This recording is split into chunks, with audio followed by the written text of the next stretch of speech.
that I can't explain. Ain't no logic when I'm caught in a feeling. I hear echoes that whisper our names. City streetlights that illuminate. And when we're walking, I'm talking too much. Easy to get me caught in a rush. Together it's never enough.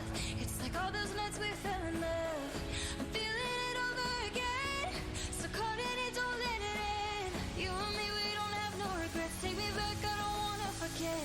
Take me back to the nights we never felt more alive. All the time that we spent running through the silhouettes. It was all that we knew when we had nothing to lose. Put it all on the line. Run away with me tonight. Let's run away. Throw plans you've made away. Keep your eyes on me tonight. Let's run away to yesterday. Just say you'll run away with me tonight.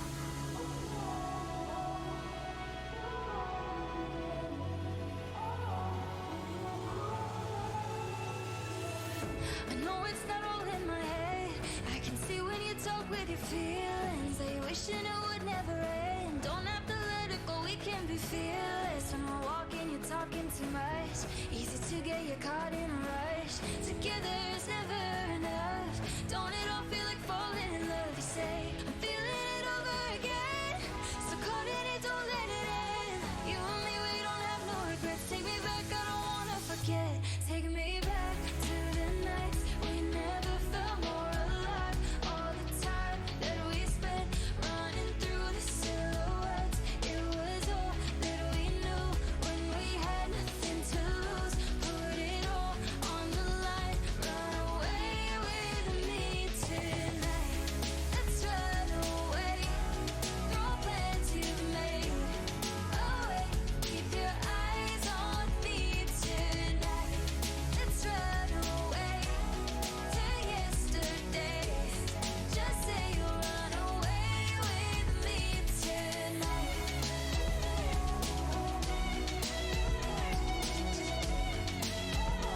Run away with me tonight.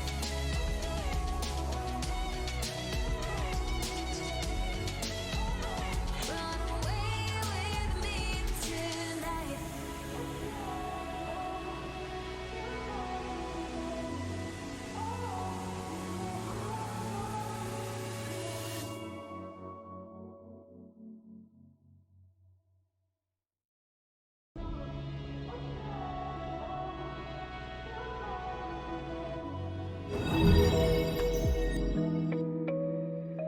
Hey, look at me. Look at me. I'm actually kind of on time. Like, for really on time. Like, for real on time. F done. You got fake internet points. That was kind of, what a read. I feel like you just had, like, some kind of, like, mini meltdown or something. You just had a mini meltdown. If done, yes. Yeah. Yeah, are you okay? What happened? I think people care about the Twitter check mark. I mean, I wish I had a Twitter check mark. I think I'd rather have a Twitch check mark, but you know, that's hard. That's hard to get. So, I am excited. Well, it was like, Doyen. I finally checked my grades for last semester. Doyen, thank you. Thank you for the resub. Thank you. 3 A's Thank and you, 1 thank you, C+. thank you. 3 A's? What's the C plus in? You can do better than that. What? You slacking off in class. Gosh. What are you doing? Doyen, how are you doing? I'm good. I'm good. Look at me. I'm actually on time. I guarantee tomorrow I won't, because it's a VR stream, and it's always, that's Dazareth, a lot. Might as well just start over. Right? RIP. Yeah. Gosh, a C plus? That's basically failing. It's like your average plus. Signosis. Oh, there's a schedule. Yeah. I posted on Twitter and I pin it, and I also put it in my Discord. So, yeah. I'm pretty good about doing the schedule. I didn't last week because I was sick. Don't know. But it's wild low. yeah, you guys pay attention. Jeez. Yeah, there's a schedule. Signosis. Pin it and ignore it. I guess that's what people do. If done, at Nazareth, I think I can transfer it. I guess. Hopefully. Signosis. More like guidelines. I mean, sometimes I might not feel like doing exactly what it says, but I feel like I've been okay at that lately.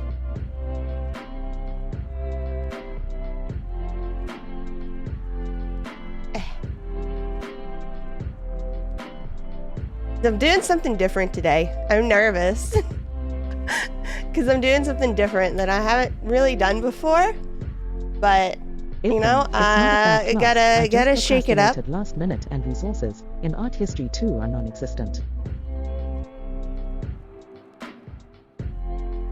Oh, art history?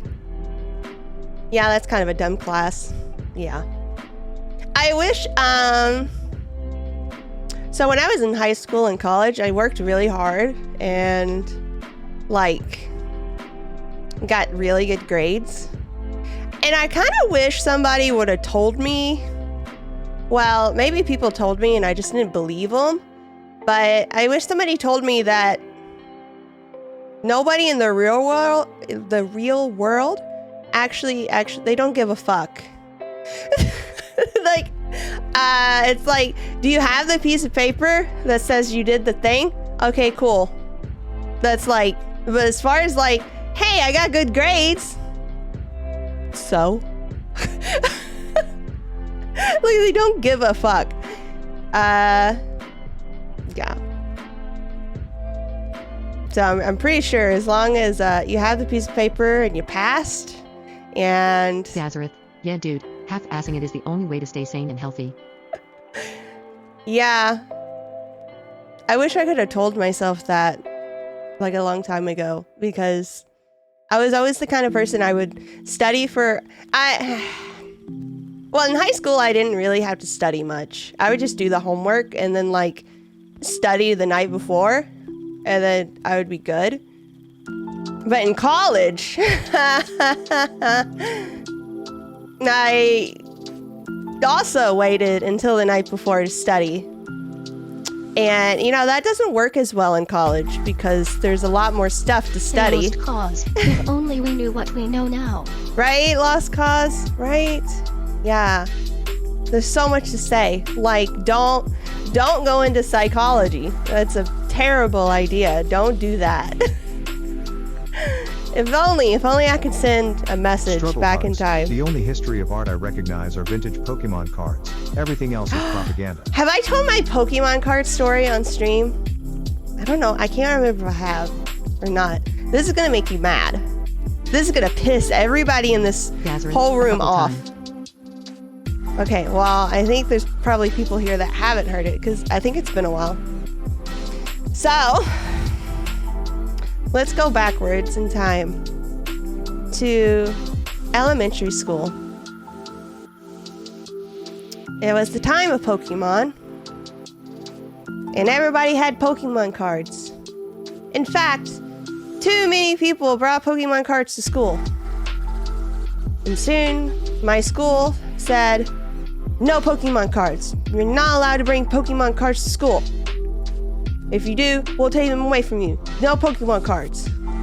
And so I told my mama, I was like, oh man, I can't bring my Pokemon cards to school. And mom was like, okay, well, don't bring your Pokemon cards to school. And I'm like, okay.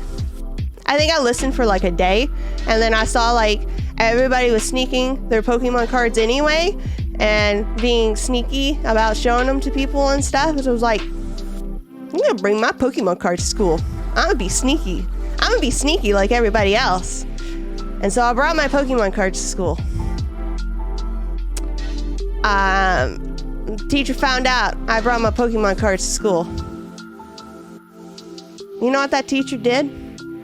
That teacher took my Pokemon cards and she ripped them up and put them in the garbage. She ripped up my Pokemon cards, destroyed them, and put them in the trash. Joanne, what? Yeah, I'm not, yeah. Kuzma has never passed a stealth check. No, I'm not, Honey Panda, yeah, I'm not. what the heck? Yeah, she tore them up and put them in the trash. Her in the shins. No, because I Struggle hugs. I Fucking didn't Team want my Rocket mom to Ball. find out because I was gonna get in You should trouble have. because I didn't listen, and I was just really sad, and I was like, oh man, this sucks. I can't tell. You know, if I could go back and do it, I would have told her anyways because they would have been pissed. I'm pretty sure. I think my dad probably would have kicked some ass. Probably. I wish I had told them, but I Ethan, was too with the scared top of of your getting in cheeks, I trouble. let I the was a bump. goody two shoes, You could have done better. and I didn't. Joanne, I didn't would ever have- get in trouble. I always, you know, I didn't ever get in trouble. So like the thought of like regardless of whether you admitting were I supposed didn't to take them listen. Or not. Yeah. Well, my little kid brain was just like more worried about getting in trouble. You confiscate them, not destroy them. Yeah. I want to go back in time and kick that teacher's butt. Cause that's fucked up. Yeah, she ripped them up. Ethan, I just threw in a snake reference.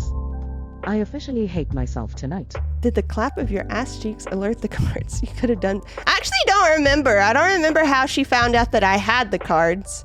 I guess she just must have seen them or something. I don't remember. But I definitely remember. Cause I sneaked back into the classroom during lunch to try to see if I could save any, and when I looked in the trash can, I saw that they were all ripped up, and I was like, are you fucking kidding me? I was so sad. And then I never I don't think I bought any more Pokemon cards after that. It ruined it for me.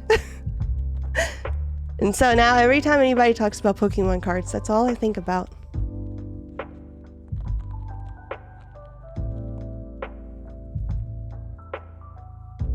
But yeah, I should have told somebody about it. I wish I had have. But what can you do? Past is past. Okay, so tonight, so I don't know if anybody remembers me mentioning. I watched this documentary about those boys in Thailand that got stuck in the cave, and that made me think, man, you know, caves are really scary. There's a lot of scary stuff that happens in caves. And I like watching scary stuff. And I was like, you know, what if I watch some videos? What if I watch YouTube? Because that's like a thing that people do and stream, is like they stream YouTube videos. And so I was like, what if we watch some scary videos about like some cave stuff? Like, have you guys ever heard of Nutty Putty Cave? Story's fucked up. It's real fucked up. If you haven't heard about it, we got a video about that one too. Joanne, it is. Yeah, it is. Oh my god, it's so terrible. I've only gone like cave exploring once, and it's hard to believe that I even did it once, but I think that was before I knew about all the horrors that could happen. Yeah. Spelunking is not for me. Yeah, I've done it once, and I can't believe I did it. I can't. I'll never ever do it again. Like, I would go to like Mammoth Cave, you know, because it's a really big cave, and it's like, you know, people take a certain path every day, and it's like, okay, that seems fine. That seems safe. But like, as far as like going in there with like, I couldn't imagine just by myself. Oh my god. I couldn't do it. But like, just going out to a random ass fucking cave in the middle of nowhere and just, well, I'm gonna look around. No, No. No. But people do that. I think it's crazy. But yeah, I haven't actually seen these videos that I have today. So we'll be experiencing them together for the first time. I guess we could go ahead and get started on the first one, which is not this, but is this. Let me move out of the way. Scare. Okay, the opening looks cheesy so far. But let's see. Let me know if I need to adjust sound any. I think I fixed it though. Copyright. Of the many popular Didn't see outdoor that. activities that exist, hiking and spelunking can be very adventurous and rewarding. This hobby, of course, comes with many risks. Many caves are filled with dangerously high falls, falling objects, and then there's the risk of getting lost. Falling rock. In a previous video, I talked about a caver who encountered some The strange Horton occurrences Mine? on an expedition. I don't know if I've But heard now of we're this going to one. take a look at a caver who wasn't lucky enough to return from his outing. Oh, somebody Years died. ago, a YouTuber by the name of Snakebit McGee, real name Kenny, posted a comment on a video called "Son of an Area 51 Technician." The Okay. comments on this video have been I disabled added that Horton now, video too. but at the Oh, time, okay. it described him going on a hike near the Nellis Air Force Base in Nevada. During the hike, he found a cave shaped like Wait, a wait, perfect I wanna read capital that. M. Like, he found This ain't nothing. I am a long distance hiker. One time during one of my hikes out by Nellis Air Force Base, I found a hidden cave. The entrance to the cave is shaped like a perfect capital M. I always enter every cave I find, but as I If then, began to in the enter M this cave. particular cave, Nazareth, my the M whole cave is also body on the began list. to vibrate. It's the M cave. The M cave. The closer I got to the cave entrance, the worse the vibrating became. Suddenly became very scared and hightailed it out of there. This was one of the strangest things to ever. What? I don't know if I believe this. This sounds kind of crazy. But found a okay, cave let's shaped like a keep on. perfect capital M. Vibrating. As he approached What? the cave, his Not body actual began to cave. vibrate. The closer he got to the cave, the more intense the vibrating became. Yeah, the cave disappeared Eventually, apparently, or this no feeling one has What? found became it since. frightening, and he ran away from the cave. That's weird. A lot of the responses he received were skeptical, Skeptical and demanded face. proof that this actually happened. He eventually responded saying he would go back again someday with a weapon and try to find the cave again. With a weapon, A few because months later, that'll protect me he did from as he promised vibrating. and went back to the area to search for the cave. He even made a 20-minute long video documenting his search. And I'm looking for a cave that I found, and something about that cave just spooked me. This one just made my body vibrate. The closer I got to it, the crazier My body felt. vibrate. Although he saw some interesting animals, he was Turtle. not able to find the cave. Well, I did not find the cave. I don't know if I A month believe later, this. Kenny announced that he was once again going back to the canyon to attempt to find the cave. Going again this weekend, and we'll be hiking solo for 3 days. Plan on covering about 40 miles. I will cross through the same canyon where I found the cave. If I don't find it again, I will just continue hiking over the over mountain after mountain to the north of the canyon. I dare any of the people that like to run their mouths on here to join me. My hikes are brutal on the body.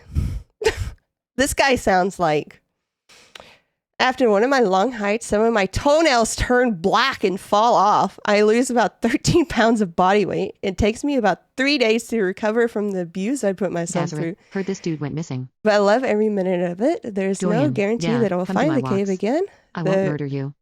Yeah, the region that I cover is vast. This guy just sounds like he's like gloating a lot. There are many caves. I have been in hundreds of them. The M cave is the only cave I ever feared going inside. I really want to find it again. My toenails turn black and fall off because I'm such a manly man Boys, and love I scary slash creepy hike stories. I so fell asleep hard listening to them. that normal people could not bear to withstand my hiking. But because I am such a manly man, Nazareth, Adamoth. my Boys, toenails, they also turn hello black. Prisma. Hello, how are you? We had a moth. He even offered for people to join along, but no one else came. One person Yeah, left you an sound unnerving comment weird. that read, "No, don't go back there. Don't go. If you find that cave entrance, don't go in. Don't go If in. you do, you won't get out." You'll die. This person probably wasn't being serious, but it's still eerie to read that, considering the events that followed.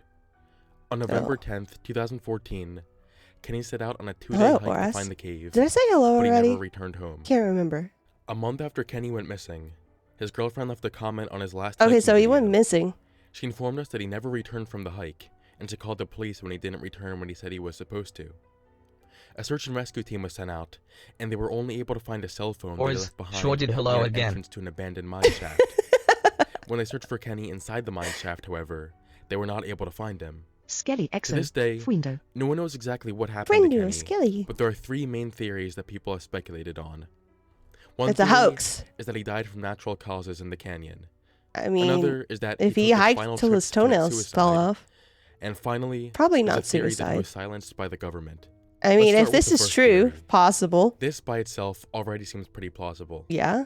I already mentioned before that spelunking and hiking has plenty of Ugh. dangers as it is. Oh God. But when you look at how few I think that's my greatest fear, Did you right get there. the Elden it becomes Beast clear the that other safety day? was not a huge concern. No, of his. I didn't. He rarely ever No. brought much food or water with him, just because he liked to make it Saturday. more difficult for Saturday's himself. the day.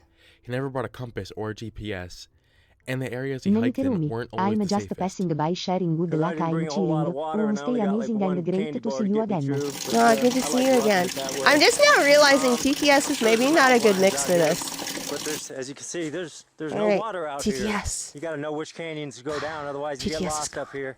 I don't bring a Thanks compass for or the anything. hydrate and stretch. He even talked about how on some of his hikes, his toenails would turn black and fall off. In his words, it would take him 3 days to recover from the abuse he put himself through. So it's definitely a possibility that something went wrong during Oh, his Nana hike Camp. to find the Nan- cave, which subsequently Nana led to his Cakes. death. Thank you. Thank you for the The next follow. theory we have is that Kenny Thank committed you. suicide. I was skeptical of this until I read the reasons why people believed it. I am. I mentioned before that his She, girlfriend left some comments her. on his hiking Her, video. she. We can confirm that Her, this she. really is his girlfriend. Sorry. Because on her channel, she has Chocolate. videos of the I two like of them chocolate. together. In one of her comments, she says she believed that Kenny committed suicide because he had been battling depression for many years. A little more than a year before his It's disappearance, funny. he quit his job and tried to make a living selling inventions that You're he made. funny. This didn't go well, which led to financial problems, which resulted in him getting even more depressed. The fact that his father also committed suicide when Kenny was younger didn't help. At one point, his girlfriend asked if he was going to pull a Robin Williams on her, and he told her that if he did it, no one would ever find him. This theory is supported by a few things. For one, we can see videos of Kenny showcasing his inventions for his Shark Tank audition I feel videos like on his channel. that's a strange so that way confirms that part of her story. to go. My name is Kenny Veach, and I invented the new improved toilet paper roll holder for the household. Second, Kenny said that if he killed himself, What? no one would ever find him. Well, no one ever did find him. In addition, Kenny left for his trip without bringing his camera. If he was truly going out there to find the M cave, Yeah, then surely okay, he that's would have brought weird. the camera. This would also Yeah, that's explain why the weird. search If he didn't team take his only was able to camera, find his then phone. what the fuck His was he girlfriend believes doing? that he purposely left his phone behind so that his GPS couldn't be tracked. This seems reasonable to me, as I don't see any other Okay. reason why he would just leave his phone behind like that. All this put together really does make it seem like he may have gone out on this hike to end his life. Why The specifically final female theory is that archaeologists? Kenny was What? silenced by the government. Because the M cave was I don't know. supposedly spotted Since he near the didn't Nellis even Air take Force his Base, cam. which is somewhat close to Area 51. Some people believe that the M cave led to some type of secret underground military base. Some people theorize that Kenny found the cave, discovered okay. something that he shouldn't have, and was then Wow, told by the government that no one would went find out. right over my fucking This would head. explain the vibrations that Kenny felt in his body when he first approached the cave. Many people speculate that the government can use infrasound to deter people from locations. Infrasound is pretty much just a Oh my God. low-frequency sound that can cause extreme uneasiness in people when they hear it.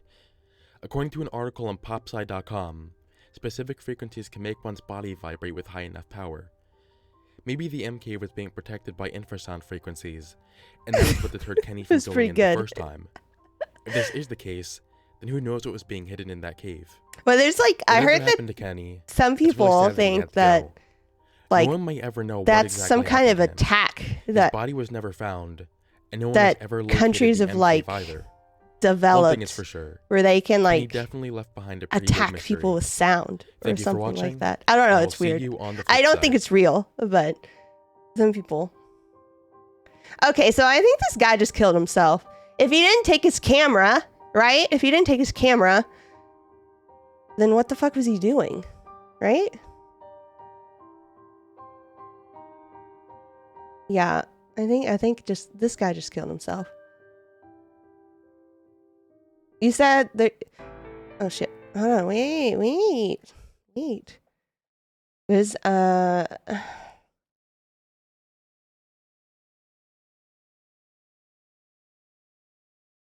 the Horton Mine. Is that the one you said you also? What's this one? How is this related? Oh wait, I think I've heard about this one.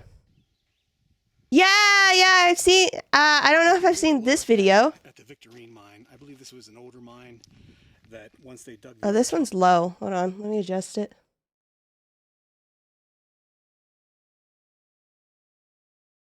This got incorporated into Just the it same more. claim or whatever.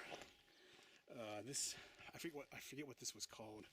This particular mine entrance here, but Why is it so low? a little bit of water in it coming out of it. You guys hear that? Okay, we can go in here and just take a quick look. This one's creepy. There's a little bit too much water in here, and I know this mine is really old, but yeah, water in a mine. I do see other footprints here in the mud, but I just don't think it's wise to go in here when there's water. Try to avoid this if I can. See if I can add some gain. If it not sound like shit. Have to step across here. Let me turn my light on. Okay, here's a shot looking down the attic from just inside the portal. And some water here and there. So I'll go up here just a little bit further and see if it dries out any. Okay, a little further inside the tunnel here. There's still water. You can see it really flowing here in front of me, right here, and this coming out here, out the tunnel. Yeah, this looks pretty sketchy. I'll go a few feet further in and check it out, but I think I'm going to pass on this one. This is one of the creepiest mine tunnels I've ever been in, just because of how dilapidated it is and all these chains hanging down from the overhead. And Yeah, fuck that. even further, but still pretty wet.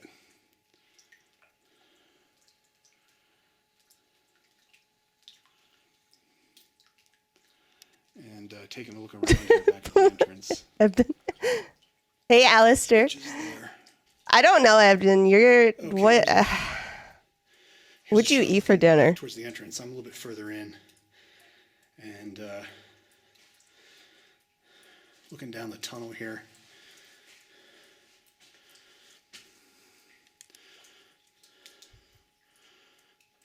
Oh my god!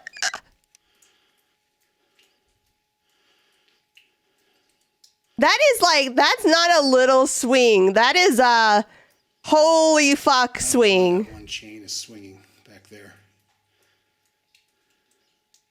Don't know if you can see that in the video or not. That's like something yeeted that chain.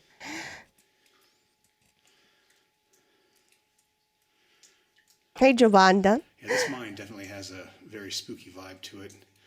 So I'm going to head back No. down and check out the other stuff that's here. This is just too wet, too muddy. It's too wet.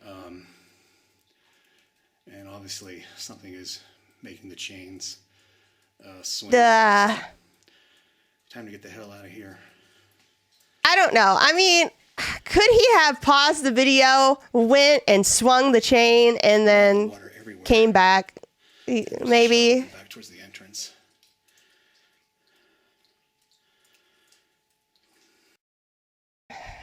Because, like, he turns around.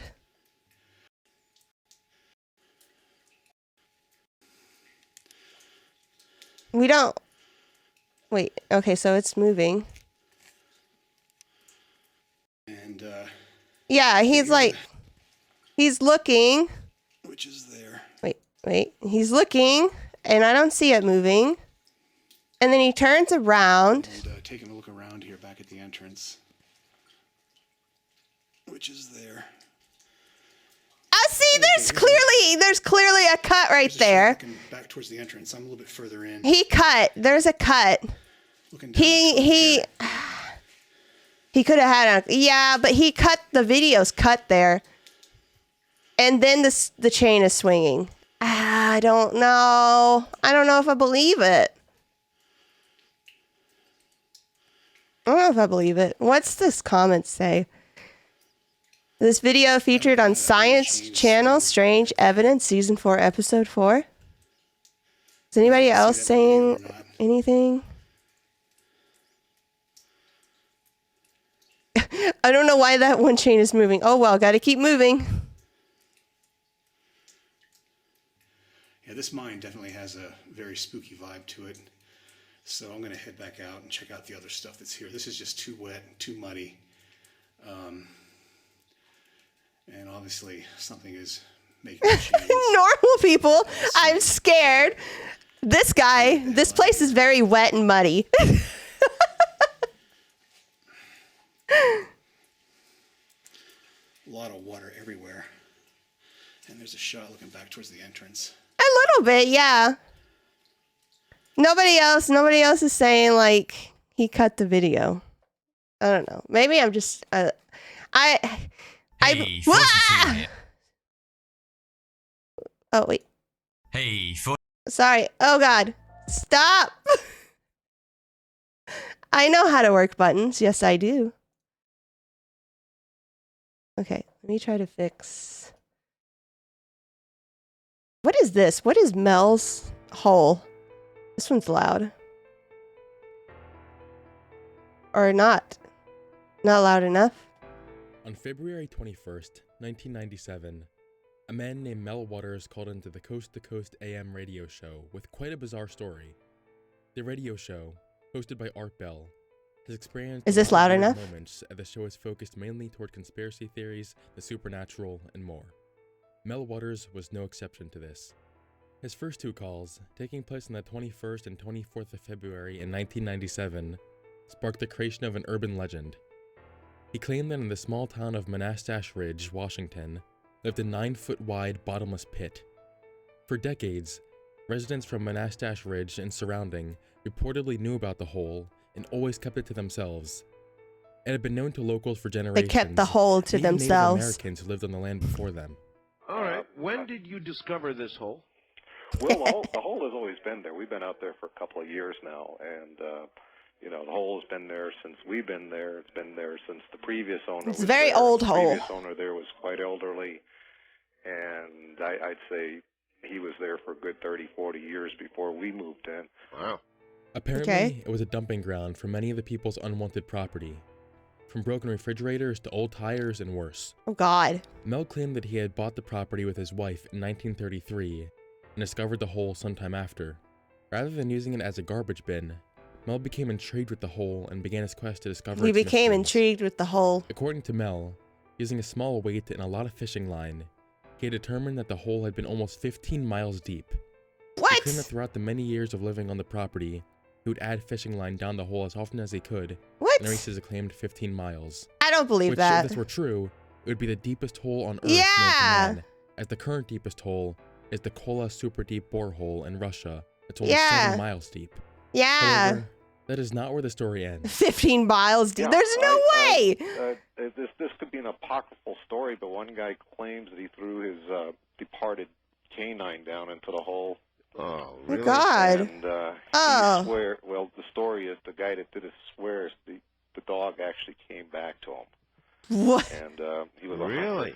As you heard, Is this like a local pet told Mel that he had cemetery seen his type dog thing? alive and running through a nearby forest after apparently dropping the dog into the hole, knowing it was deceased. After being asked if he was sure it was his, he stood by his word, saying that the dog even had the same collar on. Does that mean this hole has some supernatural features to it? In Mel's following calls in 2000 and 2 more in 2002, he revealed that after going public with the information on the hole, things began to go awry. Apparently, in the months following his first 2 calls in 1997, government agents tried seizing the part of his land that possessed the pit. Really? According to Waters' story, he was walking to the hole on his property when 2 men dressed in black stopped him. They claimed to be working with the government and said a plane had crashed on his property and he wasn't allowed any further. This upset and confused Mel. Why couldn't he be allowed on his own property? He also never even heard a plane crash, and he for It's certain that also, he would if it's that were to always ever weird when happen. like the government gets After involved. talking about this on the show, many speculated it to be some sort of cover-up by the United States government. Being understandably frustrated, Mel attempted to access his property, where he was promptly told that if he continued, he would be arrested and falsely accused of concealing a meth lab on his property. What? This is completely defamatory, and raised even more questions to him, and made him further question the proper authority of the assumed government figures. As it turns out, military officers in the area completely denied the accusation.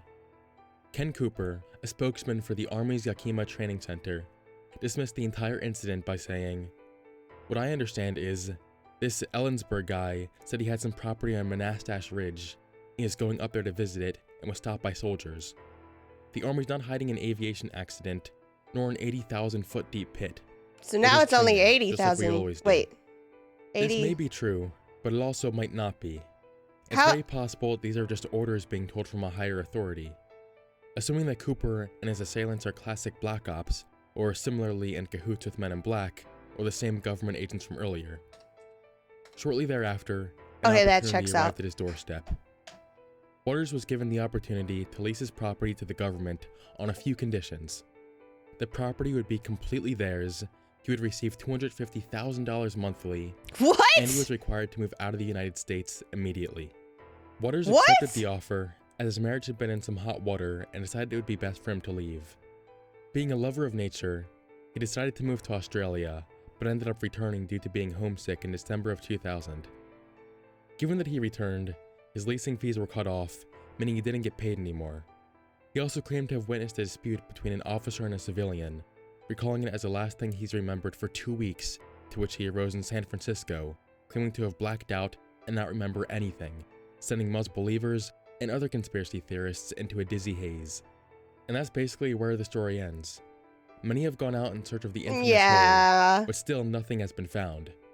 It should be noted that no person has ever been listed to have resided in that area, nor has any credible evidence been found to prove the hole exists.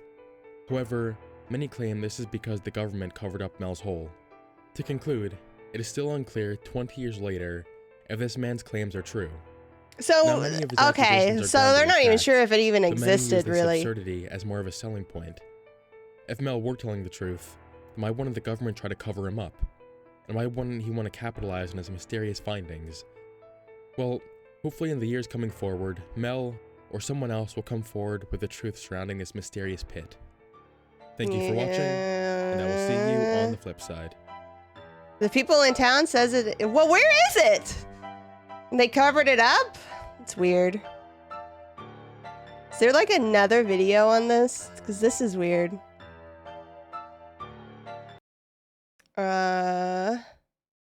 They said the name of the city? Supernatural, Waters called into the Coast to Coast AM radio show with quite a bizarre story. The radio show, hosted by Art Bell, has experienced a lot of weird moments as the show is focused mainly Mel toward was conspiracy intrigued by theories, the hole. We've supernatural, all been and there. more. Mel Waters was no exception to this. His first two calls, taking place on the 21st and 24th of February in 1997, sparked the creation of an urban legend. He claimed that in the small town of Monastash Ridge, Washington, Menash. I think captions are wrong there. Hold on, I'm just gonna look here. Mel's. I feel weird typing this. A hole. Washington. Screaming.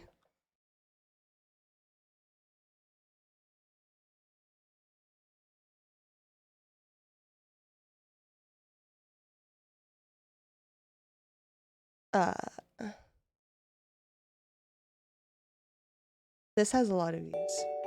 Hey, Casey. What is this?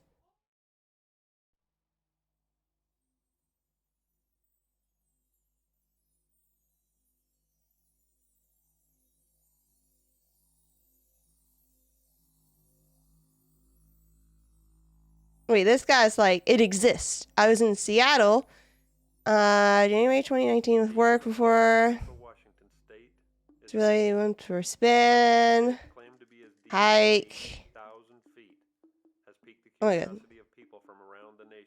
It has reportedly been seen by only a handful of people. It grabbed national attention in 1997 Wait, they didn't. when a man calling What? himself They didn't see a hole. contacted radio It's talk weird. show host A Art strange Bell smell. on his national talk show Coast to Coast. The mysterious pit. I've gone through that many. As usual, I brought the dogs with me. Oh wait. Pit in Washington State. I've got Mel on the line. Mel's the guy with the never-ending hole. Right now in a little town called Ellensburg. Oh, I know Ellensburg. Oh, you really think you've got 80,000? Yes, yeah. I get line in 5,000-yard spools. I've gone through that many. I don't believe that. With me, they wouldn't go anywhere near the damn thing, and if I try to bring them there on a leash, they'll just dig their feet in. They do not want to go anywhere near the hole. One guy claims that he threw his departed canine down into the hole. Oh, really? And he swears the dog actually came back to him. That creeps me out. I mean, it's no way true. Mel's Hole is a complex, very interesting mystery. Within 24 hours, his land was He's a shaman. seized. He wasn't allowed to go on it or anything by the U.S. government. Shortly after Mel Waters claimed that he was forced to accept a buyout by the government, public satellite images of Ellensburg, Washington, available on Terra server, showed two whited-out blocks covering areas including the reported location of Mel's property. Some speculate they have a connection to the close proximity of the U.S. Army's Yakima Training Center. There are a couple aspects of Mel's Hole, paranormal aspects that make it intriguing. One of them is a supposed black beam that emits from the hole. What? The hole was expelling. It's like flashing the torch. A black beam? What? All of a sudden, it looks like a black flashlight in the day. I'm not sure. I'm not sure, Calamitous. Red Elk is a Native American shaman who says his father showed him the hole when he was a boy. He's seen the hole. Alien people to us. Alien people? Even before man. They cannot stand our weather. They can't stand the sunlight or the cold. Their planet they come from is a desert planet. So they live underground. And in this time and age, there's going to be some real interaction. And they want you to smoking some good stuff. as slaves, as food, as sex items. Doesn't matter if they're male and you are. What? Whoa, what? What? Hey, Splooge. Ellensburg, Washington. Thank you for the hydrate. Located in the middle of Washington State, lies in the foothills of the Cascade Mountains and is home. All right, but I want to see this hole. Where are you hearing these stories? Sex items. I have never heard that. Yeah, I think he said the aliens were raping. Yeah, I think that's what he said. Many locals, however, are aware of the Mel's Hole mystery.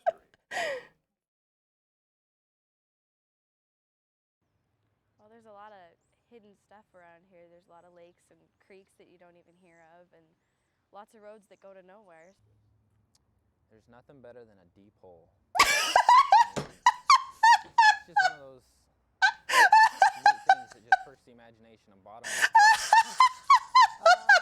I know actually quite a bit about Mel's Hole. The local TV show, Ellensburg Extreme, and we're aiming to do a spot actually on Mel's Hole, trying to find it ourselves.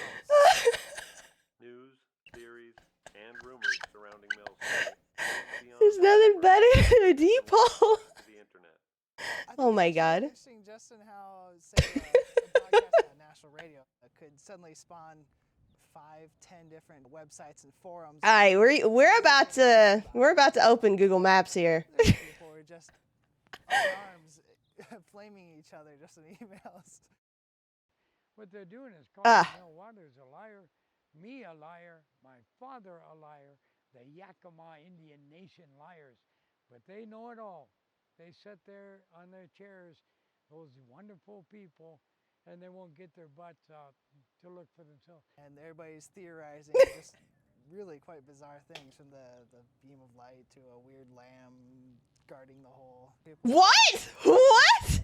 There's a weird lamb? What? This sounds crazy. Seattle, Washington. Philip Lipson and Charlotte Lefevre are co-directors of the Seattle Museum of the Mysteries. which has sponsored expeditions to search for the hole. I kind of call it The search for the hole. Northwest because it's like, you know, like this Moby Dick was about a whale. This is about a hole. On the Mel's Hole site, lately, there's been a lot of people trying to debunk it, saying it's a joke, it's a hoax. Oh, people have poked fun at us. We only seriously really started going Hey, on Lisa. expeditions Good. How are searching you? for this hole about 3 years ago. And that's when Red Elk came to us and said, I saw this hole 40 years ago. My father showed it to me. It's real. Well, where is it? Red Elk? A spiritual counselor, you know, kind of like a preacher, but in my case, one that's... Show us the hole. Take us to the hole. He's got a double gulp.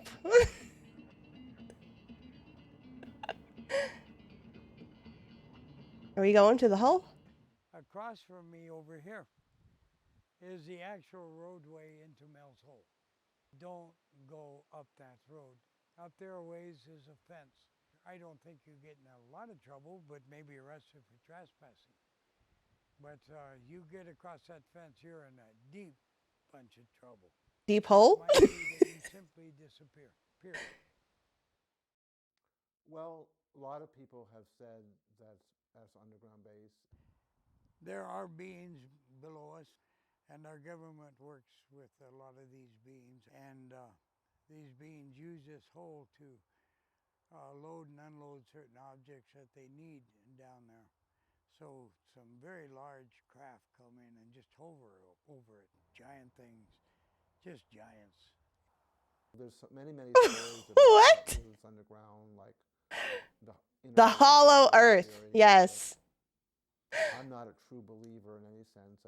I'm always open to the possibilities these things are true. Well, ever since I was a child, I've always believed that things are not what they seem. Mel's Hole originally... It's not that wide. It's a shitty hole for taking in supplies, and everyone uses it for a trash disposal. If there really are aliens, I bet they got so fucking annoyed. It's like, God damn it, another refrigerator! Stop! Lava flows. Lava tubes don't go down in the ground very deeply, not over 100 feet. I look at science as more than just close observation. If somebody sees something, instead of trying to prove that they didn't see it, I try to find out what they saw, what it means to them. Well, I have been there literally a number of times, being another medicine man. We don't go into it physically. We go into it the way we're trained spiritually. Oh. So he starts down it and down it and down it. He's going the regular speed of we casually go in spirit travel. And I said, no, hurry it up, dude. This is a long hole. Casually going spirit travel. And he lands at the bottom. He said, my God, Dracilians. I says, oh, fine, you made it. And these lizard people could sense somebody was there. And they went for him. And he starts flying up the hole and yelling all the way, Red Elk, they're right here. They're right behind me, Red Elk. Anyway, we got up here and I said, let's get the hell out of here. And we filled rubber. Oh, boy. Researchers now believe Mel's Hole has been hidden by the government. Opinions Oh, about boy. the existence of the hole vary. Yeah! Mel Waters, which some speculate is not his real name, has been in occasional contact with Art Bell. He maintains a low profile, saying that is part of the buyout deal the government required. A spiritual hole. So, does Mel's Hole really exist? Do you believe that the hole exists? I think most people here would probably believe that it's a fable. Yeah. That's what I believe in the most, that there actually is a hole of some depth in that area on Monash Ridge. This landscape has no natural means. Yeah, I don't. And if it was made artificially, Don't believe this. there's got to be a heck of a lot of waste someplace that was dug out of that hole. You're going to believe it or you're not going to believe it. And most are going to wonder about it. And many will hunt. I've heard of one group coming out with high-powered rifles So if anybody shoots at them, oh geez, what a bunch of dopes. Because people want there to be more to the world. They want there to be wonder and magic in the world, and there is. Alright, I'm done. I'm done with you. Let's go back.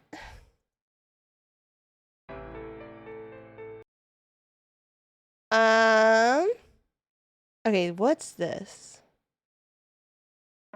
6 men were exploring the 300-foot deep Cascade Cave on Vancouver Island when something went horrifyingly wrong. This is their story. Okay, I think. Oh, this is loud. Back up, Terry. On the west coast of British Columbia, Canada, is the beautiful Vancouver Like, Island. I think we're going back more towards Vancouver Island is the largest realistic, scary shit. Vancouver Island also Real scary shit. the mildest temperatures anywhere in Canada. The temperature in January rarely drops below freezing, and the summer temperatures can reach as high as 33 degrees Celsius or 91 Fahrenheit on a regular basis. The interior of the island also has significant mountains similar to those that are typical of the rest of the Pacific Northwest, and as a result there are large differences in the amount of precipitation across the island. The interior of the island can see as much as 262 inches, which is the most in all of North America, whereas the eastern tip in the rain shadow of the mountains sees as little as 24 inches. In addition, the majority of this precipitates during the winter months. In fact, the rainfall during the summer season amounts to less than 1/5 of the rain during the winter season. And if you've ever been to the Pacific Northwest, you're probably all too familiar with the rainy months. At 6 a.m. on December 5th, 2015, Jason Story bent down in the dark over his bed to kiss his wife Caroline goodbye. That day, he would be traveling 80 miles northwest of his home in the city of Duncan on Vancouver Island to explore a cave with 5 friends. He walked out of his house that morning and the rain was coming down steadily, as is the case with most days in the winter months. Okay, so it seems like there's a lot of crazy shit in Washington so far. Not only for the trip there, but also for like in that area. The cave. He had on some rubber boots, neoprene socks, 3 shirts, overalls, and a water-resistant jacket. He'd also recently bought a helmet with a mounted headlamp for just this occasion. Up to this point, Jason had only been caving 4 times, and the cave that he would be going to that day was going to be his toughest cave yet.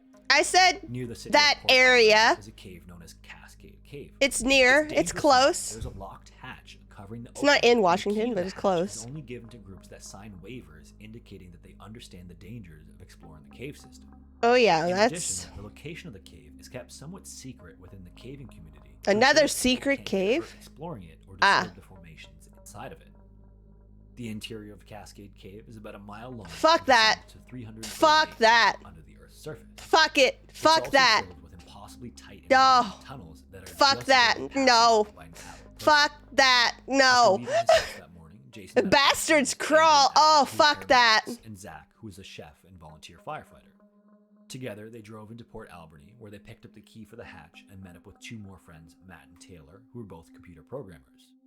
Computer programmers. By about a decade, at 43 years old, and the least experienced caver among them. It was his friend Andrew who introduced him to the sport, and if there was anyone you'd want to be your teacher, it was Andrew. Not only was he an expert caver and former cave guide, he had a wiry frame perfect for caving. His job as a paramedic also made him invaluable if anything went wrong during the descent. Yeah. From Port Albany, they drove up a forested, unmarked trail for about half a mile before parking in a small clearing. After parking, they took inventory of all their climbing gear, which included ropes, harnesses, carabiners, and a small ladder that they would use to descend into the opening of the cave. They also brought a small ladder, stove, food, water, and a first aid kit containing a Mylar space blanket. If you've never seen, I don't think 43 is too old. It all depends on like. After checking their gear, they set off. Like you can, if you're active your whole life, you know you can continue to be active until you're pretty old. If you weren't specifically looking for it, which is incredible considering what it leads to. They got to the hatch at about 10 a.m. and reached into the small hole beside it with the key to open the lock. Next, they fixed their aluminum ladder to 2 carabiners near the opening. I mean, just because you're 43 doesn't mean you have a dad bod. Cave diving is fun, but do you cave dive, Krinky? Oh my god, I'm scared to death of this shit. With it closed, the last little bit of light filtering into the cave was now gone. The key was then tied to the bottom of the ladder because if it got Ugh. lost, there would be no way for them to reopen the hatch and exit the I cave. went like once, and I can't From the believe I did it surface, the cave once. descends 30 I was feet young. straight down I was to the first stupid. chamber. I didn't know how scary Now, the world with really headlights, was. They took their first look around the subterranean abyss that would be their home for the next few hours. It was damp and cold, just barely above freezing, but this is what they expected, so they started down the first narrow passageway from the first chamber. On either side were jagged boulders, and the ceiling was dripping with water from all of the moisture. As they continued deeper into the cave, the dripping water eventually turned into a small stream along the cave floor. First, it was up to their ankles, and then up to their shins as they crouched through the I think like the scariest At thing around for 45 me minutes in, Adam is decided that he couldn't go any further. like The retreat was back a few weeks prior, and all of the bending over was making it flare up. like the water rising and then you being trapped and like drowning. Like that's the Once he was scariest. out safely, I'd just be really scared of that. and then rejoin the rest of them to continue further. Like into how the do you cave. know like For the it's next not going hour to and suddenly half, rain they a shit slowly ton? made their way through the narrow passages, crawling and sliding. Inside the cave, the entire group was always within about 100 feet from the first person to last person, but most of the time they couldn't actually see one another because they were obscured by the rock. Oh, gosh. Jason was amazed by what he was seeing. There are over 1,000 caves and tunnels on Vancouver Island, and they're all completely unique. Eventually, they made it to the first feature that makes Cascade unique, which is an area known as Bastard's Crawl. No, no, This no, no, passageway no, is no, too no. narrow to be able to stand, so you have to crouch down and crab walk through it. It's also on a sharp slope downwards, so you have to brace yourself against the ceiling No, so you don't no. slip down the wet rock. After exiting Bastard's Crawl, they reached the only major rock Absolutely not. Double Trouble. The reason that it's called Double Trouble is that the stream coming down through the cave up to that point hits a rock at the top of the waterfall and splits it into two streams. The streams then fall 50 feet down onto the rocks in a large chamber below. At the top of the waterfall, they set up their rappel lines and then slowly made their way down the wet, slippery rocks into the chasm. The entire time, the water was just spraying down on either side as they tried to keep from slipping on the wet footholds. As Jason was going down, he could hardly believe how hard his heart was beating. He wanted a harder challenge though, and that's exactly what he was getting. After they all finally made it down, they walked a little ways away from the waterfall to regroup for some lunch. They also noticed that it seemed like the water coming down Double Trouble was getting stronger. Oh, no, no, no. 1 p.m. and about 3 hours into the cave, they sat there using the little stove to heat up some beef stew. Although they were 200 feet underground in the light of just some headlamps, this is exactly what they hoped the day would be. About 20 minutes later, they started moving again, and with only a quarter mile left in the cave, they would be at the end in less than an hour. When they got about 300 feet from where they ate lunch, Zach started shivering violently. After 3 hours in the cave, the short rest was just long enough for the cold to creep in. But because they were almost at the end anyway, they all decided that they would turn back together and head for the exit. The group retraced their route all the way to Double Trouble and noticed that the sound of the water was a lot louder and visibly Oh, the streams no. were a lot larger. Matt started up the waterfall first, then Arthur would go, then Jason, Zach, and Andrew would come up from behind as the most experienced caver. There was also a lot more mud being washed down into the cave, and it was sticking to their feet as they Oh, walked. no. The climb up is always a lot slower than the climb down, and with how hard the water was coming down now, it was even more difficult to find footholds on the rock. After Jason successfully made it up Double Trouble, he was wondering how the water had gotten so much stronger so quickly.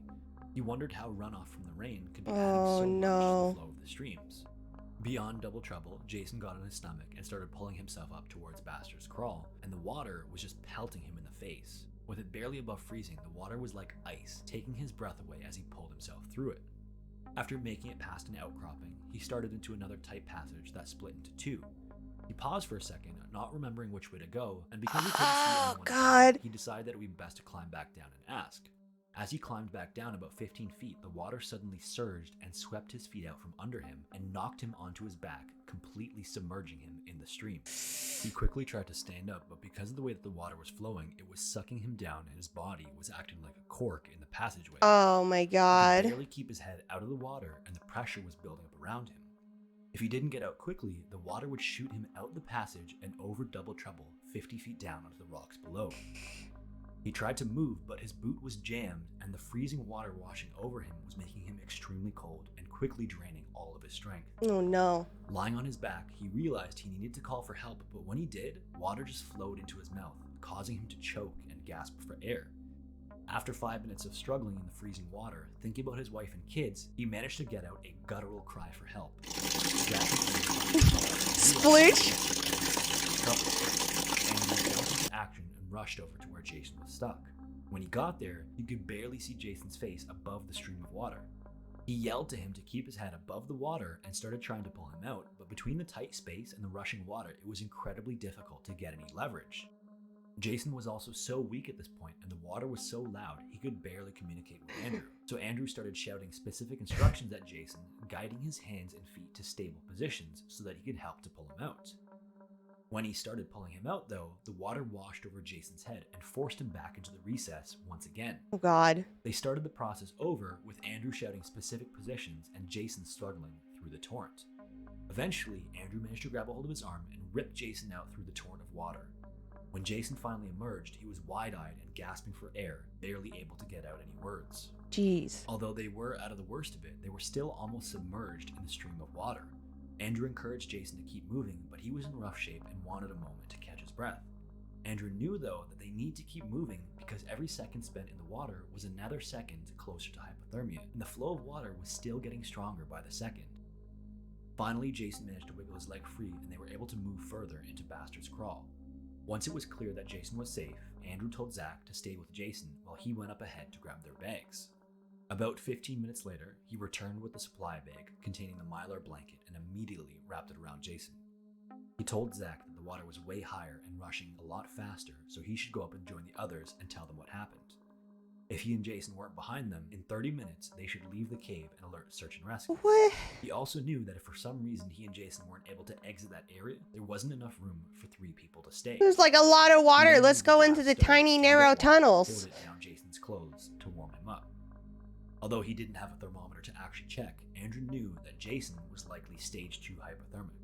He was so cold he'd actually stopped shivering and all of the color had drained from his face.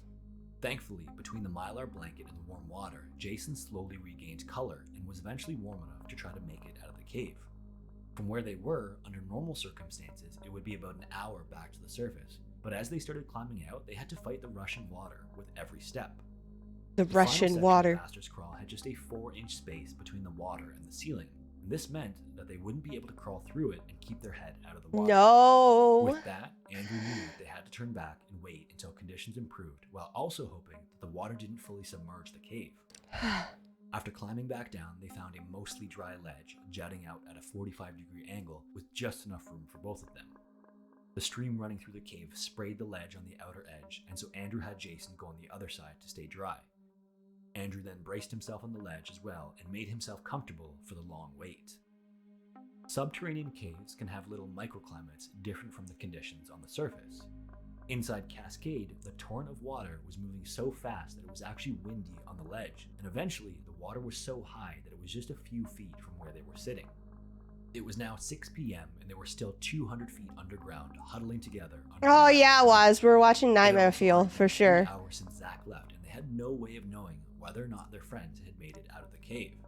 It's possible that the rest of the cave had been blocked off by water, or someone else had gotten stuck or injured, or even worse, it was possible that no one made it out and no help was coming. Thankfully though, the rest of the group did make it out of the cave, and after driving into an area with cell service, contacted search and rescue teams at 9 p.m. Rescuers immediately went into the cave to try to reach the trapped men, but the water level was too high and moving too quickly. They would just have to hope that the water wasn't filling up the cave entirely and that the 2 men had found some sort of shelter deeper into the cave. Inside the cave, Jason and Andrew kept their headlamps off to conserve the batteries, and so they sat there in complete darkness, wondering if anyone was coming to help them. Hours went by and the water slowly crept higher and higher. Oh no! They couldn't sleep because the 45-degree angle they were on would mean that if they didn't focus on keeping their footing, they would slip off the ledge and into the water. Throughout the night, they would check in with each other every 20 minutes or so, and then finally, at 5 a.m., the water looked as though it had started to recede. They waited just a little bit longer to make sure it was safe, and then made another attempt at exiting. After sitting in the exact same position for 12 hours and without sleep, it was incredibly difficult to get moving again. Over the course of 90 minutes, crawling on all fours and wading through water up to their chest, they finally made it close enough to the exit to see lights off in the distance. They called out to the rescuers, and one rescuer called back, "I love you," in sheer relief at the sight of the men. After almost 24 hours trapped in Cascade Cave, they fixed their harnesses to the belay rope and slowly climbed the aluminum ladder towards the surface. In true Canadian fashion, Andrew greeted them with a cheers as he finally poked his head out of the 30-foot shaft. The following year, on May 7th, the group of men returned to Cascade Cave to retrieve some of their equipment and to get redemption for their failed attempt. Nope. They parked in the clearing once more and made their way to the steel hatch. Since their descent the year prior, no other groups had gone to the cave, and so they had to brush off the dirt that was now covering the entrance. Andrew reached down and unlocked the hatch as he did the year before, the ground much drier than their last attempt. They fixed their harnesses, their rope, and the aluminum ladder once again, and Jason... Yeah, no pity if you go back. almost took his life. As they moved their way through the cave this time, the torrential stream from the year before was just a tiny trickle of water. Instead of wet, slippery rocks, they had rough, dry handholds, making it much easier to make their way through the cave this time. After the harrowing ordeal from the year before, the group successfully made it out of Cascade without incident. If you made it this far, I just want to thank you for watching. This is part 9 of the series Cave Exploring Gone Wrong, so if you enjoyed this video, you may want to check out the other videos in the series. I would also highly encourage you to check out the video of this incident that I'm going to link in the description. Huh. Okay, I thought for sure somebody was gonna die. I thought for sure. Didn't it say? Okay, it didn't. I thought at the beginning it actually said somebody died or something, but did not listen. Let's see, what's the next one? Let's watch this terrifying one about Nutty Putty. After this short break. I have to pee. Be right back.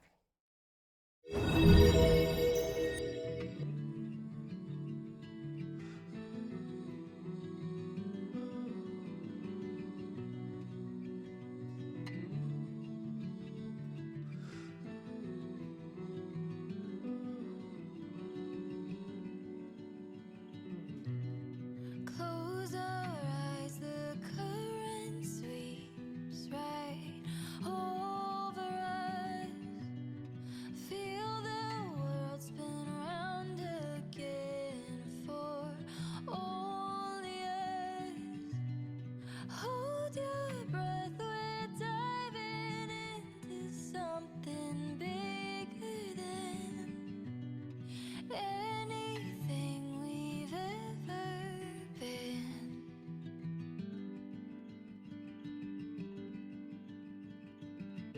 Love be lighthouse, oh, to lead you home. Stars and the moon illuminating every road.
It has been there all along.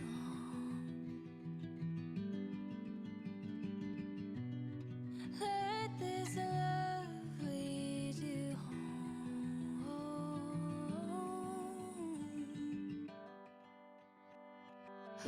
Love be a lighthouse, so to lead you home. Stars and the moon illuminating every road. All through the seasons, no matter where we go. Your love is the lighthouse, so to lead me home.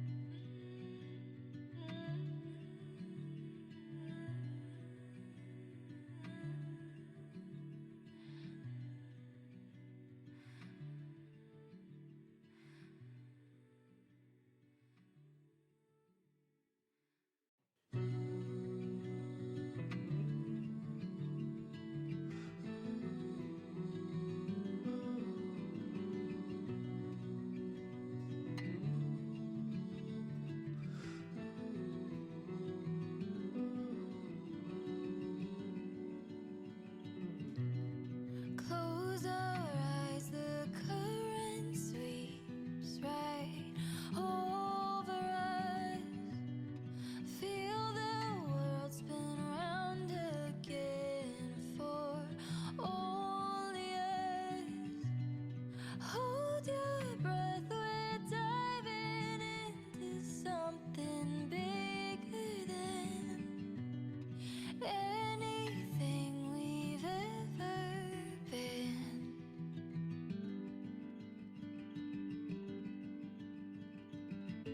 Love be a lighthouse, so to lead you home. Stars and the moon illuminating every road.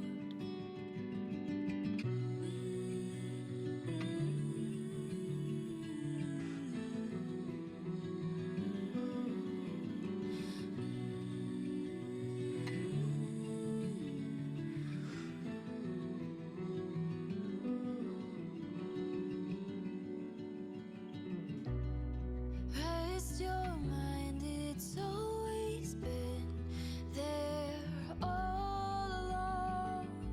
Sense of belonging to a greater unknown. Hold your breath, we're diving into something real and right. Love alive, my satellite.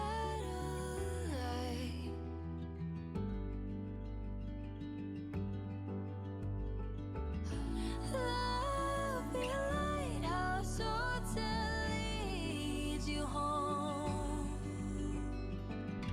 Stars and the moon illuminating every road.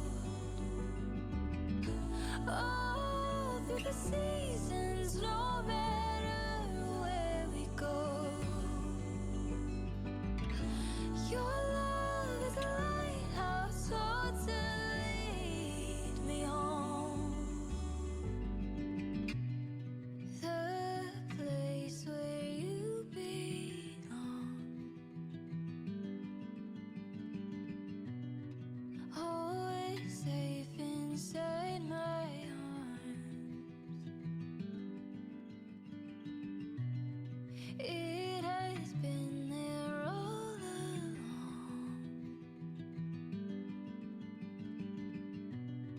Let this love lead you home.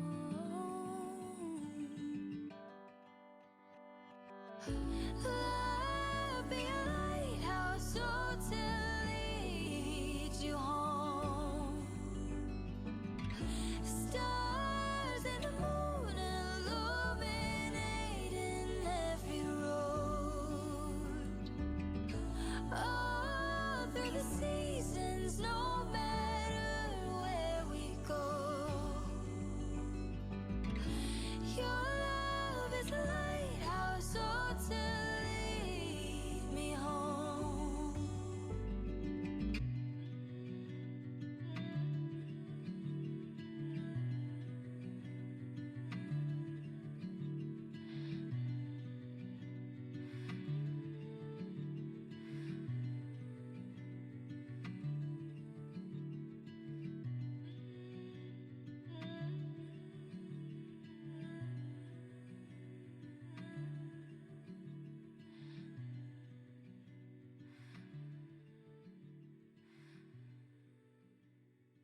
Okay, sorry. I decided I needed some tomato soup as well. So, yeah.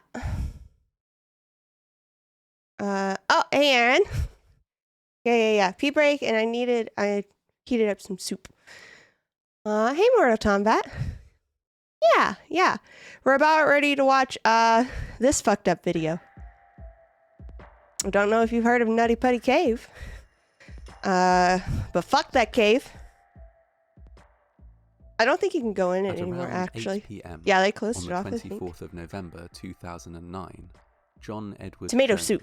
an avid amateur caver, entered the Nutty Putty Caves just south of Salt Lake City in Utah. He was accompanied by a large group of family and friends. It was, after all, just before Thanksgiving. You know, if I could magically make grilled cheese up here, I would. That they could share before the holidays. But I didn't want to make it. Into was a living nightmare that would cost Thank you for the John hydrate. Edward Jones his life. Yeah, this guy dies. The Nutty Putty Caves were first discovered in 1960 and were named for the soft brown clay which lined many of the passages. The system consisted of dozens of rooms connected by narrow, low-ceilinged corridors. Although it required a great deal of wiggling and crawling to navigate, it was considered a good cave system for beginners and was visited by thousands each year. Thousands? Those visitors could enjoy features which included the Big Slide, a room wherein the floor descended at a 45-degree angle. There was also the Maze, a confusing jumble of tiny chambers and tight corridors that were fun to explore, and contained Vertical, no. a hollow rock that was No, said to not ring even like a bell if you when have to struck. get on your hands and knees. As no. supposedly beginner-friendly as the caves were, they weren't without issue. From 1999 to 2004, a number of people, including 2 Boy Scouts, became stuck in tight or narrow parts of the caves. And I'm and not had to be rescued by claustrophobic, but professionals. no.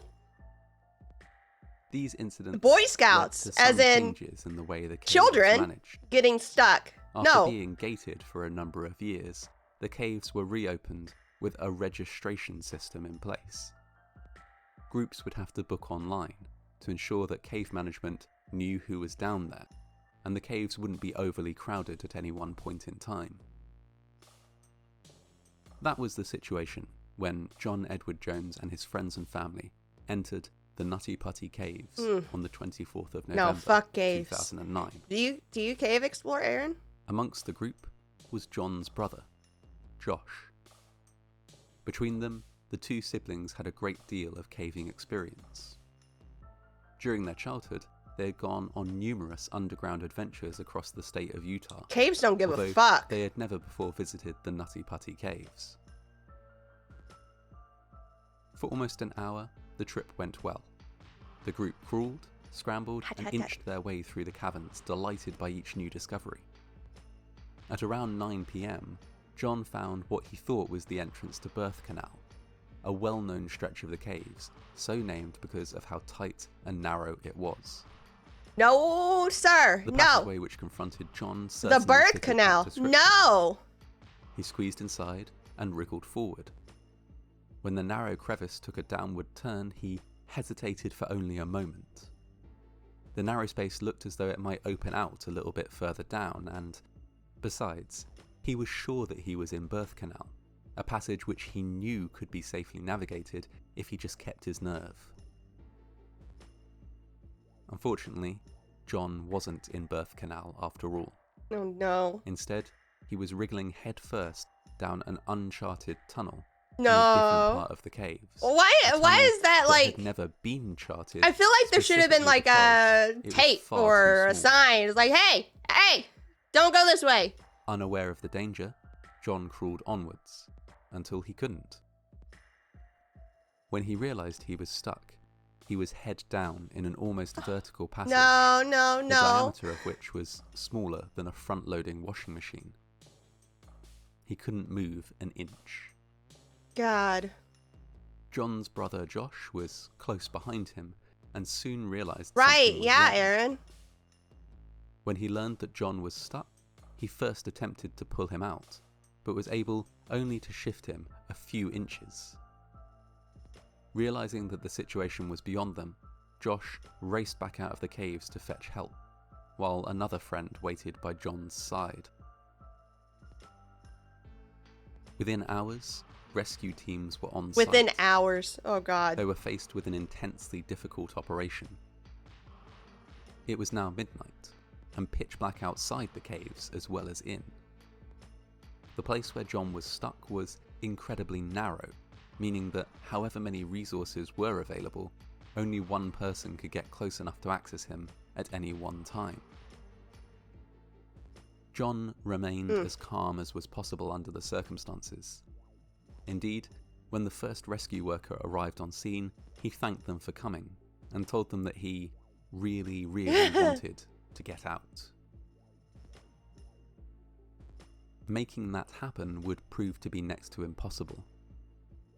Rescue workers attempted to drill out the rock around John, but were able only to widen one small part of the passage by a few inches, even after hours of labour. Abandoning this idea, they rigged up a system of ropes and pulleys. Securing a loop around John's legs, the only part of him that they could reach, they started the slow and painful process of hauling him out. At first, it seemed like this tactic might succeed. They were able to raise him a significant distance out of the vertical crevice in which he was stuck, although doing so caused John a great deal of pain. Oof. While they stopped to rest, a radio was lowered down to John so that he could communicate with his pregnant wife, who waited for him outside the caves. Of course she's pregnant. At this stage, John had been stuck in place for 19 hours. Oh my God. Almost an entire day spent upside down in a space so small that breathing was difficult. Can you imagine having the blood rush to your head? Being upside down for that length of time is not a trivial inconvenience. It causes blood to pool in the head, where it can rupture a blood vessel or put so much pressure on the eyes that it causes blindness. The organs lie heavily on top of the lungs, resulting in breathing difficulties and often unconsciousness. For some people, being suspended upside down for as little as 10 minutes no way. can be fatal. I guess John he had was been just stuck really that way confident he was for in almost a an different entire spot. Day. Despite this, he remained quite calm. After several more pulls, he was high enough that he could make eye contact with one of the rescuers. Oh, wow. When asked how he was faring, he said only, "It sucks. I'm upside down. I can't believe I'm upside down. Ooh. My legs are killing me."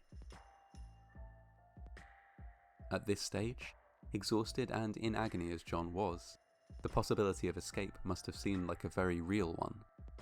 An escape from his confinement, medical attention, contact with his friends and family, all of these things were so close they must have been almost tangible to him.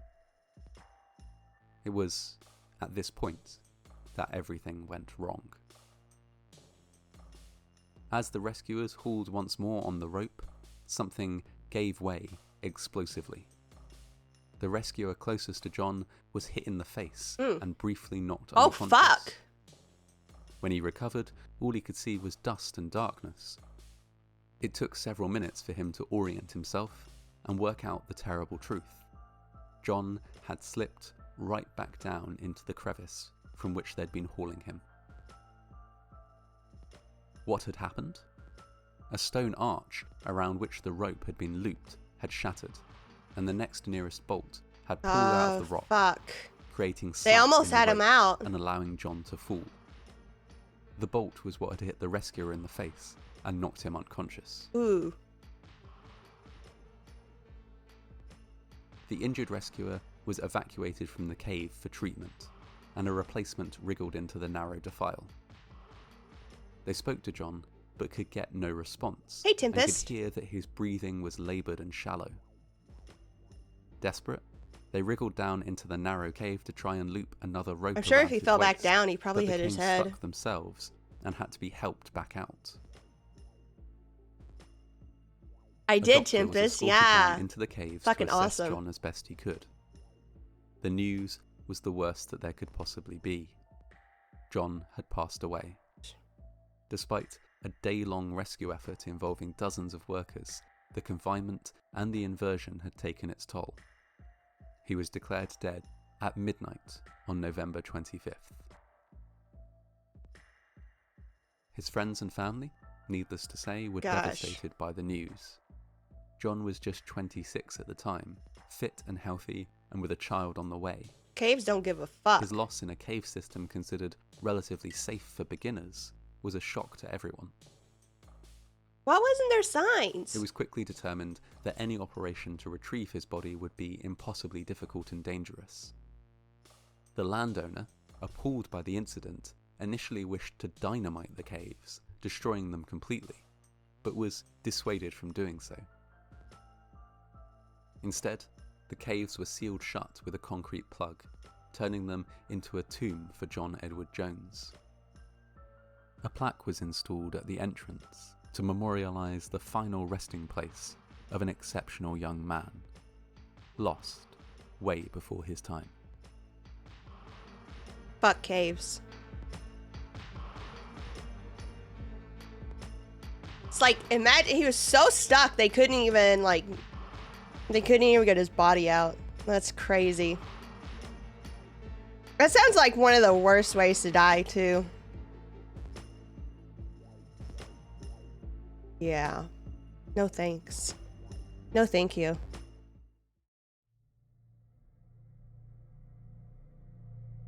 Hello everybody, Shrouded Hand here. Oh, what's Today's this? video is about one of the worst caving disasters in UK history. Oh, this is in the UK. The only cave I've ever been in. This man has the most soothing voice for most disturbing things. Thank you, Splooge. And I actually thought it looked really fun to go caving. It was only years later when I watched some proper potholing videos on YouTube that I realised how claustrophobic it can actually get. No, no, no, no, no. The Mossdale Caverns are located in a wild moorland area called Grassington Moor, deep in the Yorkshire Dales. There's a large stream that runs through the moor called I like this Mossdale guy's Beck. voice. If you follow the stream for long enough, eventually it hits some limestone cliffs called the Mossdale Scar, and then the water runs underground through cracks and fissures in the rock for about 4 or 5 kilometres. It's like when Over there's thousands of years, these running waters when there's have eroded water, the rocks when there's underground cave and and formed a water, network of narrow tunnels caves and water. No, no, no.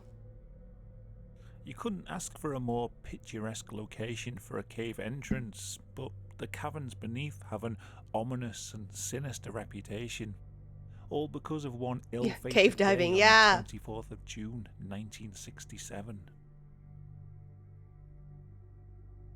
Oh wow. Wait, did they die? Oh, they died on the same day? Oh. Early that morning, a group of 10 young men and women had gathered to explore the cave. I bet this has to do with water. The Ugh. leaders of the Literally my expedition were worst Dave nightmare. Atkinson and Jeff Barrow.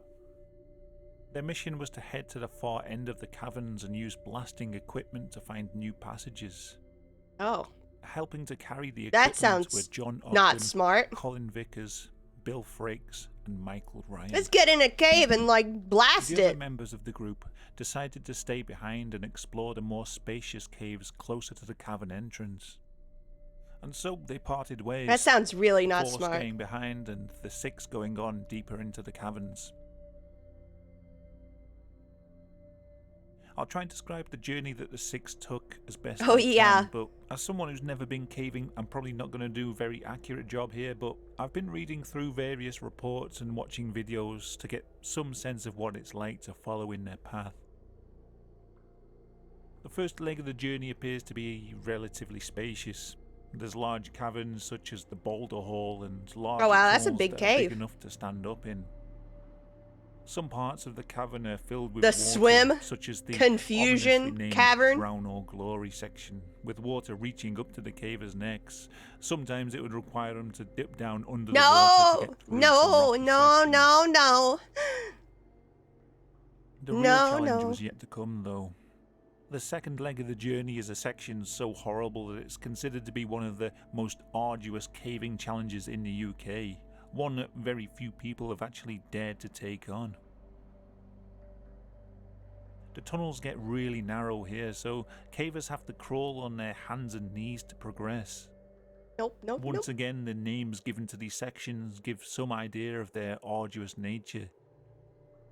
First is the rough crawl, which narrows further still into a tunnel known as the knee wrecker. No. The next part, though, is what Mossdale is most notorious for. It's known as the marathon crawl. This is a Wait, tunnel so boiling narrow water that in for large caves? parts of it, cavers I guess have if to it's push near like themselves along on their volcano. bellies. Fuck that. It's divided into two sections, the near marathon and How the common far is marathon that? tunnels, with a small 5-foot chamber in between that offers a breather. Each section of the tunnel is about 900 feet long, so it's about half a kilometer in total. Wait, one of those is I've tried called to the imagine mini what it's cow? like to crawl down such a tunnel deep below the earth, but it's so far from anything I've experienced in my life that my mind just reels at the thought of it. Oh I yeah, found this yeah, really Aaron. good blog post written by Simon Beck.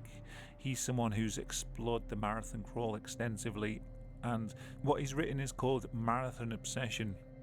Yeah, I I'll saw put a link something to the full about piece in the description. about that once. I recommend going and reading the whole thing because it's really interesting to read through. But I want to read some excerpts from it here because I think he does a really good job of describing an experience that my mind has such a hard time imagining.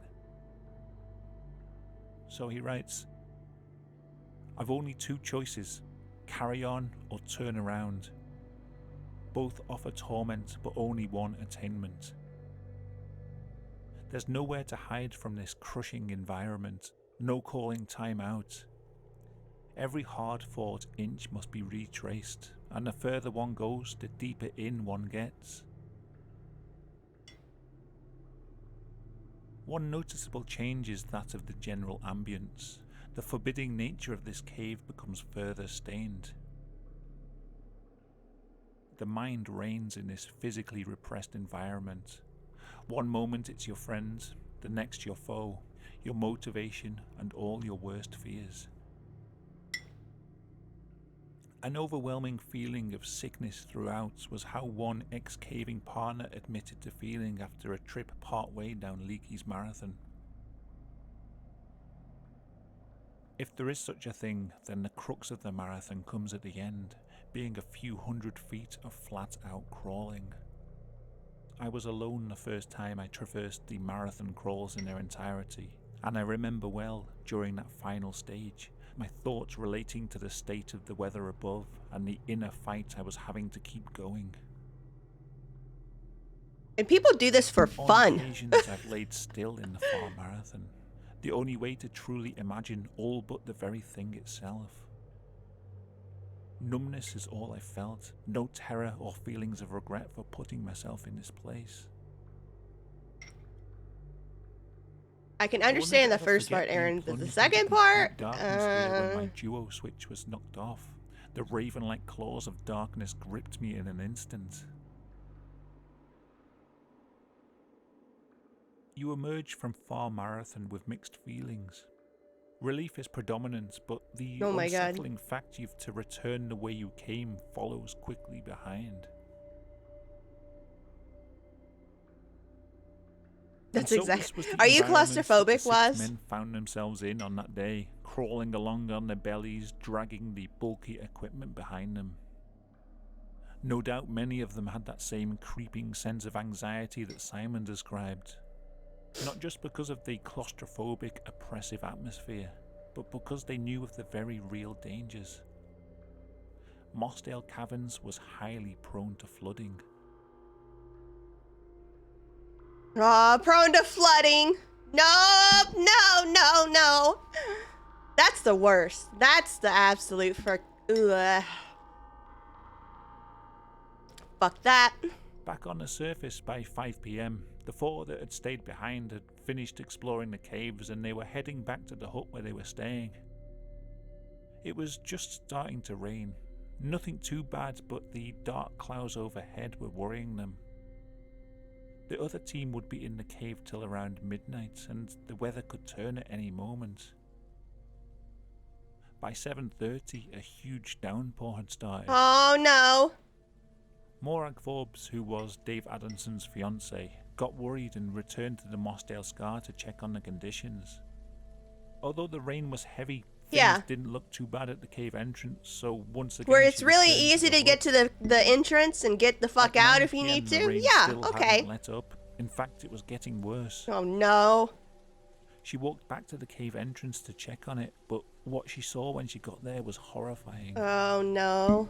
Where there was once a small stream, there was now a giant lake. The entire cave entrance was completely submerged below the water. She ran 2 miles to the nearest farmhouse and rang for help. Rescuers were on the scene by 11 PM and they had to begin the arduous task of diverting the flow of water away from the cave entrance. This was a huge operation using JCBs and sandbags. It took them all night to divert the water, but by the next morning they could access the caverns again. A team of rescuers went into the caves. They were hoping to find the lost men had camped out in one of the high-ceilinged caverns. Finding nobody there, they descended further into the tight tunnels of the Rough Crawl and Knee-Wrecker. As the caverns narrowed around them, so did their hopes of finding any survivors. Eventually they began the long crawl down the marathon. Some way into the far marathon, their fears were realised. Wedged into a rift in the side of the tunnel were the drowned bodies of Michael Ryan and Jeff Barrow. Oh my god. That's... They must have both squeezed in there together in a final desperate attempt to get some air. Obviously, the discovery of these bodies must have been highly traumatic, so it's testament to the grit of the rescuers that they then steeled themselves, squeezed themselves past the 2 dead men and tried to locate the other 4.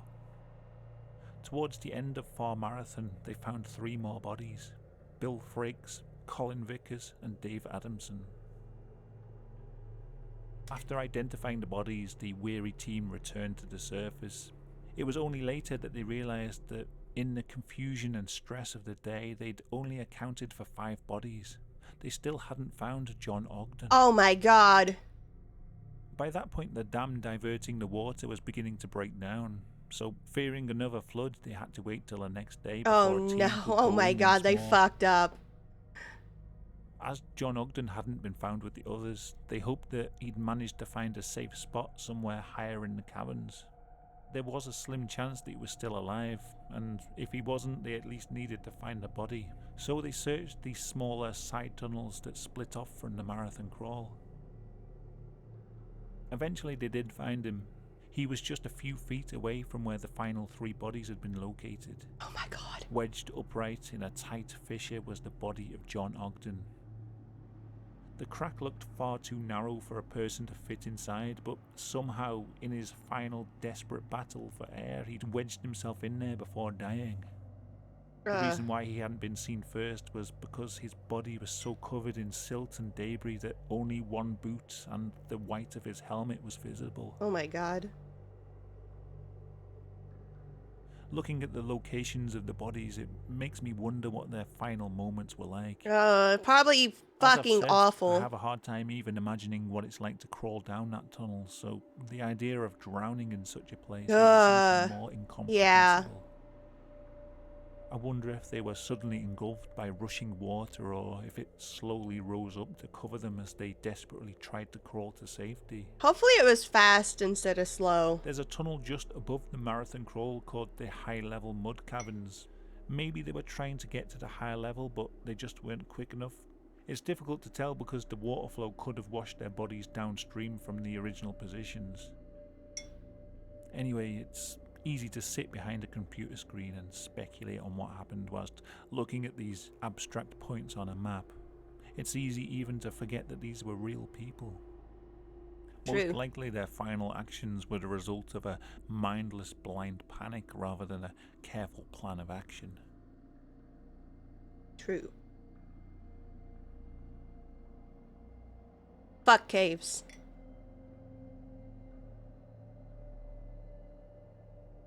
The decision of what to do with the bodies was a difficult one. It would have been impossible to bring them to the surface, so at first they simply left them where they lay and sealed up the cave entrance. For 3 years the bodies remained in the marathon tunnel, continually washed by the same waters they drowned in. Oh God. It was only then that another team entered the caverns, and in what must have been an exhausting and distressing operation, they buried the bodies in a part of the high-level caverns known as the Sanctuary. After that, the entrance was sealed up once more, and ever since, the landowner hasn't allowed anyone access to Mossdale Caverns. Yeah. That doesn't mean nobody's been back, though. In the intervening years, other entrances have been found, and a number of renegade potholers have been back to explore its tunnels. Obviously, given its history, it's gained quite the reputation, perhaps rightly so. Many cavers see it as too risky to venture into, but even without the unpredictable flood risk, there's something else to these caves too. Not only is it a cave system, but it's also a tomb for 6 people that died far too young. It gives the caverns a sinister quality that goes beyond its dark walls and narrow confines. Some even say that the Moth Girl caverns are haunted. There are people who've sworn that they've heard voices echoing in the Thank tunnels you when for they've the been in hydrate. there all alone. In fact, there's even a video that seems to capture some of these voices. Oh. This was uploaded by Holy Moly Alex in 2019. Listen carefully.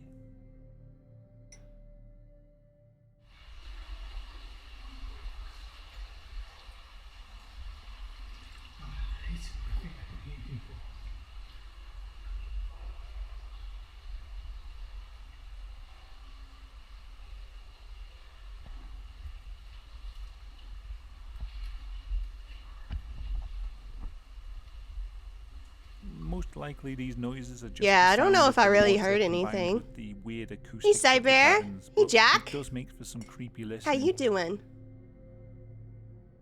So I thought I'd wrap up this video by answering a question that I bet some of you have already typed in the comments.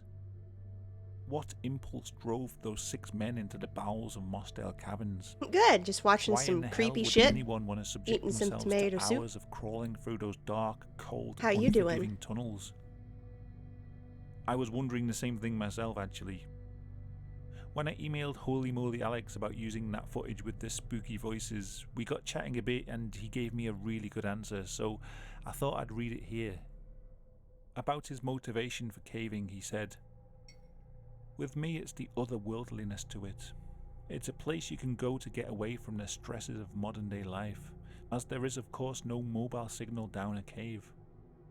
The biggest draw factor is the possibility of finding and exploring new passages no one has ever explored before. To be the first man ever in the entire history to enter the section of cave and see the beauty. No, I think I'm good. It is, I after think all, I'll what pass. drew those men Pass into on that. Mossdale, as they were trying to push beyond the current limit of the cave.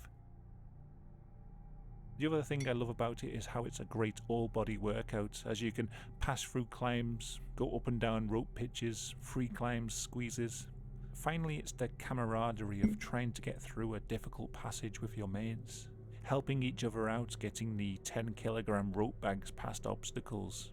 It really fosters friendships, and I've made some great friends in the caving community. Of course, sometimes you just want to challenge yourself. Solo caving is a different experience, but it's not that much more dangerous provided you leave a call out and don't try and push yourself. I consider cavers as the last pioneers, as other than deep space and the deep oceans, unexplored underground caves are the last places still completely untouched by man, and it's a place that an average Joe, if they're willing to put the effort in, can get to without being a millionaire.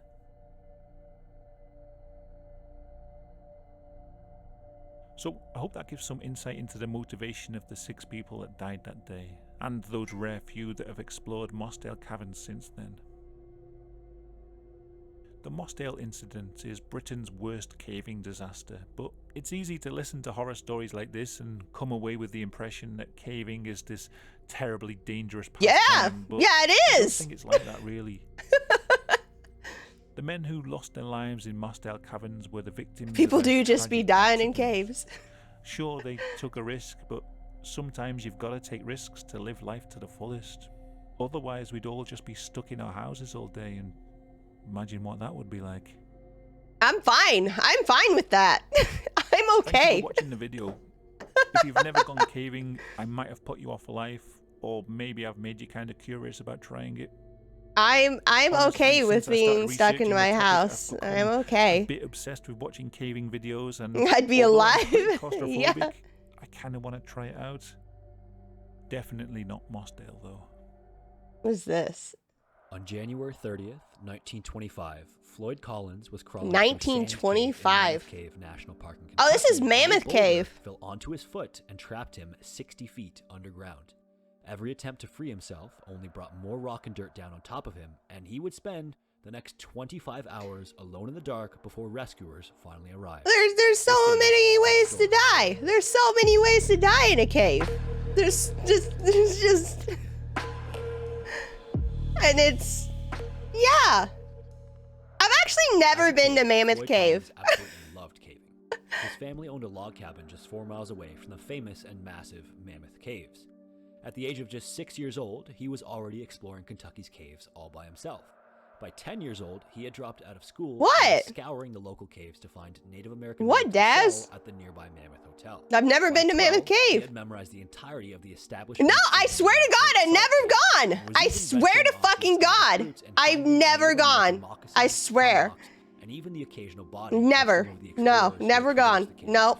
Not In once. 1910, when Floyd was 14, a geologist from New York. I know. It is shocking. 2 years, Floyd taught the geologist all of the routes around the cave, and the geologist taught Floyd all about geology. What Floyd learned from the geologist later convinced him that all of the caves in the local area were connected. As a teen, Floyd was known to be the best caver in all of Kentucky, and he would regularly squeeze through passageways that no other caver dared to touch. I would go like on a tour. Floyd discovered a You know? massive underground cave with sheer vertical walls, a You know, perfectly on smooth ceiling, and large, like colorful common passageways. I feel like that's safe enough. Floyd named it Crystal Cave I think. and began promoting it to tourists. Unfortunately, due to its remote location and how bad the road to get to it was, Crystal Cave fell flat. Floyd even bought a taxi to try to bring more traffic into the area, but unfortunately, he was a comically bad driver. Apparently so bad that he literally once hit the broadside of a bar.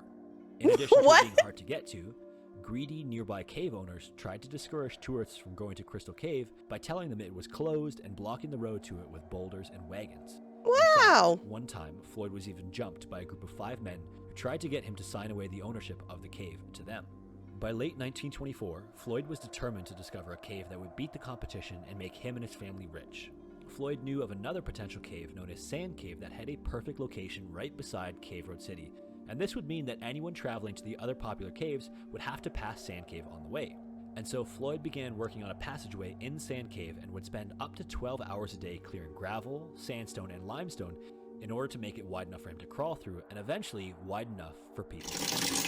On the morning of January 30th, 1925, Floyd took off his coat Thank you for the hydrate. by boulder. He then grabbed his kerosene lamp and rope and then dropped into a manhole-sized cavity in the ground, as he had done every day for the past few weeks. In the hole, he dropped to his hands and knees and began crawling through puddles and mud until the last beams of sunlight faded behind him. As he corkscrewed downward in the tunnels, he reached a 4-foot drop and lowered himself and his lamp down gently before proceeding onward. Up ahead, the passageway narrowed even further into just a small shaft of jagged loose rocks. At this point, he had to drop on his stomach and army crawl his way through. At 50 feet in, he reached the cave's first real squeeze, which was just a crack with 10 inches of clearance. Being the experienced caver that he was entirely unfazed and just exhaled all of his air to flatten his chest and then rocked his body forward and then pushed with his toes to squeeze himself through the opening. On the other side, it widened up briefly before squeezing back down again to an even tighter squeeze. This time, the passageway descended down like a pit and was so tight around that it was like squeezing through a chimney that fit your body perfectly, except it was lined with rocks that dug into you and would tear your clothing as you moved through it. Floyd had spent the previous day removing rocks from this passageway, and it finally looked large enough for him to continue deeper into the cave. As he moved through the final crack, his kerosene lamp lit up a large 60-foot drop almost straight down. This is exactly what Floyd had been looking for, and he was eager to keep going, but his lantern began to die. So instead, he decided to head back for the day and refuel. So he squeezes himself back into the crack, pushes his lantern out in front of him, and begins snaking his way back towards the chimney passage. Accidentally, Floyd knocked over his lantern, and so now he was suddenly in pitch black darkness. Again, this wasn't really Floyd's first rodeo, and so not panicking, he just continued onward back out of the cave. At one point, he dug his foot against what he thought was the cave wall to push himself forward, and began to lunge, but it was actually a rock formation, and when he pushed it, it broke. When it broke, a large rock landed on his ankle and sent shooting pain through his leg. Instinctively, he immediately tried to kick the rock off with his other foot, only to have a torrent of gravel and rocks fall around his legs and waist, and the large rock on his ankle only wedged itself deeper into where it was stuck. Oh my god. He heaved himself forward and then backward and then forward again, but he didn't budge at all. He tried to breathe and keep calm in the pitch black, but his left arm was pinned under his torso and his right was pinned by the ceiling above him. His head was also directly under the pit he had crawled from, and the cave squeezed him like a straitjacket. He couldn't reach behind him or roll over, and whenever he struggled, more rocks landed around him or onto him, and the jagged rocks dug into him from below. Floyd clawed at the walls of the cave until his fingers bled. Finally, after fighting for hours, he exhausted himself and fell asleep. When he woke up, realizing he couldn't dig himself out, he screamed for help, and for the next 25 hours, he spent his time either sleeping or screaming out for help until he lost his voice. Oh my god. And it would take the full 25 hours for it to be noticed that he was gone, because this was typical of Floyd. In fact, earlier that week, he spent almost 30 hours straight in a cave. On top of this being a regular occurrence, he had been sleeping at 3 different homes in the last little while, and so it was assumed by each of his hosts that he was sleeping elsewhere. Oh my It god. wasn't until the following morning that locals realized he might have gotten stuck somewhere. The first person to enter the cave to find him was 17-year-old Jewel Estes. He was thin, which was perfect for caving, but he was relatively inexperienced underground, and so he never actually reached Floyd. Shortly before the last squeeze, he froze and had to turn back, but not before managing to get close enough to call Floyd's name and received a yell back from Floyd. After exiting the cave and informing the others, one by one, men from the local area tried to reach Floyd, but each returned, soaked in mud and swearing to never enter the awful cave again. Most of the caves in Kentucky are solid limestone and are perfectly safe. In contrast, Sand Cave is composed of sandstone and limestone blocks, packed with mud and dirt holding everything together. These loose formations are prone to crumbling and cave-ins and are not usually frequented even by experienced cavers. At around 4 p.m. that day, Floyd's brother Homer arrived from Louisville to find the crowd now gathered outside Louisville. the cave. He ignored them and made his way over to the cave and went inside, still in his street clothes. Louisville? He reached the 10-foot pit above his brother's head and had to remove all of his clothing to get any farther. This was when Homer realized they had a huge problem. If the rescuer trying to free Floyd came down head first, he would have to work upside down. If they came feet first, they wouldn't be able to bend down to reach Floyd because of how narrow the passageway was. Even worse, Floyd's body blocked any of the rescuers from being able to reach the rock that was pinning his ankle. Realizing this would take some time, Homer called to have coffee and sausages brought into the cave to give to his brother. He began trying to dig his brother out upside down, but any rocks he removed just got replaced by new ones as he dug. Hours later, Homer emerged from the cave, shivering violently from the cold and with skin just dangling from his fingers. As he recuperated near the opening, dozens more men entered the cave, and no one would be able to get anywhere near him until around midnight when Homer re-entered the cave. For about 8 hours, Homer hacked at the rocks surrounding his brother with a crowbar, trying to free his chest. By sunrise, after making little progress, Homer left the cave exhausted once again. Outside of the cave, the men argued about the best way to remove Floyd from the cave, and Floyd would even ask his brother why everyone was staying up there and talking. He was unaware of the fact that his caving ability was not ordinary. He was 60 feet underground at the end of a 140-foot corkscrewing tunnel, and although that was easy for him, literally not a single other person was able to reach him other than his brother. Homer was disheartened by this, of course, because he had asked multiple people to go down and give supplies to his brother after his long night shift. But they would just go into the tunnel, stuff the items in a random offshoot, and then return and lie and say they had given it. What the fuck? On February 1st, the only person to reach Floyd once again was his brother Homer. He spent that night removing rocks as he did the night prior. Yes, and I when he bet. finally emerged, he was greeted by reporter William Miller. William tried to talk to Homer, but exhausted, Homer just gestured towards the entrance of the cave and exclaimed, "If you want information, the hole's over there. You can go in and find out for yourself." And William would actually take him up on the offer, desperately wanting to cover the story, and weighing just 117 pounds, William was actually able to reach Floyd. When he finally made it there, his heart was pounding, he was covered in mud, and he was exhausted from the squeezes. He then called out to Floyd, and Floyd gave a groan of recognition, and so William slid down into the pit in the dark, only to land on Floyd's head. Floyd shouted out in pain, and so William quickly repositioned himself back up the pit. Oh my God. William then tried to talk to Floyd, but the whole ordeal was causing him to become incoherent at this point, and so he took some mental notes and then squeezed his way back out of the cave. On Monday, February 2nd, another man arrived by the name of Robert Burden, a 33-year-old Louisville firefighter. Like William, he was also able to reach Floyd. When he reached him, he took a look at the situation and told Floyd that he might be able to get him out with a rope, but that the foot that was caught might come off in the attempt. Completely defeated at this point, and maybe a little bit delirious, Floyd just said, "Pull my foot off, but just get me out of here." What Robert didn't know is that Floyd had begun to lose touch with reality at this point, and so when he returned to the surface and told the crowd about the idea, there was a lot of pushback, and rightfully so. Pulling Floyd out of the cave would definitely break his foot, if not remove it entirely, and he might bleed out before reaching the surface. However, running out of options and 79 hours into Floyd's ordeal at this point, Homer, William, and Robert descended into the cave with a special harness and a 100-foot rope. When they reached him, they gave him some whiskey and some sedatives to calm him down before the pull. They strapped him in and nodded. Here, take some whiskey. Count, the rope went tight. Floyd began screaming as his body was bent around the angle of the pit. His screams echoed through the cave as the men pulled, but Floyd didn't move. Fearing for his brother's life, Homer had had enough and began pulling the opposite direction and actually managed to pull the rope from the other men. The screaming stopped, and Floyd lay limp on the cave floor. He hadn't moved a single inch. The team decided to leave the cave and reevaluate. Everyone was severely shaken by the experience, and Homer would even need to be carried out of the cave. Outside of the cave, there was only one person left who stood a chance at rescuing Floyd, and this was his childhood friend, Johnny Gerald. When Johnny first heard about Floyd, He could have had the he good didn't think shit much of 15 it years because earlier. He knew that if anyone could get unstuck, it would be his friend, Floyd Collins.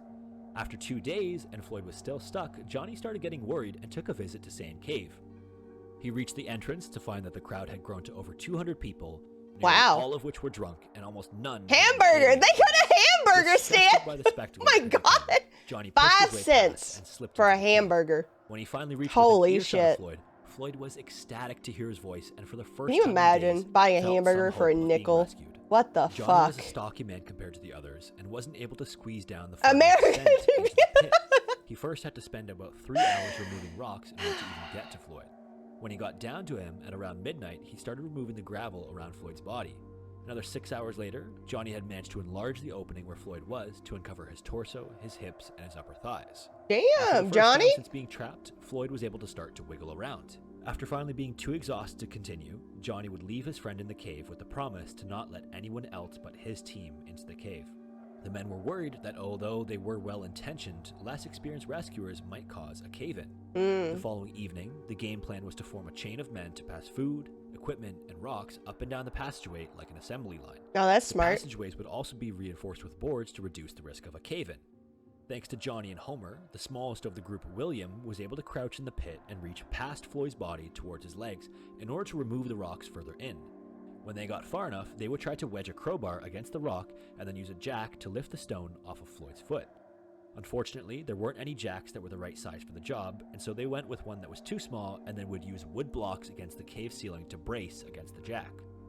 Shortly before midnight, they began expanding the jack, but almost immediately it shifted to one side and slipped loose. William repositioned the jack and started opening it once again. Yeah, The 5 jack cents as long as crushed they're into the boards the technically tension safe to increased, eat. And the rock began to tremble. Floyd cried out to keep turning as William focused intensely on the rock, and with each turn of the jack, he felt a surge of adrenaline as the stone continued to shift. But the block slipped once again, and the jack fell out of place. William went on to try over and over, adding blocks, removing blocks, adjusting the angle, adjusting the jack. All the while, Floyd was encouraging William, but unfortunately, at around 1 a.m., he collapsed from exhaustion. Gosh. Before leaving that night, the men adjusted Floyd's blankets and wrapped a light bulb around his neck for warmth. They left the cave that night with purple and bruised hands, exhausted and defeated. The following day, another new face took charge of the rescue, a man named Henry Carmichael of the Kentucky Rock Asphalt Company. Given his line of work, he had the necessary experience to stabilize the supports in the cave and widen it more safely. Okay. He sent 2 men into sand caves to assess the structural stability, and they would have an easy time for the first 100 feet or so due to all the widening. But as they went further into the cave and the supports grew less frequent, they noticed something horrifying. The warmth outside of the cave due to all the fires and the warmth of the rescuers inside of the cave had caused the temperature and moisture level inside the cave to rise. Oh. Near the final squeeze, large cracks had formed and the ceiling was beginning to droop. Oh no! One of the men suggested leaving immediately, but the other desperately wanted to reach Floyd. By the time they reached him and spoke to him, the other man was practically begging him to turn back. It looked as though the passageway was closing in by the second. 118 hours into the rescue, the men were confident they could use a blowtorch to burn away 2 of the rocks that had preventing the jack from being placed in the right position. William But entered the that's more cave as he had heat. done dozens of times in the last few days, but quickly came up on a wall of orange-gray rocks. The cave had collapsed. He tried to move some of the rocks, but each one that moved caused more rocks to fall from the ceiling. Rocks were also falling all around him and behind him, almost blocking him in. Give me my fishing pole, I can get He him! was now scared of also becoming trapped. He returned to the surface, nose bleeding, and told everyone that it was now too dangerous to enter Sand Cave. The last man from this team to enter the cave would be Johnny Gerald. Over the next 8 hours, he went into Sand Cave at least 5 times to reinforce the walls and to remove rocks. On one occasion, Floyd could hear Johnny get close to the pit and ask for some food, but Johnny would tell Floyd about the cave-in. When he heard the terrible news, Floyd began to cry. Aww. Motivated by the gut-wrenching sobbing of his trapped friend, Johnny continued to tirelessly remove rocks from the pile and would actually finally manage to see light coming from the other side, coming from the bulb around Floyd's neck. At 10:30 p.m. on February 4th, Johnny would enter Sand Cave for the final time. Oh He no. squeezed through the tunnels and crawled through the mud with the hopes of coating Floyd's legs with Vaseline to slide him out. As he approached the cave-in, he was shocked to see that no light came through anymore. The cave had collapsed once again. He stared motionless at the pile for over 15 minutes and then began to yell. He called for Floyd over and over until a rock came down from the ceiling and landed on his head. He called out again and then another heavier rock landed right on his back. 15 minutes later, Johnny left the cave and would not re-enter. On Tuesday, February 5th, 142 hours into the rescue, the state of Kentucky assumed control of the rescue. A team of engineers and miners were assembled outside of the cave with the goal of creating a shaft parallel to Floyd, which would then be used to dig horizontally once they got down deep enough. Geologists were brought in to survey the ground, trees were cut down, rocks were About removed, time. and equipment was brought in to dig. However, all of the machinery would prove to be useless. Tests showed that the fumes would fill the cave and kill Floyd before Oh, ever reaching fuck! him. At hour 146, men began digging the 55-foot shaft with picks and shovels. Approximately 75 volunteers worked to remove soil with the hope of dredging up 2 feet of soil per hour. If they worked at that pace, they would reach Floyd in about 30 hours. Yeah, right, The first ton Daz? was removed easily, and the diggers were already down to 10 feet. At 15 feet, the shaft narrowed, and the shovels began to run into boulders. A system of buckets and pulleys worked to remove debris as fast as possible, but the pace slowed to just 6 inches per hour. At hour 30, when they initially expected to reach Floyd, the shaft was only 17 feet deep. Yeah. Locals and men who had worked before the state got involved watched helplessly from the sidelines. At hour 228, tarps had to be set up above the shaft to prevent rain from getting in, but that didn't stop pools of water from forming at the bottom of the shaft. Towards the end of Sunday, the shaft reached a depth of 25 feet and the pace of digging That's slowed it? to only 4 inches an hour. Oh my god. At this pace, Monday went by, and then Tuesday went by, and then on Wednesday at hour 288, the rain turned into snow and the water and mud began to freeze. Of course. At hour 360, a depth of 55 feet was finally reached and the order was given to burrow sideways into Sand Cave. At hour 411, after 17 days trapped underground, 12 without food or water, and 4 without any heat from the light bulb. Food or burned out, water? There was no hope left from the group. At 1:30 Yeah. p.m. on Monday, February 16th, a chisel finally entered Sand Cave. Workers frantically removed rocks to widen the hole, and finally a rescuer named Ed Brenner flashed a light into Sand Cave. He looked into the cave and saw a glimmer. Floyd Collins had a gold tooth and it was shimmering in the light, but it did not move. He turned around to look at the group and shook his head and said, "Floyd Collins is dead." I mean, yeah, The 12 coroner would days, later no claim water. that Floyd had been dead for approximately 3 days, and if this is accurate, Floyd died only 1 day after his light bulb finally went out. The following morning, with the shaft walls buckling in, officials decided that it was too dangerous to remove Floyd from Sand Cave. For the next 8 months, Homer Collins toured stages across the country telling crowds stories about his brother's childhood. Ever since his brother was declared dead, Homer had vowed to get him out, but didn't have enough money to fund an excavation. On April 17th, he had finally raised enough money, and 7 miners redug the shaft and re-entered Sand Cave. This time, they entered from in behind Floyd's body and finally removed the rock that pinned his leg and caused his death. It weighed just 27 pounds. Wow. And finally, on April 26th, 1925, Floyd Collins was lowered into a grave in the family cemetery. A stalagmite headstone marks his plot. If you made it this far, I just wanted to thank you for watching. My name is Sean, and this is my channel, Scary Interesting. I really hope you enjoyed the video, and if this is the type of content that you enjoy, That's so I hope you'll depressing. consider subscribing to my channel. I'm hoping to make 1 or 2 videos a week, just like this one, that will be covering these scary and interesting stories. Again. Fuck caves. Fuck caves. Let's see.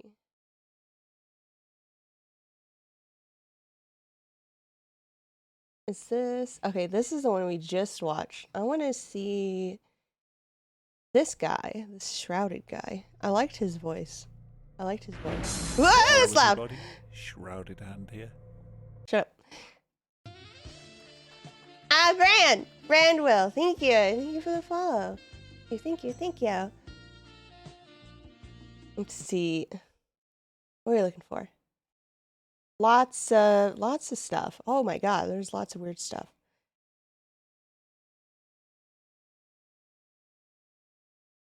What? Shroom? What?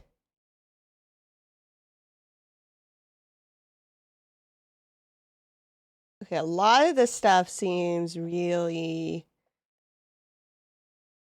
questionable.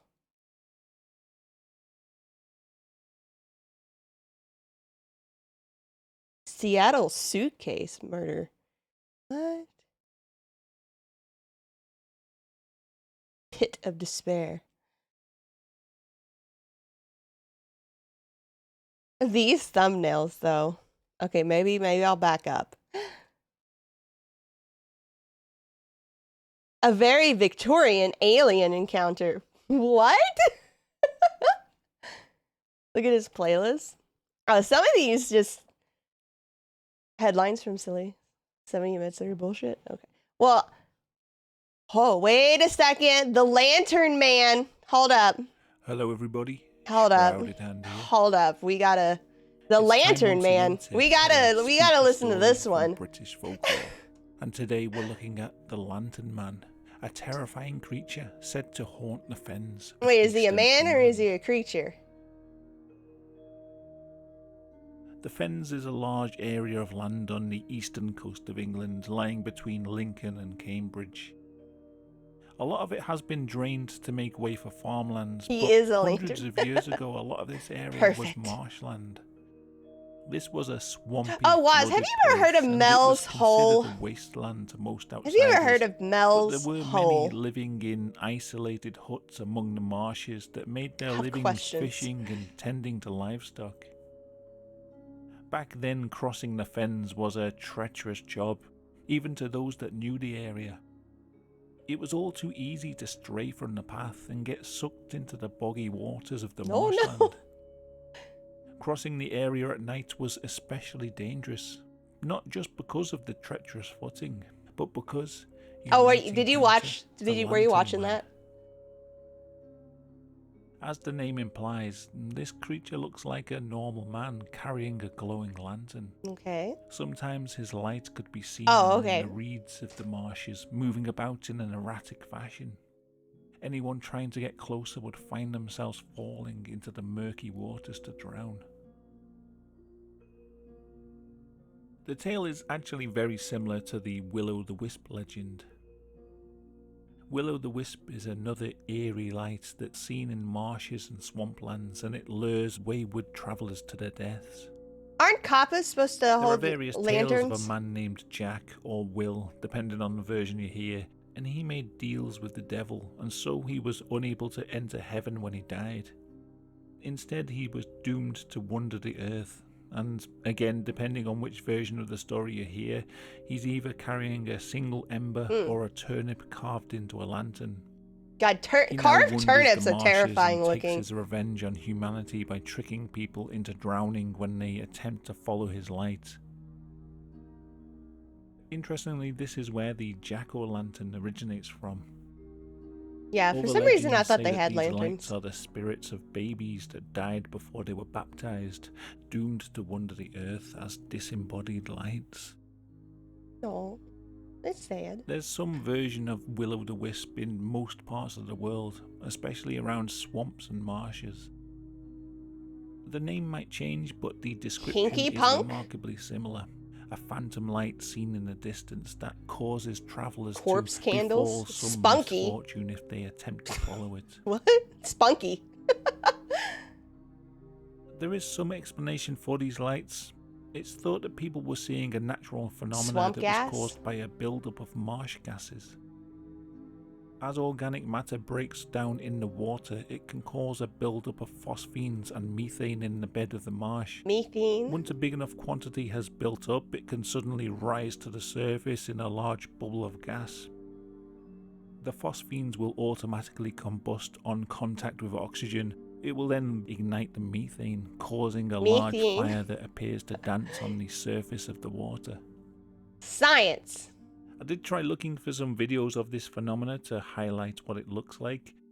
The most intriguing video I could find was this one by Gary Reed of the Unfrequented World channel. My Bigfoot story, This was filmed episode in North Bay, 142. Ontario, in the swamp area behind his house.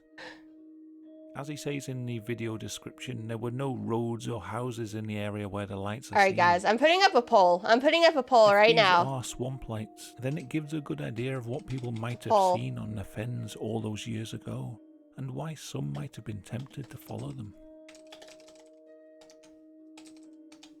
All right, poll starting now. Poll now. 5 minutes. Let's go. Do the poll. What do you think? Is I'll put a link to Bigfoot that real? video in the description, so go check out Gary's channel. He's got loads of videos on there, and it's pretty entertaining. We gotta know. We got 2 yeses.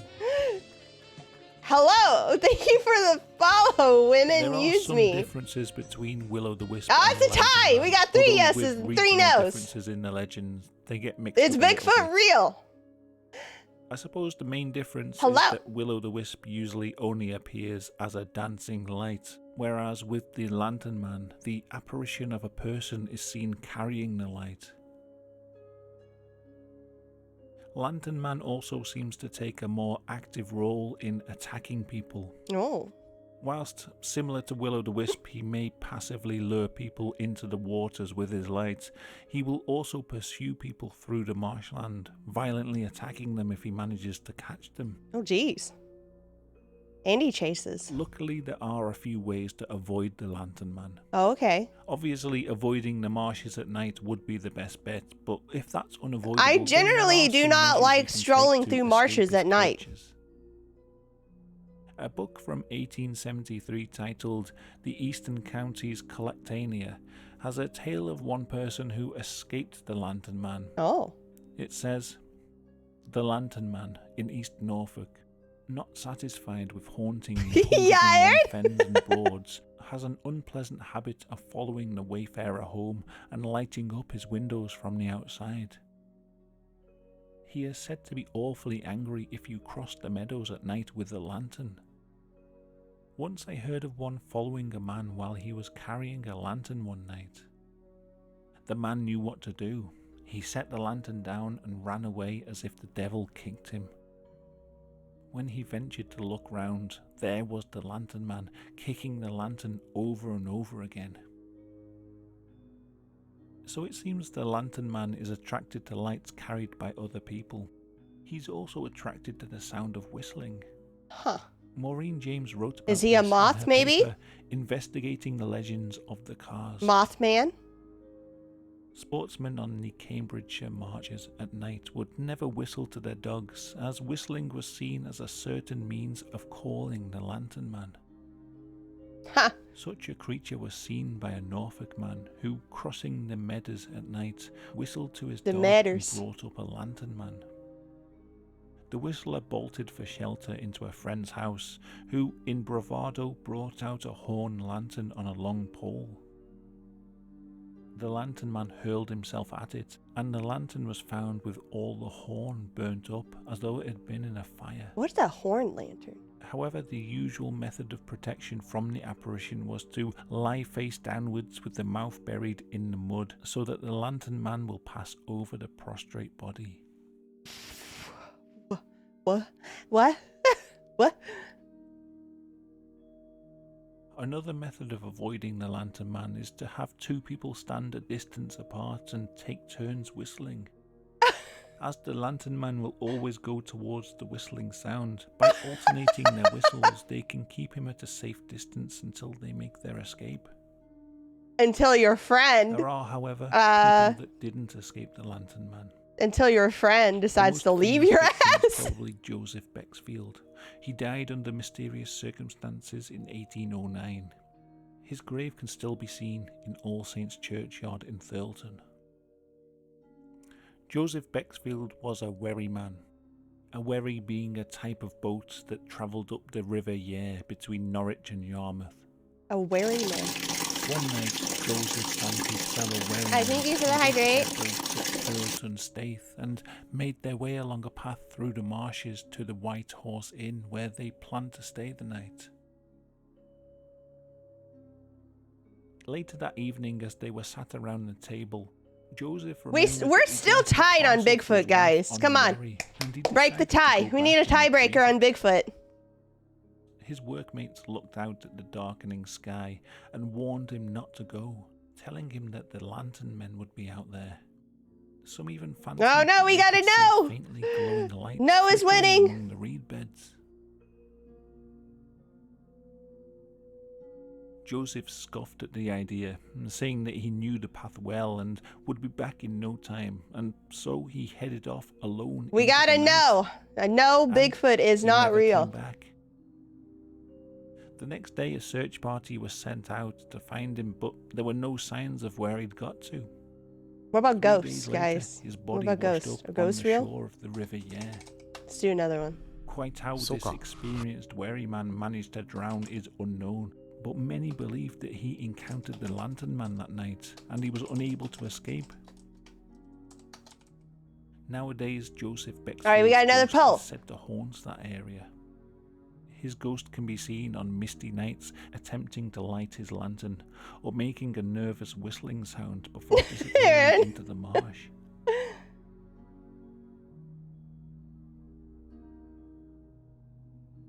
As the marshes dried up, sightings of the Lantern Man seemed to reduce in number. But that doesn't mean he's gone forever. Sightings on the fens do continue to this day. So if you are walking in the fens, be careful. Don't travel alone. Don't give me 50-50. Don't travel at night. Don't light a torch. And whatever you do, don't whistle. Don't whistle. No problem. I cannot whistle. I don't know how to whistle.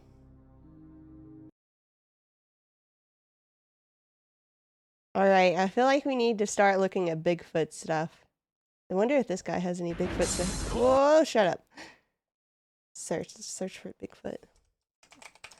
Daz, do you know any good Bigfoot videos? Because I feel like we need to look at Bigfoot now. Unknown creature living behind radiator. What? Attic demon. Amazing paranormal evidence. On the Fiskerton Phantom? Oh, what is that? The Fiskerton Phantom?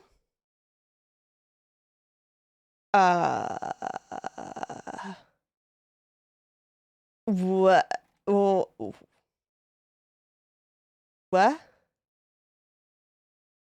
The fuck is this?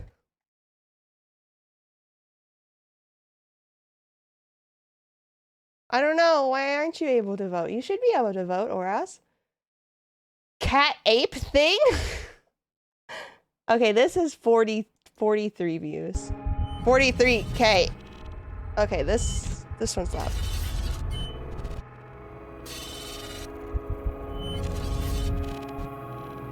Beyond creepy.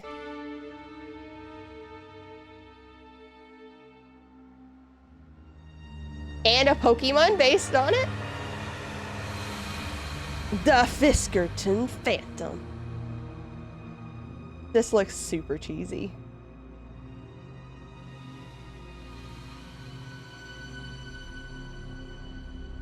The ghosts are winning. Is a mysterious creature nicknamed the Fiskerton Phantom stalking the Lincolnshire woods.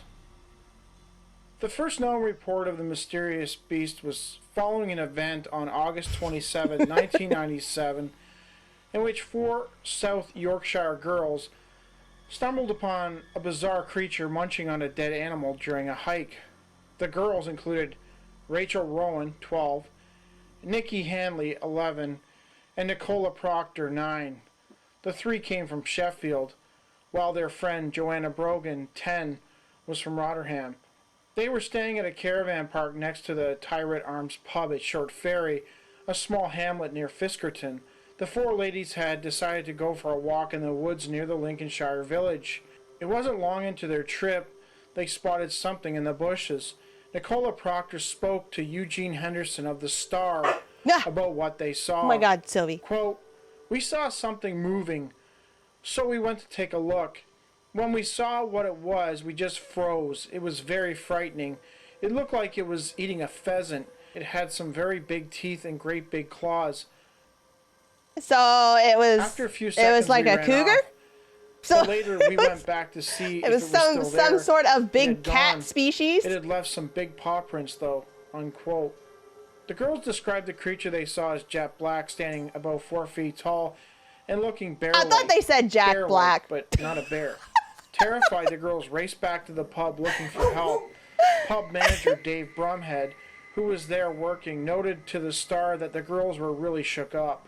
Quote, "There was no way this was a schoolgirl's One could have. There's They were zoos. really shocked. Could have We had escaped from another the sighting zoo or that something. evening near to where the girls had been. A motorist stopped his car in the middle of the road after he thought he had seen something. It's all very strange," unquote. As Proctor said, only large paw prints were left at the scene. In his article, Thanks, guys. Henderson noted that there had been a series of mysterious creature sightings in the area prior to the sighting by the 4 girls. In some later reports, the creature was said to have glowing red eyes. It's interesting to note that in 2008, Rachel, Nikki, Nicola, and Joanna's sighting would become the basis for the character of Fiskerton, voiced by Diedrich Bader, in the Cartoon Network animated television series The Secret Saturdays, created by Jay Stevens. In the show, the lovable Fiskerton, an 8-foot sight, and I went to play in the nearby woods just as the sun. He claims that despite I don't know about this, Aaron. This is goofy. Okay, hold on. Secret Saturday is actually a great show. It's got, yeah. Just literally reading the article. What about this one? This looks interesting. The Black Bird of Chernobyl. I don't think I've ever seen this or heard anything about this. When researching the numerous But anything major Chernobyl catastrophes related that have is occurred throughout creepy. human history, it is not Bigfoot's uncommon goofy to find too? testimony from observers I who claim guess. to have been pre-warned about the looming tragedy by some form of vision or ominous portent. I've seen a really scary This week, Bigfoot movie. We examine one It made such me never want to example go of this, camping, ever. the Blackbird of Chernobyl. Oh, ghosts are real. Won the poll. Last I saw it was 6-2. Conspiracies. Cryptids. Strange deaths. Mysteries. True crime. Bedtime stories.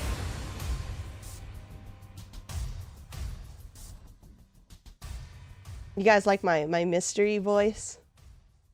Could it be Bigfoot?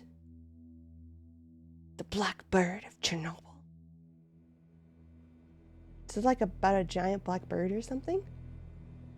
Or just a regular black bird? A day after the disaster, the scenes witnessed by the helicopter pilots as they flew over the stricken facility were akin to something out of a horror movie. Several hundred feet below, rubble still smouldered across the broken power plant, producing dense plumes of acrid Who's smoke, seen the which they were HBO forced to skirt around as they were series guided about into the Chernobyl? target area. On the ground below, Fucking good a combination show. of Oh my rescue god. workers and military personnel could be seen running to and Surely fro. horrifying. Many of them Real well life aware horror of the right risks there. they were exposing themselves to, but carrying on regardless of the dangers, simply because there was a job that needed to be done. For the sake Radiation of poisoning. Not just hundreds, It's not the but way to go. thousands, and perhaps even millions of people. High above, the pilots themselves were no safer from the invisible cloud of radiation that had contaminated the area. Without video cameras or any other form of specialist equipment, each aircraft was forced to fly in at high speed, their crews blindly dumping sucks, tons Aaron. of It's a really boron, good show. sand and clay in the hope that the fires inside the reactor itself would finally be extinguished. Sergeant Valery Semyonov stared down impassively at the hellish landscape and reflected on the fact that no matter how much water he gulped down, the sickening metallic taste in the back of his throat refused to go away. Hey, Ninja. Like the majority of his fellow airmen, he had little faith in the safety guidelines they were working to. Yeah. It was the fourth and final sortie of the day, and as the pilots signalled that they were once again on final approach, Semyonov prepared to manhandle yet more heavy sacks of sand and chemicals down onto the deadly ruins below. As he reached across to open the aircraft's side door, his whole world instantly seemed to turn upside down. Without warning, the chopper banked sharply and suddenly, sending the flight engineer crashing against a pallet of sacks, before rebounding and banging his head hard against the side of the cabin. The sergeant cursed loudly, checking there was no blood coming from where he had smashed his head against the airframe, before making his way forward to vent his anger at the pilots. Even amidst the loud thrumming of the helicopter's rotor blades, Semyonov could hear shouting as he stomped towards the cockpit. Forcefully yanking the entry door to one side, he was momentarily stopped in his tracks by the terrified expressions on the faces of the two airmen. The fuck? All his angry questioning produced was a helpless look, and some animated pointing in the direction of the windscreen. As Semyonov peered out into the smoke-filled skies ahead of them, there was a sudden movement. A jet-black shape hurtled out of the blackness, right across their flight path. He caught a momentary glimpse of curved talons, shark-like teeth, and luminous red eyes, before with a shriek and a wing flap, the monster disappeared back into the smoke. The fuck? Semyonov would not be the only rescue worker to see the creature that day, but he would be one of the last. The awful vision he had witnessed in the skies was one he would take to his grave, which would be much sooner than he had anticipated, due to the severe radiation poisoning Does he had radiation unwittingly received. poisoning make you Within hours of hallucinate? the disaster, the beast would already have been given a name. I'm gonna sneeze. The Blackbird of Chernobyl.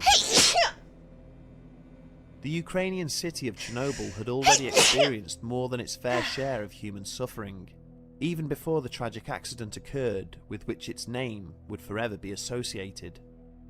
Huge numbers of the largely Jewish population were rounded up and massacred during the Stalinist purges. But that would of the be like 1930s, towards end stages. only for the survivors to fall victim to the brutal Nazi I imagine. occupation that would take place during the following decade.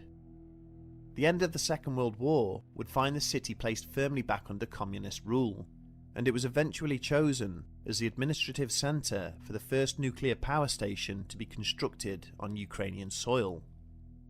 Between 1972 and 1983, 4 separate RBMK reactors were built at a site approximately 10 miles northwest of the town, with 2 more planned for construction in the near future.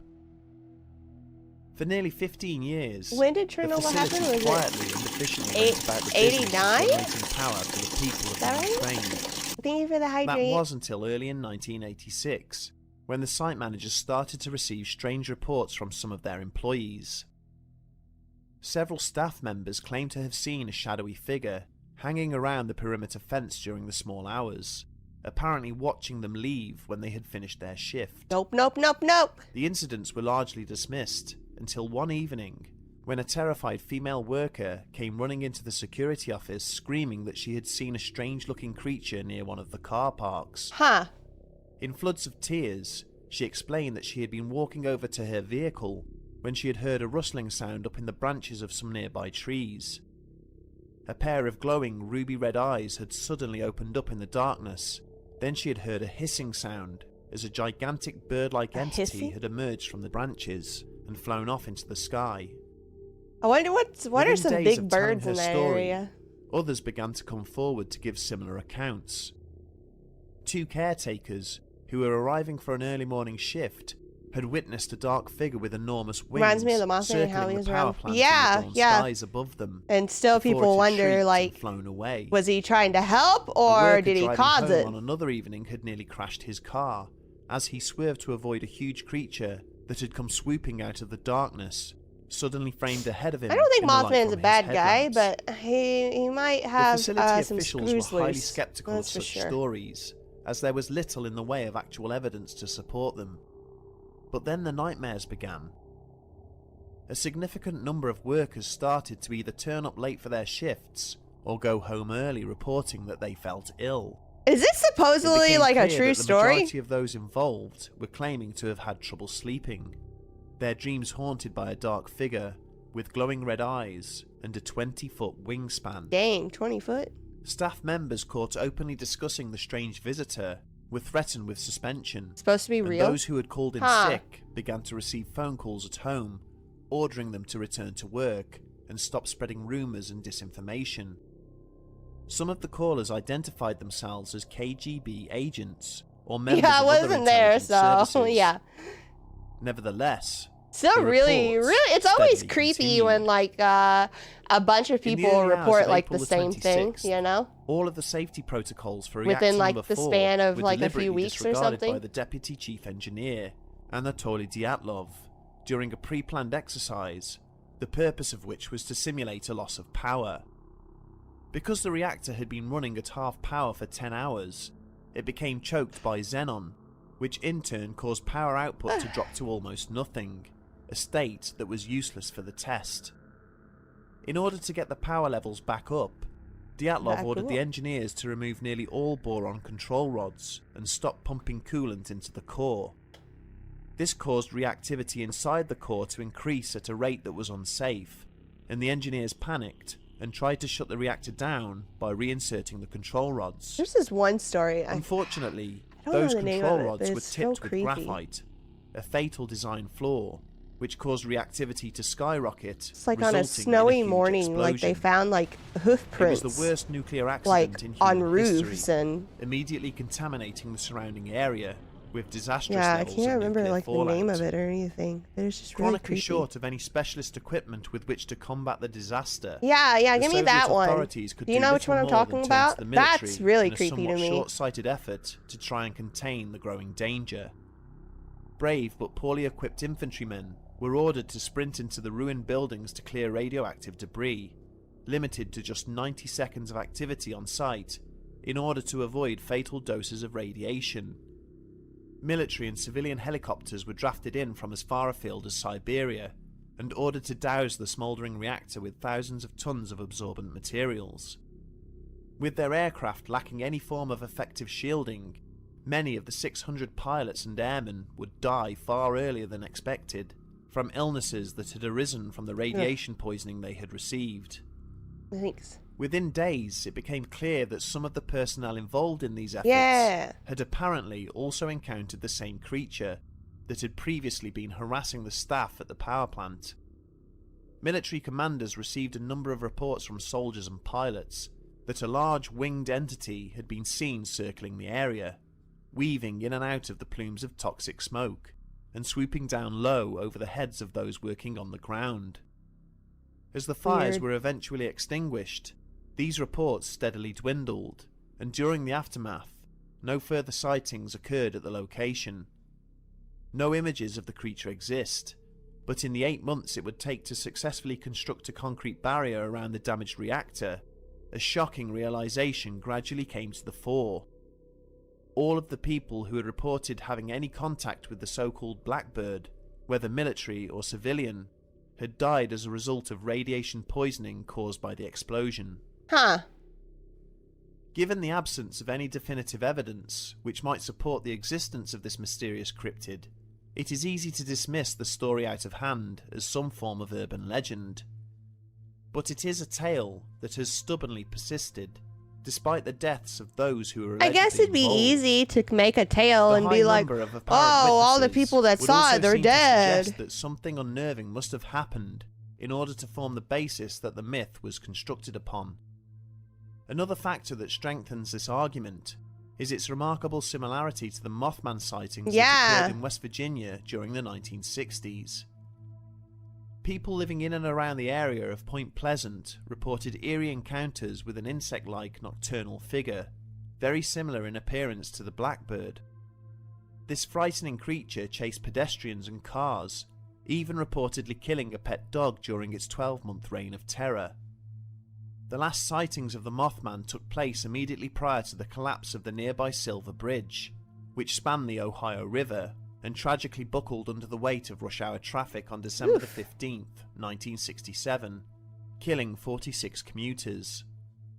There were no further appearances by the Mothman after this event, leading residents to theorize that the beast was somehow associated with the incident and may have somehow been trying to warn people That about is the definitely impending weird. There were all disaster. these sightings, and then something happened, and Commentators have then there's speculated like that no the more. creature encountered at both Chernobyl and Point Weird. Pleasant may have been one and the same, and could in fact be some form of portent or curse, inexorably linked to tragedy. Sightings of the entity prior to the reactor failure have been interpreted as an attempt to warn workers of the coming danger. On the other hand, appearances to those involved in the rescue efforts in the aftermath of the accident have been interpreted as a sign that they would not survive. The Blackbird is far from the only supernatural story to have emerged from the chaos of the Chernobyl disaster. Following the accident, a 30-kilometre exclusion zone was set up around the power plant, which has since expanded to cover an even wider area. During that time, the few soldiers and scientists who were allowed access to the zone reported that they had seen mysterious figures moving around on their night vision and thermal cameras, which would simply vanish when challenged or approached. In 1997, a team of physicists based at an American university were granted access to the exclusion zone in order to assist in assessing the effectiveness of the safeguarding measures that had been put in place there. There were concerns that the structural integrity of the sarcophagus, What the a name of the name. containment structure built What a over the name. exposed core, was Sarcophagus. failing, which could lead to a further leak of radiation. One of the academics, Andrei Harsukhov, reported that he had been alone, inspecting the exterior of the thick concrete structure, when he became aware of sounds coming from within. He maintains that he could hear what sounded like human voices, screaming for help and shouting that there was a fire inside, but when he that's called creepy. the escorting soldiers over to listen, nothing more was heard. Regarding the sightings, it is possible that there was already some leakage taking place at the plant prior to the reactor Can you explosion, imagine if like and that its ghosts effects are a caused thing members of staff and like to experience nightmarish the people visions who and died dreams. during that are In ghosts fact, there and had just been like a partial meltdown of cursed to Reactor 1 in relive 1982, which was that covered up by hellish Soviet night authorities. It forever. is thought that as soon as these haunting stories about a strange prowler came out into the open, they naturally began to influence the thinking of those around them, and suddenly, everyone was seeing the Blackbird. Similarly, the pilots and soldiers may have overheard these stories when they arrived, their mental states deteriorating under the True. pressures and dangers of their task. The official explanation put forward by the Soviet government about the reports is that what the witnesses were actually seeing was a local bird, the black stork. Oh? This is a large form of endangered species that can grow up to 3 feet tall, possessing a 6-foot Oh. wingspan. Yeah, When probably. observed fleetingly in darkness or in the poor light of the smoke-filled skies, it may be that it was mistaken for something far more sinister, the human brain filling in the gaps and adding nightmarish Yeah, I details can see because that. it was strange to see such a thing in the first place. Finally, The most likely possibility is that the creature is nothing more than an internet legend, created in the decade since the disaster, and associating itself with the Mothman sightings, not only to strengthen its credibility, but also enforce the original sightings back in Point Pleasant. Despite the fact it is still notoriously difficult to receive any information from ex-Soviet archives, there really is very little to go on or to support the claims. With no surviving witnesses to question about the creature and the alleged sightings of it, or any physical evidence, it's likely that the whole story is fictitious. But then again, who knows? Who knows? Perhaps there is something more to these tales, and whilst it is fun to speculate about the creature itself, we must remember that the Chernobyl disaster was a very real tragedy, in which countless people lost their lives in horrifying ways, and the effects of which are still reverberating to this day.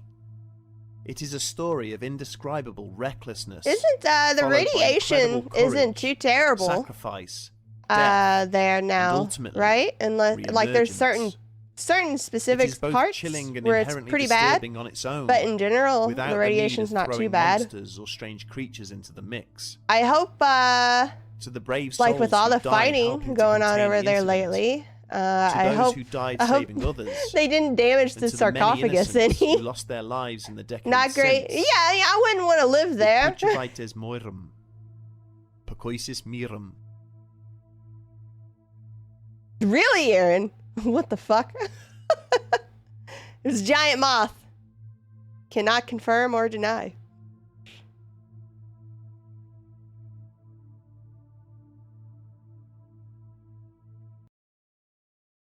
Oh, this is a really creepy story.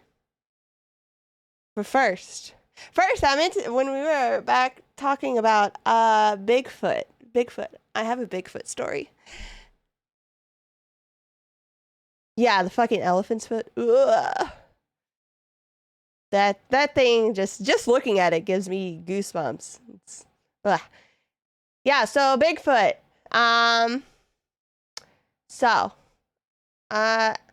My daddy used to be a tow truck driver. And he was doing a late night run in the middle of fucking nowhere, apparently.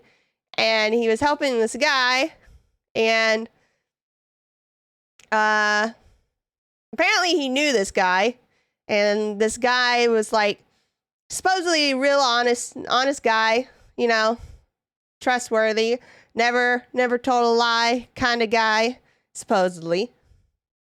And supposedly this guy saw Bigfoot. Apparently he says he was driving in the middle of nowhere, and suddenly this big thing walks out into the road ahead of him, and like stands there in the middle of the road, and he stops. I don't know. There's like Bigfoot shit everywhere, okay? I don't know. All I know is this story that I was told.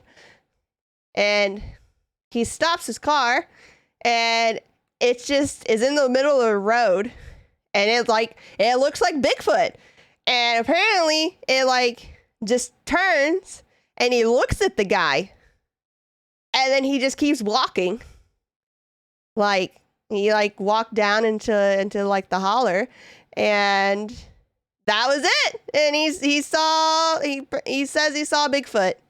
So I don't know. But yeah.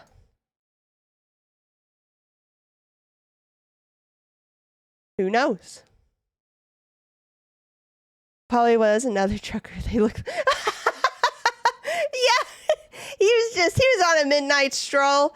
He was just walking home. This is very fair. Yeah. It's very fair. On the morning of the 9th of Who came in the back February door of my house? It was just a 1855, strung out guy. The people of Mid They don't know awoke to what a find their holler homes is. smothered by a thick blanket of snow. It's like a valley. But it soon A became holler is apparent like a that valley. whilst they had been sleeping, some unknown entity had apparently cut a path Like a straight through their county, small leaving a mysterious valley. trail where its feet had passed upon the ground. Who or what was responsible? This story is for the creepy to devil's me. Footprints? But first, a shout out to our sponsor, Surfshark. No! Given the current services, our stories and Fuck them.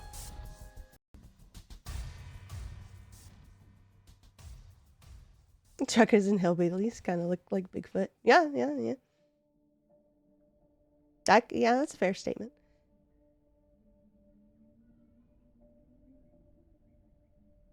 I mean, I'm sure Before his children had retired Hollow to bed the previous was a evening, thing before Sleepy Hollow. John Loosemore had allowed them Sleepy to look out Hollow the was window probably at the snow named falling after the outside. hollow that was An easterly in wind this had area. been depositing thick flurries of snowflakes onto his land and the surrounding properties for several hours, and as he bade his excitable daughters good night, he promised he would find time to build them a snowman before he left for his Do shift you the want to following build morning. a snowman? When he awoke several hours later, Loosemore hurriedly dressed before confirming that both girls were still Loosemore. fast asleep in their beds. He was just in the process of pulling on his boots in order to make good on his promise when there was a sudden and loud hammering at the front door. Oh my God! Somebody! Frowning, The John mailman rose to his today, feet and made his way across to a window like, to see who was like outside. ring. He came to my door and he was ringing the doorbell. He'd like ring the doorbell and then bang, bang, bang, bang, rang the door, bang, bang, bang, bang. I was like, oh my God! I was like scared. I was like, who the fuck's at the door? With orders to fetch the local constable. It was like, it sounded Inviting the angry. youth inside, He just had a John had package and it's like, he cautiously sounded listened to the so boy's angry. tale before changing into his tunic Shiva. and reaching for his stovepipe hat. As a result of what he had been told, Constable Loosemore took the liberty of locating a small lead cosh from one of the downstairs cabinets, which he would occasionally use to supplement the official wooden truncheon he had been issued with. He also ordered the boy to build a snowman for the girls outside the front door, ensuring that his Build that fatherly snowman. responsibilities were fulfilled, alongside those I haven't heard this of the version. wider community. There was a lot of words, yes. Loosemore was some distance away from the town centre when he had heard the sounds of men shouting. Increasing his pace, the officer hurried down the lane in the Truncheon is direction like of the a disturbance. Minutes Minutes later, he was at the town square to find a small posse of agitated like locals shorter. assembled there. Club. Yeah, that's a good word. As he It's a better surveyed word. the various weapons and tools each were brandishing, John found his hand dropping to the cosh in his pocket. I don't know what the fuck a kosh before he is. inquired what was transpiring. What's a kosh? With some persuasion, the throng parted, eventually revealing the cause of their consternation. Consternation? There, pressed deep into the snowfall, was a trail of footprints running from one end of the village right through to the other. As he stepped forward for a closer look, Loosemore noted that they appeared to have been caused by the hooves of an animal, And kosh is a rather club than too? those Ah. made by a human. When he asked why such a trail should be any cause for excitement, the constable found himself being jostled and shoved in the same direction the tracks were heading. With each subsequent step he took, the realization of what had perturbed the resident slowly began to dawn on him. The footprints he was now following did not stop, even when faced with any form of obstruction.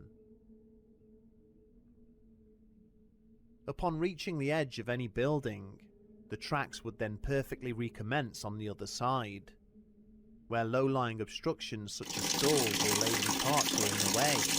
The prints travelled up and over them in an unbroken line. For the hydrate. Wrestling with the evidence which was being presented to him, Loosemore called for a ladder before clambering up to survey the roof of a nearby single-storey dwelling. When the officer climbed back down, the assembled gathering could see that his face was pale. He explained to them that the tracks had continued across the roof of the building, as if whatever had made them had walked up and over it. I'm pretty sure a horse can't jump on a building, sir. Maybe a quiet hush now deer. descended upon the gathering, But as each person present was from caught what I up in their own understand, thoughts. the prints weren't like a Someone or deer. They were something more had horse. passed through their village in the night, walking upon hooves instead of feet, in defiance of the laws of nature. And like, even if this was some kind And of if like the rumors were to be believed, prank, I'm this might still not be have the trouble first time wrapping such a my visit head had around taken like place. how they would do that without Realizing that the local constable may like not be the footprints salvation they required, in the the snow. crowd immediately set off in search of the town priest. The first few weeks of 1855 had been unusually cold, and the southwest of England had been battered and bruised by repeated snowfalls. In the county of Devon, the Exe and Tyne rivers had both frozen over at times, failing to thaw and becoming covered with each successive storm. Hapless residents were almost prisoners in their own homes, with the local roads and pathways rendered completely inaccessible. By early afternoon on the 9th of February, reports had begun to filter through to the Exeter Constabulary that something inexplicable had allegedly taken place during the previous evening. As the day had slowly progressed, a steady stream of riders had arrived from various hamlets and villages dotted along the county's southern coastal path, all wanting to inform the police about a mysterious trail that had been found trodden into the freshly fallen snow. Officers were dispatched to a number of neighbouring towns, later returning to confirm to the borough superintendent that there was indeed an unbroken line of hoof prints, which appeared to travel in a path of roughly 100 miles. I mean, that's a pretty big prank. Reports had been received from over 30 separate locations, all situated along a trail which stretched from Teignmouth right across to Weymouth. Whilst the tracks themselves were unremarkable, resembling a horse's hoof with a width of 2.5 inches, the manner in which they were laid out made little sense to those who encountered them. The pattern which had been left trodden into the snow resembled that of a biped, rather than a horse or any other type of ungulate. Ungulate. The footprints of this mysterious intruder travelled in two parallel I didn't know that was a word. situated 6 inches apart, with a gap of roughly 8 inches between each of the steps. Ungulate. The technique with which this unknown creature had walked paled into insignificance when compared to the apparently impossible path it had travelled in order to complete its mysterious journey. The owner of the footprints had seemingly been able to traverse fast-flowing stretches of open water with ease, walking vertically up the side of houses and outbuildings, and across the sloping roofs of structures of varying sizes. Don't Nothing remember. seemed to act as an obstruction or barrier to impede this phantom creature's progress. The route taken by the nocturnal visitor was neither linear nor random. In some places, it had travelled up and across man-made structures without a care. In others, there were signs it had deliberately deviated from its path to approach windows or doorways. No. Its travel. No. The investigating officers were also baffled to find no signs of any damage having been caused, or property interfered with at any of the locations they had Just visited. took a detour to stare in the window at you sleeping in your bed. No obvious crime had been committed. Witness testimony in relation to the footprints was dutifully recorded, and incident reports filed, but there was little more in the way of police investigation. As the snows finally began to melt away and the footprints disappeared, wild stories about who or what had created them spread in their wake. For the people living in the communities affected by the incident, there was only one plausible explanation for what had taken place. They believed that the devil himself had risen up from the depths of hell and walked amongst them whilst they slept, his fiery hooves searing a lasting impression in the snow as he passed them by. After all, this was not the first time that Lucifer had paid a visit to Devon. What? 200 years before, on a cold Sunday morning in October 1638, the congregation of St. Pancras Church in Widdicombe was sitting quietly listening to a sermon being delivered by the Reverend George Lyde.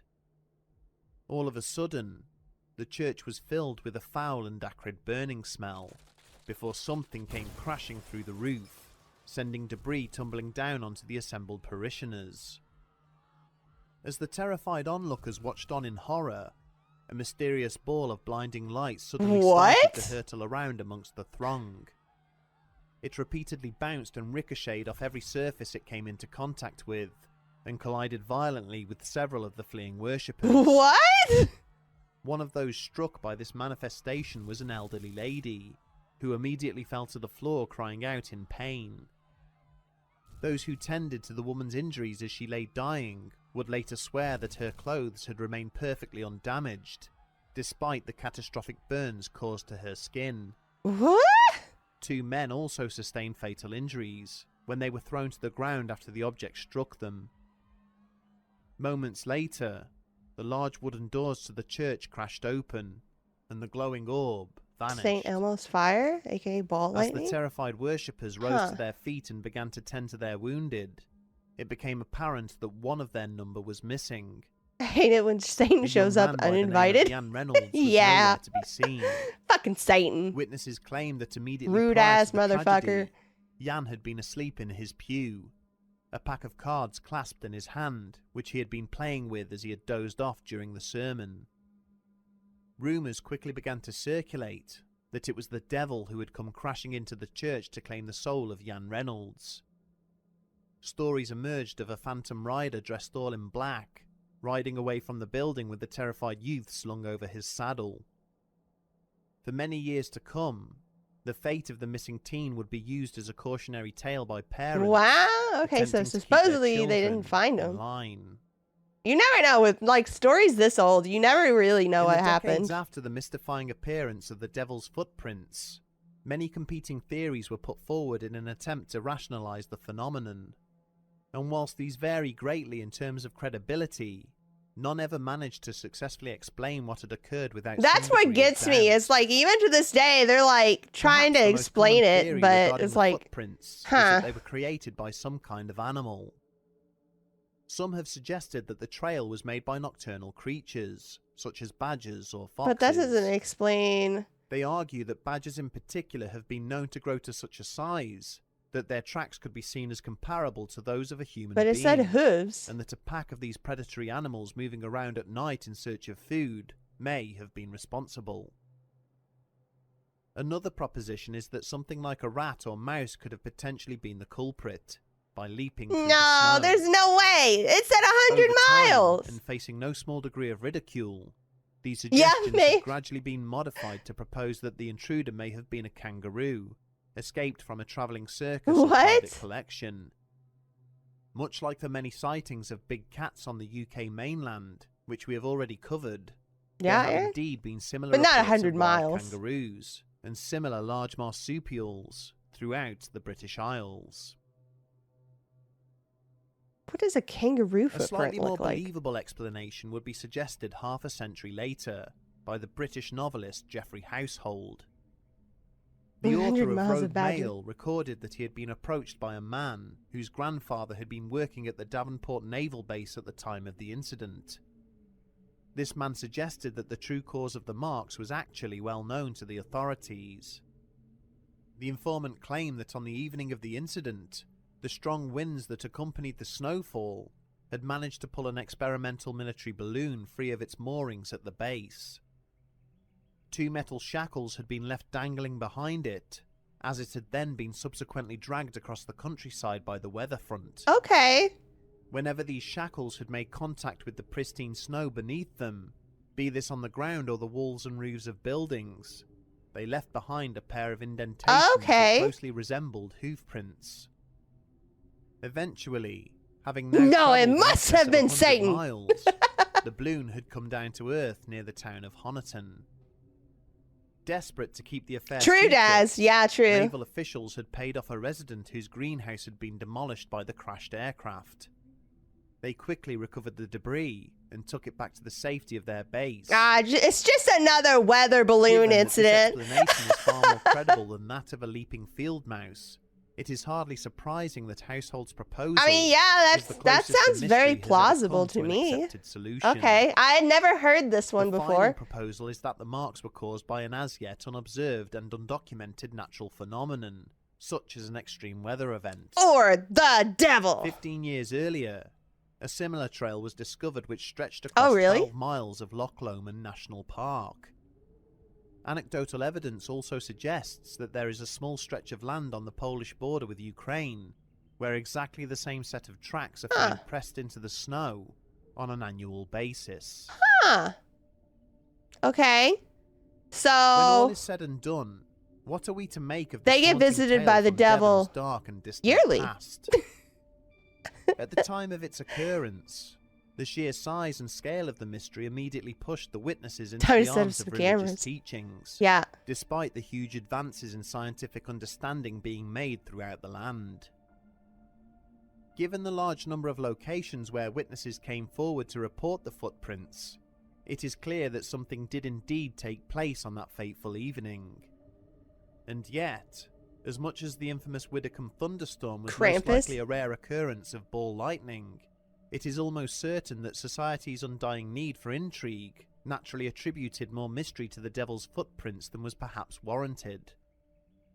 There are no recorded images of the tracks, only pencil sketches. Yeah, I and don't the size know. of the I don't know, footprint Daz. seems to vary from witness to witness.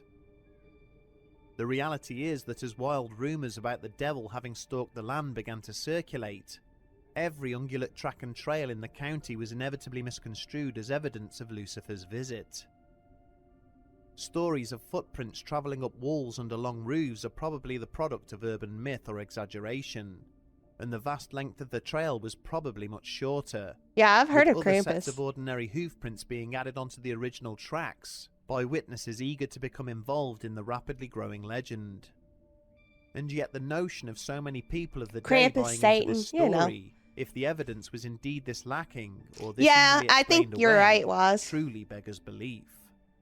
I think they would As we will at go on to least see in very future heavily be episodes, one Victorian England direction. was no stranger to myth and mystery.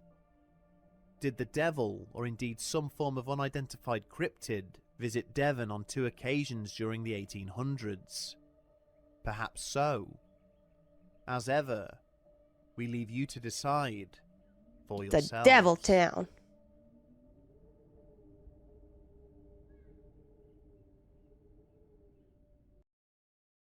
Why would Satan walk 100 miles? Well, I don't know. Why sent me this? This looks interesting. We're going back to more realistic stuff. More terrifying things for you to be actually afraid I of. think that the UK is a generally safe place to live compared to other places in the world. Like And it Australia, is. yeah. But that doesn't mean there isn't any very dangerous places that kill many I would think people Satan each would have year. pimped out a chariot or One something. such place is the Strid in Yorkshire, He's getting England, some along exercise. the River Wharfe. The Strid is a section of the River Wharfe. Compared to other rivers, the water flows a little faster, the bubbles a little more prominent, nothing too unusual. But whilst tranquil and beautiful, its looks can be very deceptive. It is very pretty. Behind me is a bit of water called the Strid. There are a couple of Strids in Britain, but this is Strid? the one on the River Wharfe at Bolton Wharfe? Abbey in Yorkshire. And I reckon it is the most dangerous stretch of water anywhere on Earth. Huh. The river undergoes a drastic series of movement and current changes. This can see the river go from 1 meter wide to 27 meters in just a few minutes. The rocks are slippery and the banks are undercut. The water runs surprisingly deep over a honeycomb of underwater caves, Oh, wow. rivers and rocks. So it All looks takes is shallow. one wrong step and the current can easily take someone, never to be seen again. Nope. The exact depth of the Strid has never been determined. Aaron, what Scientists is have the attempted most to analyze dangerous? The river, but currents and Number vortices one. swallow or tear apart any equipment that's been placed within. And it's not just equipment. It's alleged that the river has eaten anyone who has had the misfortune to fall in, Oh gosh. sucking them in to underwater caves, sometimes never to be seen again. The river currently has a 100% fatality rate. That means that anyone who has ever fallen in has Oh my fallen God. victim to its waters. Warning signs are displayed all along the length of the Strid in an attempt to alert people to the danger within the area. But this doesn't stop people falling victim every year. More recently, a couple enjoying a honeymoon to this beautiful and scenic area decided to walk It's along the electrified. rocks near Why the is it river. electrified? However, the water fuck? level suddenly Thanks rose for the 5 feet in scale. less than a minute, and they were unable to climb free in time. Ah, Onlookers saw I the see. river dragging the love-struck couple under the water and vanishing beneath its depths. Oof. The woman's body was found 6 days later, washed up on the rocks. However, the Strid did not release the husband's body from the underwater cave for 2 months before his body finally emerged and resurfaced. Ugh. Another sad event that had taken place at the Strid was that of a young boy who attempted to jump a narrow part of the river about 3 foot wide. Unfortunately, he slipped and was immediately pulled below the surface, and his body was never recovered. Yeah, it's very Back pretty. in the 12th century, due to the number of people dying to the river, monks from a nearby monastery created a passage of stepping stones across a much wider but safer section of the river before modern day bridges were built. Huh. This was an attempt to try and stop people from attempting to cross at the seemingly safe and narrow section of the river where most people die. It just goes to show that nature can be beautiful Yeah, and deadly at the yeah, same that's time. crazy. And that something as benign as a seemingly small section of river can hold something so deadly just beneath Yeah, the I surface. would think that like that right there is like maybe like knee deep or something at most.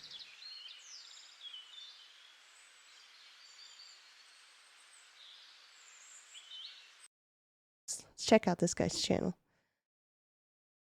Oh, he the swearing ghost, what? The hairy hands. Oh yeah, yeah, I've heard of that. Yeah, it's real bad. Yeah. Terrifying cursed objects.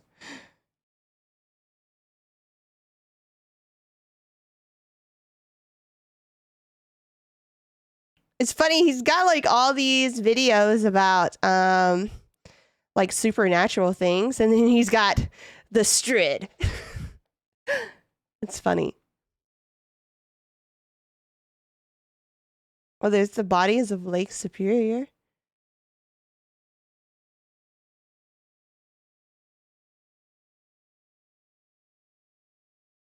Lake Michigan. Early video before he found his groove. Yeah. Yeah, 2 years ago. 2 years, 2 years, 1 year.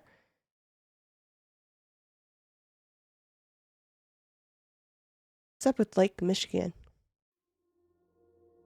Pregnant woman found in Lake Michigan has been identified as 19-year-old Now, the body of a Yariana. missing kayaker from Birmingham has been found in Lake Michigan. Sad news to report: the 23-year-old named Jacob Cursed objects? had not been heard from since May 18th after Lake he told his girlfriend that he was by going out on the Cal? lake. Windsurfer pulled a man's body from Lake Michigan at Montrose Beach yesterday afternoon. The Chicago Fire Department says the man was seen fishing at Foster Avenue and was likely hit by a wave before going into the water. Yeah, I've heard of that too, Daz. Something like that. Unable to find him. As of this morning, he has not yet 10 been family and friends are mourning the loss of 17-year-old Donovan Anderson. The Kenosha High School student was swept away into Lake Like apparently just like the weather around the Great Lakes. Lake Michigan is one of the Great 5 Lakes. Great Lakes of North The America. Great Lakes It is the third largest by is like surface crazy area apparently. after Lake Superior and Lake Huron.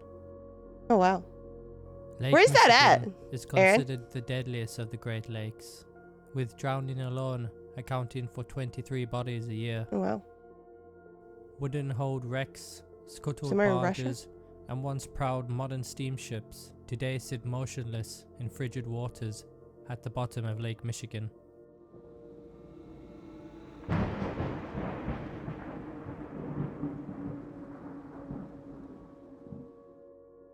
Some of the lost cargo include gold bullion, liquor, marble, automobiles, iron ore, and fine china. It is estimated that more than 10,000 vessels have sunk and Dang. approximately 30,000 people Wow. have perished on Lake Michigan. If any place is haunted. Similar to Lake Superior, Hoo boy. the water is cold enough that Ooh, many speaking of of the haunted, that remain we in need the lake we need to take a look at Waverly Bodies have been Hills. found complete with skin, hair, fingernails, and even tattoos. Some that have Which I have rested been to intact and twice. undisturbed for more than 100 years. Local divers can attest to I the don't presence of think it's his intact mic. I think it's bodies his in 50 tone. to 100-year-old wrecks. One notable loss of a ship was the Phoenix in 1847. After a fire started on the ship's boiler deck, around 250 people lost Winchester their lives. Manor. Yeah, I know someone that's been Since there. then, the lake has continued to claim ships. There are thousands of shipwrecks littering its floor, many of which lie within a mile or two of Indiana shores. What distinguishes these wrecks from others is their excellent state of preservation. Because Lake Michigan is so cold, and because of the relative scarcity of marine life, many wrecks have remained intact and undisturbed for decades. One of these well-preserved wrecks is the SS Vernon, which sank in 1887 after large waves swamped the Vernon, which extinguished her boilers. This caused her to drift powerless, and she eventually sank in the rough waters. RIP. New wrecks are constantly being found in the lake, some by eventually resurfacing after the sand erodes on the shoreline, revealing themselves to the world after being lost for centuries. Some unusual items have been placed or found at the bottom of the lake, including a statue of Jesus, placed there in memory of divers who had passed away, as well as a strange stone formation, believed to be around 10,000 years old. Hold up. What? Back up. There is also a section of Lake Michigan called the Lake Michigan Triangle. Similar to the Bermuda Triangle, it is an area of the lake where there have been many tragedies and disappearances. It has also been the scene of some unexplained phenomena, from reports of mysterious ice blocks falling from the sky to balls of fire and strange hovering lights. Do you think Lake Michigan is the deadliest of the Great Lakes? Let me know in the comments below. See you next time. Yeah. All right. Waverly. Oh, can't type. Waverly Hills Sanatorium. Let's see. Let's see which one is good. I haven't done it overnight. I'd like to. Geez, I say I want to do an overnight, but I'm sure I would just be a big baby.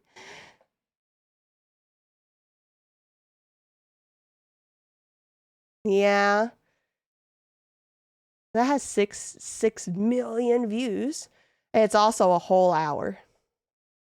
This is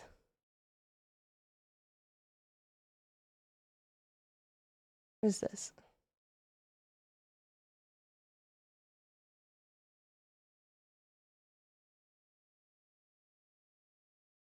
Oh, this might be good.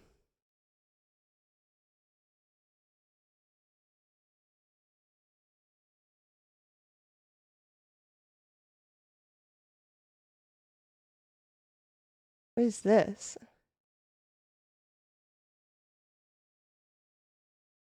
Was this like a... Oh, is this like a... Oh, this looks interesting. Oh, I don't know about the whole 20 minutes, but... Apparently this is from the 1936. Imagine all the people in the United States divided into groups of 100,000 each. Here is one such group. Why is this creepy? This questionnaire represents 50 deaths from tuberculosis. In 1910, there were about 150 deaths. Do they have a website? Yeah, no, they don't have like rooms. You don't book a room. We need 3 urns in this row. 10 years later, there were 100 deaths per 100,000 persons, 2 urns. And in 1935, about... They do like the overnight stuff. Death rate cut to 1/3. Yeah, you bum around on the floor, yeah. What a retreat.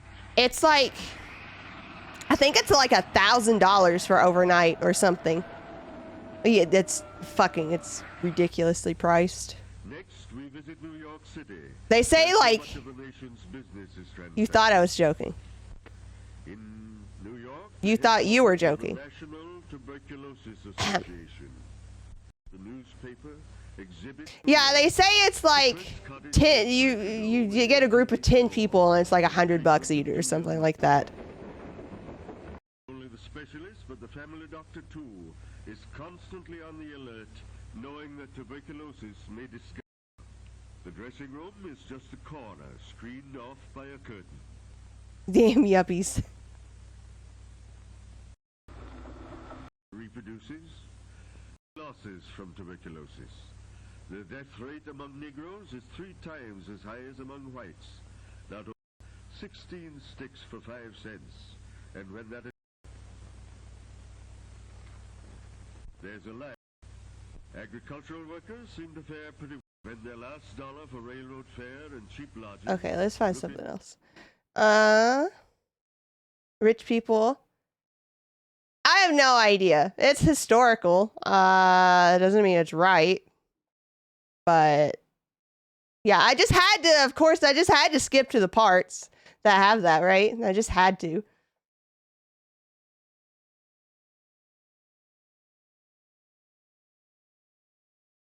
Okay, we're gonna watch maybe this one. But first, let me tell you.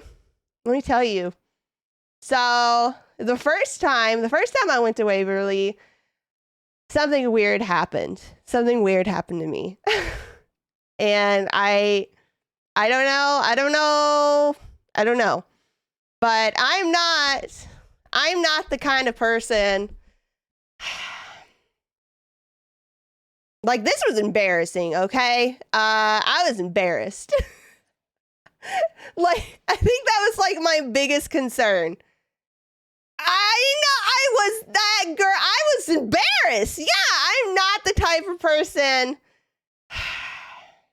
Okay, let me say, this was probably like 30 minutes into the tour. We were on, I think it was the 3rd floor. And I don't know, there was a group of about like maybe 20 people. And I was towards the back. I was kind of hanging around in the back with my friends. And they were doing this thing where like they're looking down the hallway and you're supposed to like, if you stare down the hallway, you're supposed to be able to see like these shadow people or something like that. And I was looking and I'm like, I don't really see anything. And all of a sudden, out of nowhere, I started feeling really sick. Like, really sick. And, like, I felt like I was either going to pass out or, like, throw up. I was just, like, I needed to sit down. I felt that sick. Or I needed to just, like, sit down. Or one of those two things was going to happen to me. And, of course, there's not, like, just chairs. There's not chairs. And the floor. Oh, let me tell you, that floor. There's probably had to be, like, half an inch of, like, dust and just gross on that floor. That floor is disgusting. I felt so bad, I sat my ass down on that floor. And thank God I was, like, in the back of the group, so I don't think many people saw me. But, like, I started, like, I was, like, breathing really heavy. I got just really sick, and I sat down, and just after a couple minutes, I was fine. I was completely fine after a couple minutes. And it didn't happen again the rest of the time. Like that. I don't know. It's weird. I'm not that kind of person, but it was really weird. And I'm not bullshitting. And like I wasn't like anxious. I was fine. I was chill. I wasn't like scared or worried about anything. I was just looking down this hallway. It's like, I can't see these shadows. And then all of a sudden out of nowhere, I just felt really sick. And then I was fine. It was weird. They do tours in the floors. Well, like it's open to the outside, right? Like it's completely open to the outside. Like there's like no windows. It's completely open. So yeah, I don't know.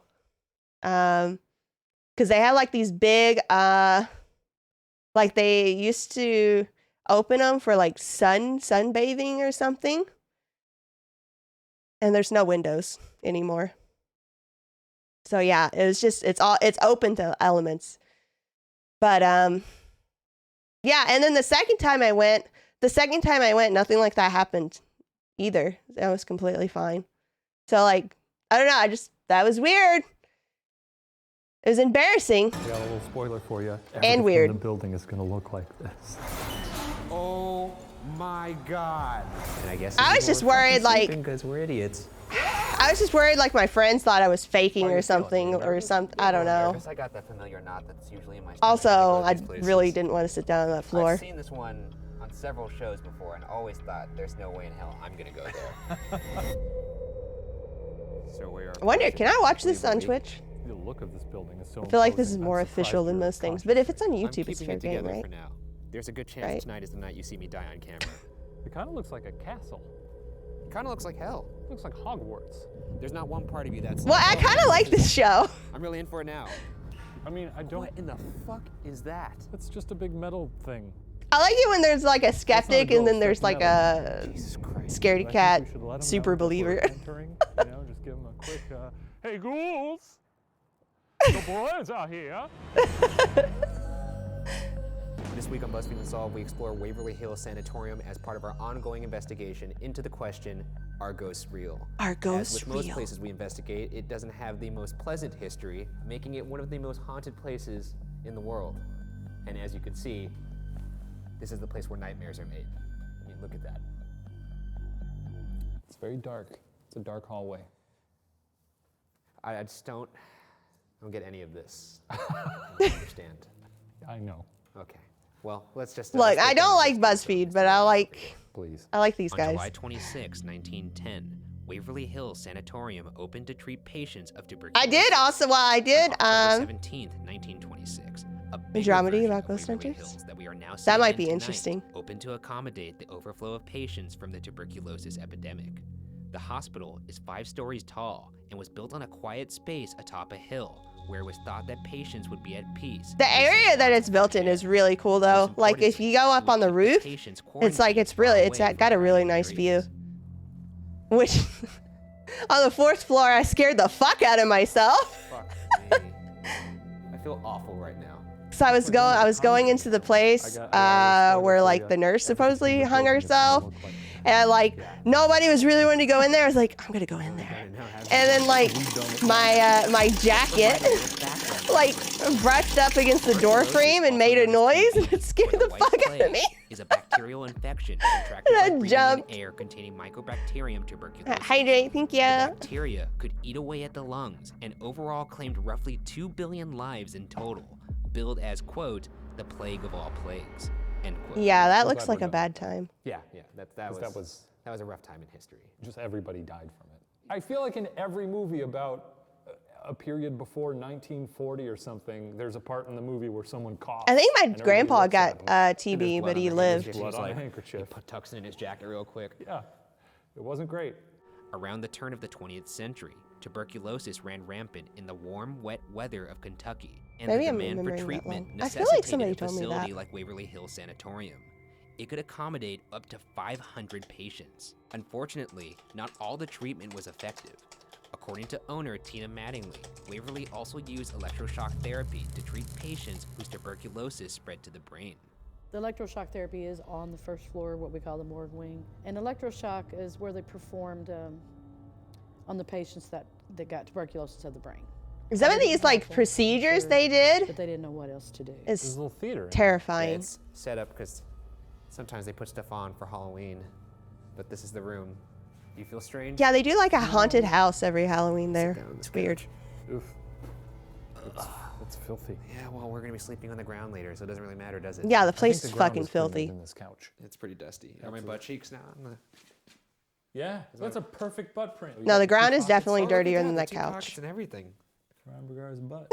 Someone will come here in a week. Oh my God, it's like a ghost butt. A lot of you were probably very unhappy here. It seems like a room where they were doing a lot of medical things that maybe you didn't enjoy. If you're here, we're gonna be real quiet right now.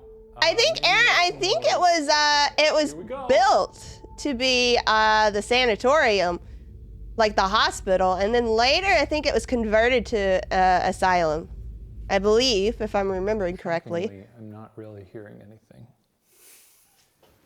Like after kind of like the TB epidemic kind of died down and it wasn't needed as much, it was converted. But it was built for the TB epidemic specifically, I believe. Etc. Basically, once you went to Waverly Hills, whether you were a patient, nurse, or I'm not sure about that. you were no longer I'm not part sure. of the outside world. Eventually, a vaccine was made readily available Might Google for that. tuberculosis, I don't know. and Waverly Hills closed its doors in 1961. It's been debated how many died within its walls before doing so. Current co-owner Tita Mattingly has claimed the number is approximately. Yeah, they did a bunch of weird stuff for TB. Regardless, death was so common. But its first purpose was for TB. Area nicknamed the I'm pretty body confident on that. a tunnel used to dispose of dead bodies out of eyesight from the other patients. The tunnel is roughly 500 feet long and leads down. So the meaning of sanatorium, an establishment for the medical treatment of people who are convalescing or have a chronic illness. So it's not sanatorium. Yeah. Pete Dunn got shooted. Is that the body shoot? I think this is the body shoot. Well, let's take a look. Oh my God, this is awful. Now this is the nightmare. Oh no. I remember the body shoot's a little weird because it's got like stairs on one side, but like You have got the like angle of the stairs is weird. Are you kidding me, dude? So it's like it felt really, Cement butthole. really unbalancing to go like up and down the stairs.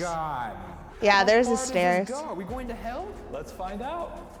If there's anybody down here that maybe hated this tunnel, this is a Yeah, that does cover. Yeah, mental stuff. Yeah. Make your presence known, preferably Mystery now, solved. and not when we get to the bottom of this tunnel. Oh my God! Oh my God! Oh my God! It looks like there's a soccer ball at the bottom. Well, that's good. It's really depressing, like why they needed a body shoot.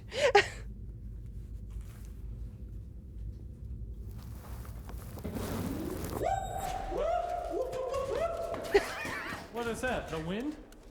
I don't know. It just went woo. I don't know what the fuck that was. It was some weird whoop noise. What if I go up there and you stay down here? Yeah. Yeah, that was kind of my my thought about it too, Daz. What if you go fuck yourself? I think the thing that gives you kind of like the goosebumps about the death tunnel is just like the reason why they needed it is because just so many people were dying. They wanted to be stealthy. They wanted to not make it so obvious how many people were dying to like keep morale up.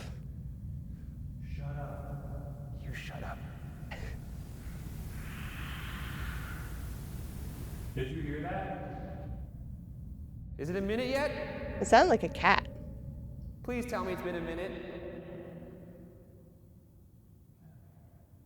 Hello? Okay. Look at him just laughing. Get me the fuck out of here. I'm leaving. Goodbye, ghost at the bottom. I'm gonna imagine that place is the closest thing to hell. Not really, because there's no malice there. It's just dead people. It's people who died of a disease and they... You gotta imagine when their like soul is out and they're watching it get dragged like a World War II victim down this creepy, dingy tunnel is not the thing that you would like to see. What do you want him to do? Like carry him out on a golden velvet couch? I'm just saying it's an uncomfortable place. How dare they dispose of my body? They should leave it in the hallway to rot. The spirits of the countless who died here are said to now haunt this facility, making Waverly Hills Sanatorium potentially one of the most haunted places in the world. That being said, let's get into some of the reports of paranormal Everyone to the activity. catacombs of Paris. Visitors Well, yeah, often that claim to place. hear the sound of children's laughter. I Slamming would like doors to are said go, be but a then I common don't want to go. Some insist faces have appeared in windows to rooms that are unoccupied and in photos where nobody was standing. Waverly Hills is also famous for its reports of shadow people, which are shadowy figures that people claim to see all over the hospital. If you look down this hallway long enough, your eyes are going to look at that darkness, and eventually you start to see movement. This is, that's what I thought, Sort of fill the void. Because it's like they kind of had everybody staring down this hallway, and it's like at some point, I feel like you're just, your eyes are going to play tricks on you a little bit. It's a thing on the internet. Who are you pointing to? All the Shaniacs out there. I hate you. Aside from general reports, there are specific areas of this former hospital that we should discuss and investigate in detail. For obvious reasons, the morgue on the first floor is reportedly an area of heightened activity. Apparently my aunt, hung out here. Like a lot. Feelings right now? In her degenerate days. Before there was ample security. I wonder if there were actual dead bodies in here. Well, I mean, right these now. are accurate autopsy tables from the time. These are real. Yeah, I see that. Apparently she threw a toilet off the roof. Or so I'm told. Jesus Christ. Moving to the third floor, a homeless man and his dog supposedly fell down the elevator shaft when the building was vacant. That's sad. Hotel owner Tina Mattingly, as well as many others, claim to have seen the ghost of both the man That's and sad. the dog. One night after I had a tour going on, and I was walking down the hallway, and I saw a very tall man, tall, thin, long hair, turned my snake light on up like this and clicked it on. He just wasn't there. Well, at that point, I'm a little nervous, and I start to walk down the hall, and I'm kind of looking around to see if I'd be backed into a room or something. And then I see a dog laying in the floor. It was a white dog. It looked like a small white German Shepherd. And I started, calling to the dog, try to get it up and get it moving, and it didn't. And then all of a sudden, I didn't see it disappear. I didn't see it get up and walk away. It just wasn't there anymore. It's also speculated that the man did not accidentally fall down the shaft, but that he was pushed. But I mean, at least he went out with his, best friend, I suppose. They pushed the dog too? Oh, Jesus Christ, I didn't even think about that. Maybe he was like holding the dog on the, we're not going to get the logistics of Even this. if I'm holding a dog and someone pushes me, I'm gonna let go of the leash, or I'm not gonna be like, yeah, you're coming with me, coward, taking your dog to dive with you. What are you doing? This is the worst thing you could possibly do. Put your hand in there further. It's pretty, I don't want him to grab my hand. What if he grabs my hand and takes the zoom? Well, then we have proof of a ghost. No, it's just gonna be you saying you dropped it, oh, you dropped it. Put your hand all the way in there. There you go. I don't like that. Do it, Ryan. What are you, what? You didn't drop it. The screen!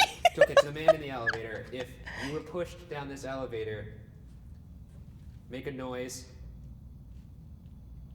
If you fell down this elevator, make a noise. I'm just gonna ask you, maybe you'll say it, maybe I'll hear it later. What? Ah! What the fuck is wrong with you? What? It was this. Okay, it felt like someone doing this. No revenge of the woo! You got a thing, man. I swear. Also, this is why I didn't want to do it, because I knew you weren't going to believe me. This is bullshit. It's also very breezy here, so yeah, if you felt Well, a why breeze, did it's highly likely that it was If that was you, a breeze. please don't do that again. We'd like some confirmation that it was you. Please do it. No, don't listen to him. Oh, God, I hated that. Let's get the fuck away from this elevator shaft. They told us not to do that because they said if we dropped something, they were not going to get One it. ghost hunter claims he saw the man disappear into a treatment room on the 4th floor. Also on this floor is a room that used to be the nurse's waiting room, a place where Yeah, owner Tina I'd Mattingly like to came take a across trip to New evidence of a Orleans. full-bodied apparition. We were on the 4th floor, me and another girl that comes here every year. She's the one that's always taking all the pictures and stuff. She has a really nice camera. And she was snapping pictures, and all of a sudden I hear her just going crazy, like, oh my God, oh my God, oh my God. And I'm like, Turn around, like, what? She goes, you won't believe what I got. She said she saw her standing right here. God, that'd be scary. It's kind of grainy because I took a picture of her camera and she never could send me the Why not? original. It does look like a full-bodied apparition. That doesn't give you the chills. Well, I mean... On the 3rd floor, there are reports of a little boy named Timmy who likes to play with the That would be so creepy. All right, Timmy. My name's Ryan. The taxi drivers? Ah, that would be creepy. Balls. No, wait. Like, wait, where'd you go? That had to be intentional. I know, I picked somebody up. This on purpose. I mean, this is What the No, it's not fuck? a fucking bit, I'm sorry. I'm gonna bounce my ball. Yeah, I don't know, Use a Daz. bouncy That's ball. sus. You like that? I like it. Wanna Suspicious. You want to play? Well, you sound threatening. Like, you want to play? Let's fucking play. Play? Timmy, I'm very scared, but if you could throw this ball back, I won't be as scared. Oh my God, that's the biggest lie I've ever heard. All right, Timmy, I'm throwing the ball down. You ready? All right.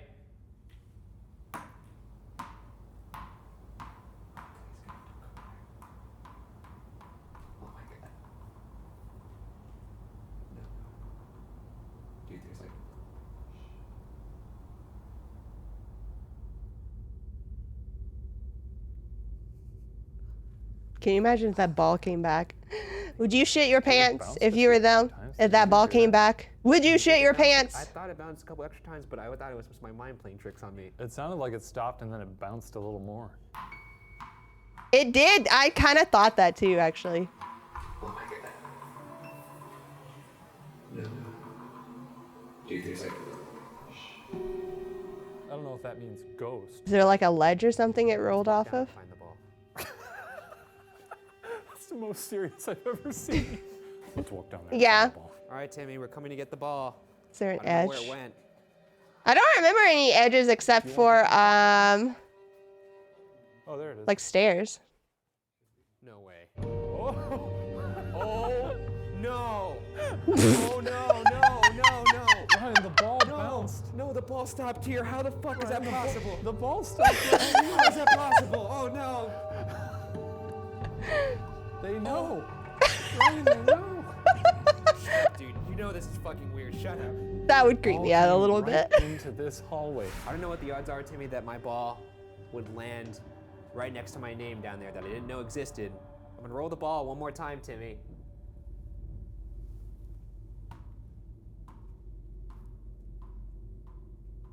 We're coming over, Timmy. Where did this thing go? I think it's one of the. Oh, it's right there in the middle. Oh, perfect. Now that's a good throw, Ryan. I mean, that's exactly how I threw it last time. No, it wasn't exactly. Yes, it was. No. You can't It's like exactly directly in the throw. middle of the floor. So you think because it's in the middle now, it was moved before? Yeah, that's exactly what I think. I don't know. You don't think it's odd that it stopped in the middle and then before it went into the room by my name?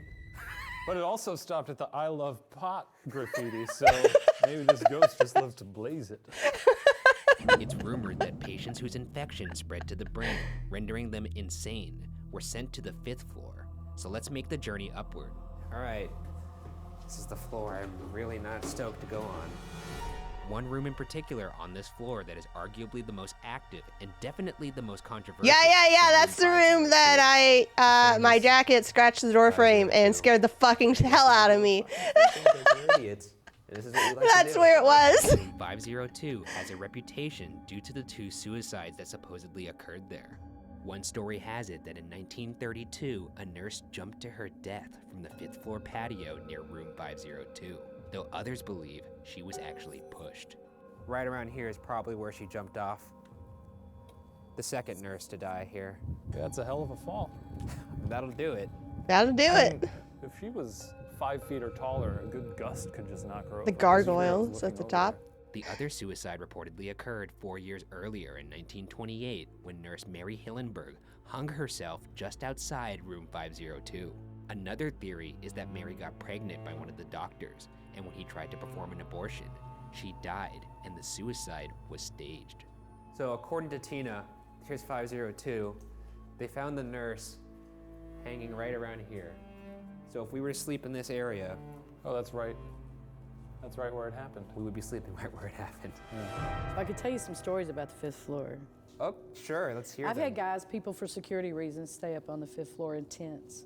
And they had things hit their tents all night long. Nope, nope. Oh, that's fun. Cool. Nope. That's where we're going to be Nope. sleeping. No fun with that. I've been here almost A 16 TV years, doctor I've never performing done an it. abortion? Well, that's good that we're going to, really tee Yeah, that you're off. going to do something that I've never done. Awesome. Go big I or guess go home. if you're Well, you're this place, desperate I realized, to is cover it different up. for a number of reasons. One, if you're at the Sally house, it's like, oh, run out the front door. I suppose all doctor do doctor here, things before they specialize in their doctor Trapped. thing. Yeah, we're on the roof, more or less. Oh my God, did you hear that? No. Okay, thank you. Thank you for the reason. 11 months, holy shit. Damn. No, you didn't hear a whisper. I swear to God. Damn. You know, there's a lot of wind moving around right now. Nope. What did the whisper say? I don't know. Sure it wasn't just a car in the distance? No, it sounded like someone saying something. No, I don't like tents. I don't like Freak tents. myself out again. I thought you swear you didn't hear it? It made my hair stand up. Just go to sleep. No, I don't want to. At least if you're not in a tent, you can like tents. Oh, you can't even see me. It's so dark in here because I'm going to sleep.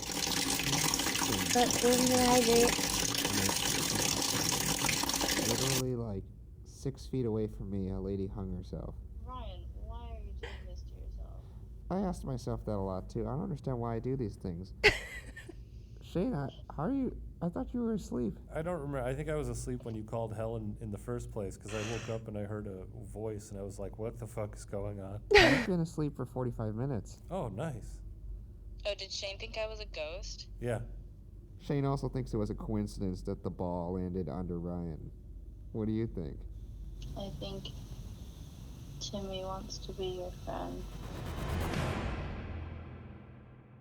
That's supposed to be holy ground guarded by the transformed spirit of the Well, that was first a body to sleepless be night. buried. What? Let's go check in on Mr. Shane. Never heard that. His location is cleared. Well, time to go. It's been real. Heavenly potatoes. Still have Thank an you. opportunity Thank you for here. following. No, I've never One heard that. moment to seize glory. Holy ground guarded by Hear the that, transformed Ghost? spirit of the first body to be buried. Ryan Never Broward heard won. that. Waverly Hills Sanatorium. That's why most 0. graveyards are christened with a How dog's does body. that feel? What? I didn't know that either. That's interesting. That's really interesting. Is Huh? Waverly Yeah, Hills I didn't know. Sanatorium I didn't know that. It remains. Today I This learned. place is haunted? No. I think it is. Due to the countless deaths that occurred within its walls, it's no surprise to me that many report this once busy hospital is haunted. There's the demon hole. Goodbye, body shoot. And although nothing we experienced tonight changes that reputation in Heavenly my mind, potatoes. whether or not Waverly Hills Sanatorium Welcome. is definitively haunted will remain unsolved. Unsolved. Hey, yeah. It's been a while since I've seen a potato name. I'm gonna take everything said by a ghost. Let's see.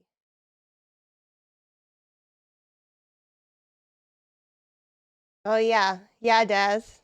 Daz just mentioned we need to figure out my sub goal for this month. There's nothing even remotely supporting the idea of it being haunted in that video. Yeah, I know. Yeah, it wasn't that good. Yeah, it wasn't good.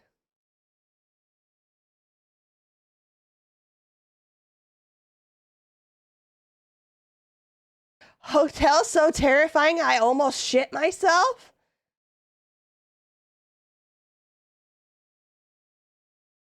Some of these titles.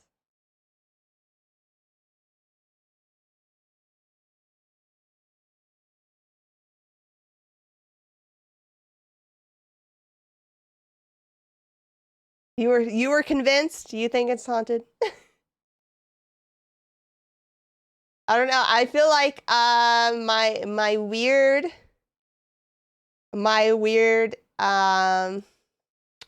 visit makes me question a little bit. Could have been a coincidence, I guess. But I don't know. Yeah, I mean, my story was weird. It's weird. Burst into a local police station. Could have been a weird shouting in coincidence, panic that I their home guess, had but been I attacked don't by really aliens. understand it. The officer on Yeah. duty reacted with amusement. Yeah, But they little do did he tours know that what he was now aren't very dealing with expensive. I think it would was like become one of 20 the most bucks or prolific something to and go on like the well-documented tour, but the cases of overnight is extraterrestrial pricey. visitation on record. The overnight's really pricey. And there's no like AC or you know, heat. I think they only do it like in the late spring, summer, early fall. This is about fucking goblins. This is weird.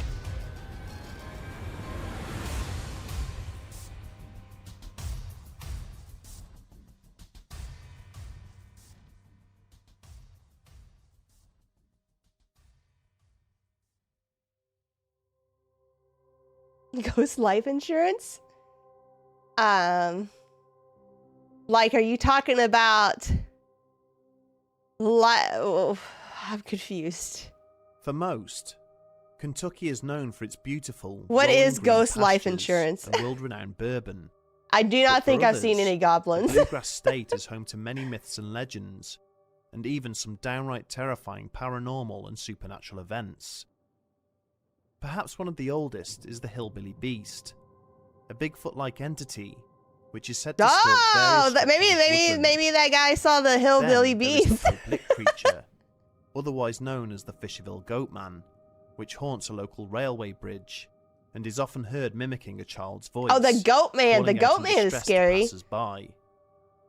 Those who venture forth to investigate are later found dead or disappear completely.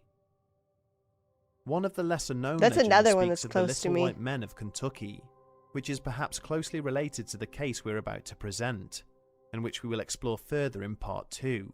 There's a Part But 2? for now, let us focus on the state's boldest claim to supernatural fame. A case known not just throughout the United States, but the entire world. On the night of the 21st of August 1955, a household situated in the rural stretches between the communities of Kelly and Hopkinsville in Christian County That's like was Eastern apparently Kentucky, I besieged by think, strange right? creatures, that the Eastern? likes of which the residents had never seen before, Hopkinsville. or for that matter, since. The event itself was Yeah, witnessed by yeah. 11 Refund them. people, I don't 8 know. adults I don't and know 3 what it's children, supposed to be. and would later Life involve up insurance to that 16 covers members death of by various ghosts. law enforcements, as well as the military.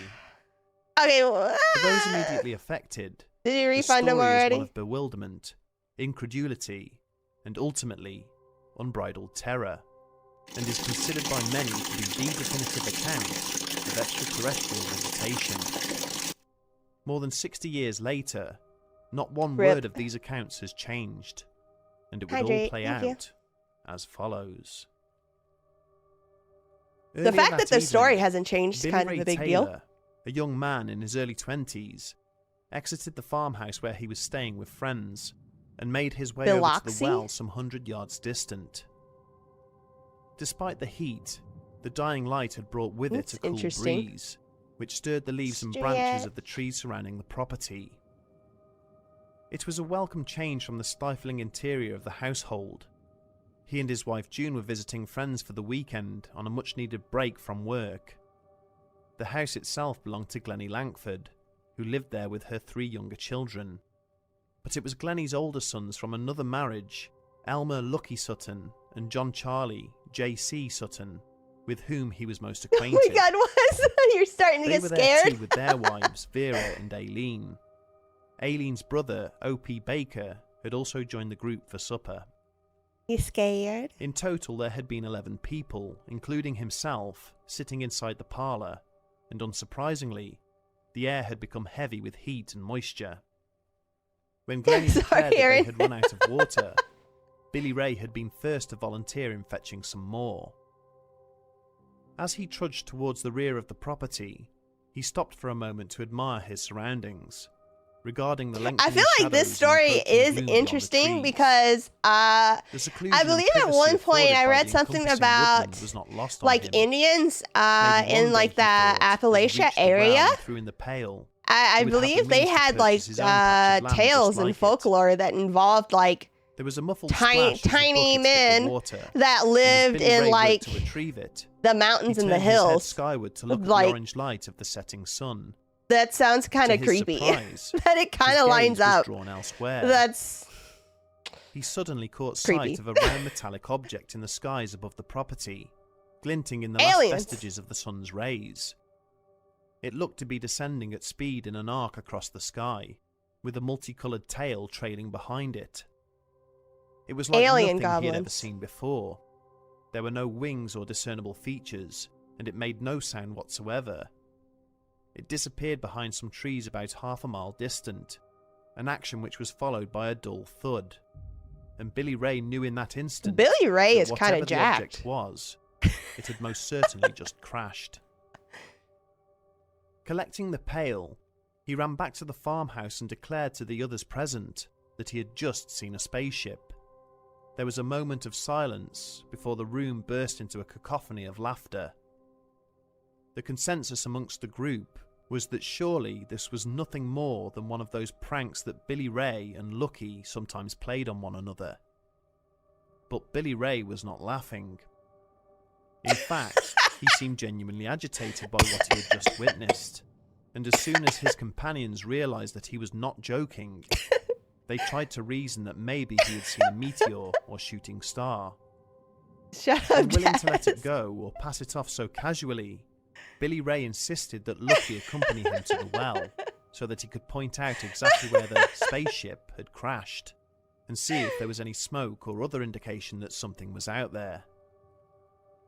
By now, darkness was well and truly creeping in. The two men spent 10 minutes surveying the skyline. It was hard to see anything in the twilight, but there were certainly no columns of smoke anywhere to be seen. Lucky didn't know what to make of his friend's story, but it was clear that something had shaken him. As they made their way back to the house, the sound of a snapping branch suddenly caught their attention. Somewhere out in the tree line, they spotted a dull glow, low to the ground, but moving towards them. Nope. It wasn't bright enough to be a flashlight, possibly a lantern, but there was no definition to it. Nope. They watched as it moved closer, and only as it got to within 20 feet of them did they realise that something about this situation was terribly wrong. They could not believe their eyes, but what they appeared to be looking at was a small humanoid figure Nope. with short, atrophied legs. You'd be dumb. and long, You'd be the thin person arms. in the horror movie, Maeve, that Its you'd be most like, striking feature, "What's though, that was its noise?" And you large go down saucer-like into the dark, eyes, creepy which cellar glowed in the to never darkness. return. Either side of its head, they could see what looked like large pointed ears. And most disturbing of all was the fact that it seemed to be floating along the ground What rather I than do. walking, moving inexorably towards them. The two men yelled expletives, then ran into the house, slamming the door behind them. Expletives. Glennie, who had been sitting in the parlour with the rest of their companions, rushed out into the hall and demanded to know what the commotion was about. "There is something in the woods near the house," Lucky replied. "Something strange. We best stay inside." Unsurprisingly, his mother did not believe a word of it, assuming that it was all part of a wider prank being perpetuated by him and Billy Ray. You're not In deliberately any going case, ghost hunting. she with did a not want the pair children of being scared at nuts. this hour, and so she sent the youngsters off to bed. Shortly afterwards, Lucky grabbed a 12-gauge shotgun along with his .22 hunting rifle, handing the latter to Billy Ray and instructing him to watch the back door whilst he watched the front. Glennie was just thinking to herself that this joke was all going a bit too far, when she suddenly spotted a small figure standing at the rear of the house. Her blood-curdling scream alerted Billy Ray, who immediately took aim with the .22 and fired. What's the tutu? The bullet pierced the netting of the screen door and appeared to strike the strange creature, which tumbled backwards with a metallic rattling sound, and then moved off at speed into the It's wearing trees, armor. apparently uninjured. Emboldened by the creature's 22. retreat, Billy Ray stepped out Oh, onto derp. the porch, aiming his rifle towards the woods when all of a sudden, what can only be described Nobody- as a I didn't spindly ask that. hand with long Nobody- talons nobody- reached down from the nobody- porch roof and nobody made a heard grab that. for his hair. Aileen, who had been standing behind him, yanked him backwards into the house. What? Lucky then stepped outside, aiming his weapon up towards where the hand had appeared. No! A shot rang No, out, don't clip and it, another no! of the creatures fell from the roof with that same metallic rattle, and then proceeded to hop into the woods, also seemingly uninjured. Once everyone was back inside, JC collected his 20-gauge shotgun and joined the others. No one knew exactly who or what these creatures were, but it was quite evident that there was more than one of them, and they appeared to be completely impervious to bullets. Collecting their thoughts, the distraught men and women of the group began to exchange ideas about what they were dealing with. Glennie, who was deeply religious as well as superstitious, questioned whether they might be demons sent by the devil himself.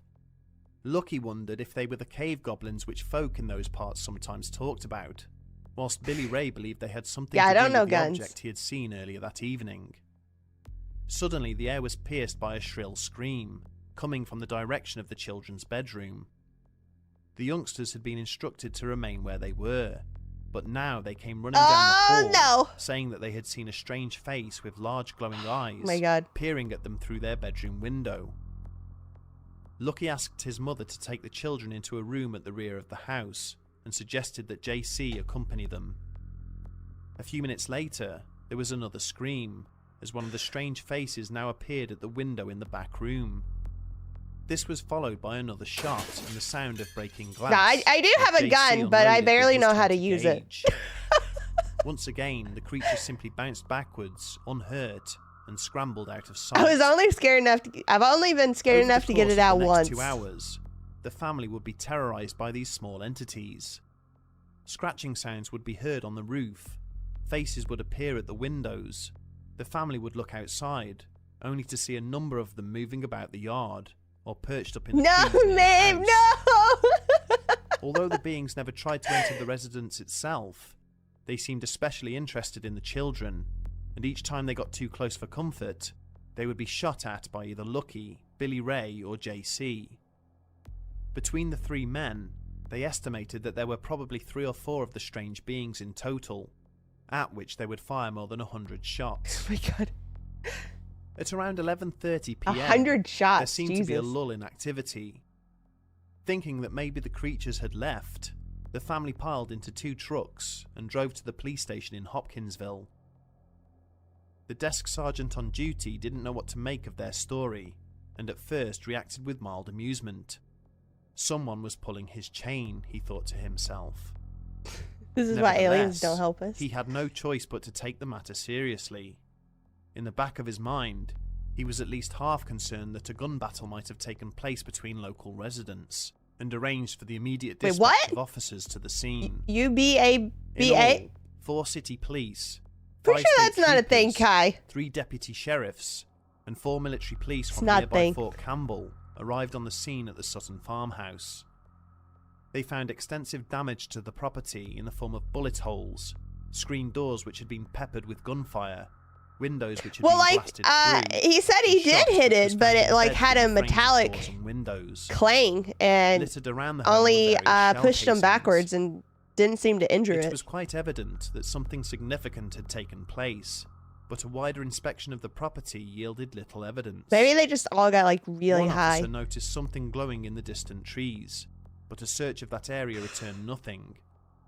At a spot where Lucky had apparently shot one of the beings, officers found a stain that gave off an odd sheen when viewed from a certain angle. Oh, there was nothing weird. really to collect or sample. That's weird. It appeared the creatures, whatever they were, had left. The family were interviewed at length, and all gave the same consistent account of the night's events, as well as uncannily similar descriptions of the entities that had besieged the farmhouse.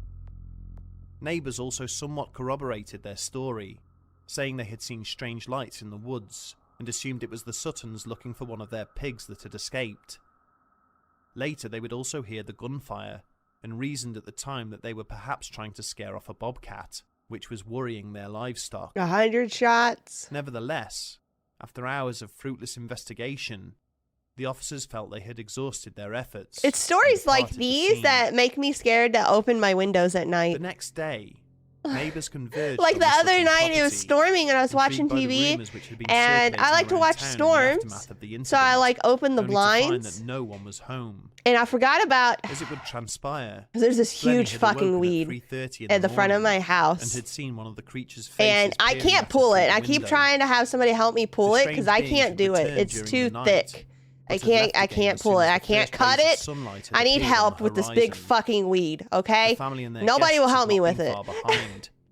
And beyond belief, they had left in their kits, and it would be some time before it blew over, and so it kept like going in front of the window, and I kept thinking somebody was like trying to peek in my window. As well as national publications, scared the radio, fuck out of me. And TV stations all wanted to interview the Sutton family and their friends. I think it's a baby tree. At first, the Suttons were forthcoming. It's turning But into as a soon tree. As the true agenda behind this interest was realised, It's gonna be a tree. One of ridicule and It's cynicism. gonna break my house. They became introverted regarding what happened and refused to comment any further. Of the lucky few who did manage to speak to members of the family in the months, years, and even decades afterwards, all would comment on how each of their stories remained ironclad, unchanged, and startlingly similar to each other's. Hopefully despite it'll the take amount up of the time whole that thing, had so it passed. won't grow back. After constant harassment from reporters No, you and got souvenir refunded, hunters, Kai. Glennie and her family vacated 'Cause the I was property confused. within a few months. But it wasn't just the barrage of unwanted callers that drove them away. It was the constant fear that those creatures, whatever they were, would one day return. That's why I wouldn't like to live in a house. You know those houses Much has they been have like written the about the giant Kelly windows, Hopkins encounter the over the houses years. that are made pretty much of Safe to just say that glass. the opinion remains well and truly divided over its legitimacy. Nope. Many of the police officers Nope. who attended the Nope. scene that night attested to the family's Thank state you of for utter highlighting. panic, along with the amount of damage caused to their property. They would go on to declare on record that they had no doubts whatsoever the family and their guests experienced something. Yeah, I saw it too late. whether it had Kai, anything to he do with already refunded me by the time I extraterrestrials saw was it. another matter entirely. Unfortunately. Skeptics have argued that it was a case of mistaken identity, perhaps agitated by excessive alcohol consumption. Joe Nichol, a member of the Committee for Skeptical Inquiry, theorised that what the family had actually seen were a mating pair of great horned owls. A mating pair? After all, these are fairly large nocturnal birds, which have yellow eyes, fly silently, and aggressively defend their territory. That's true. The descriptions of the If creatures you redeem given it by the again, I'll family do it. do somewhat loosely fit these characteristics, but there are a number of glaring issues. The Suttons described the entities as being around 3.5 feet in height, which is significantly taller than the maximum height of the great horned owl.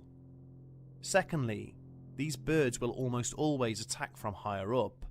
They would not, and could not, hover slowly, just mere inches above the ground when zeroing in on a target. Yeah, if I seen an owl The final doing that, issue, I would and have perhaps some the most fucking obvious, questions. Is that great horned owls are not bulletproof, and they certainly do not rattle like tin cans when shot at.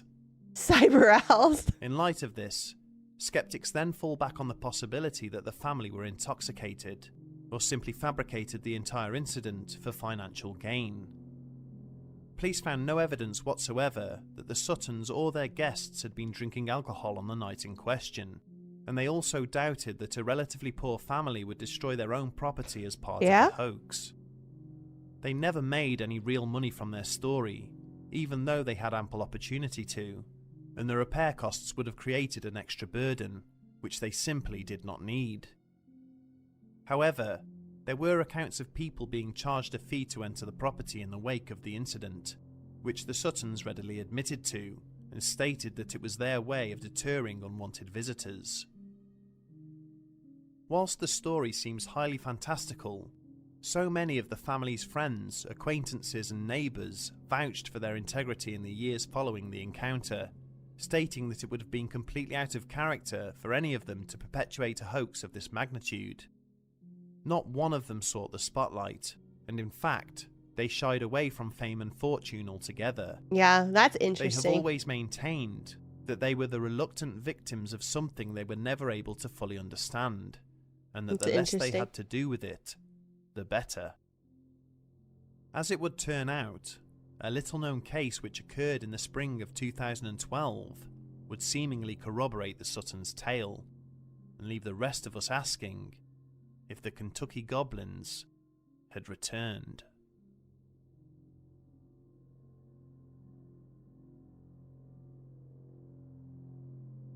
Interesting. Wait, I want to hear what happened in 2012.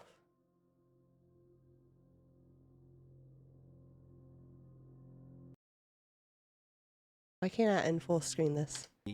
Which is perhaps closely related to the case we're about to present. The fuck? and which we will explore Oh, further in part 2. But for now, let us focus on the state's... What did I do?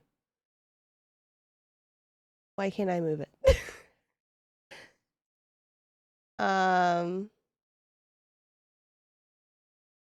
What?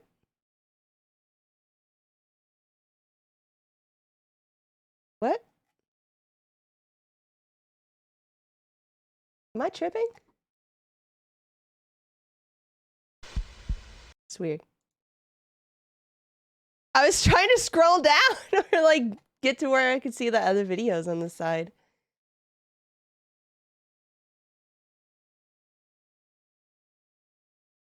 The Baltic Sea anomaly?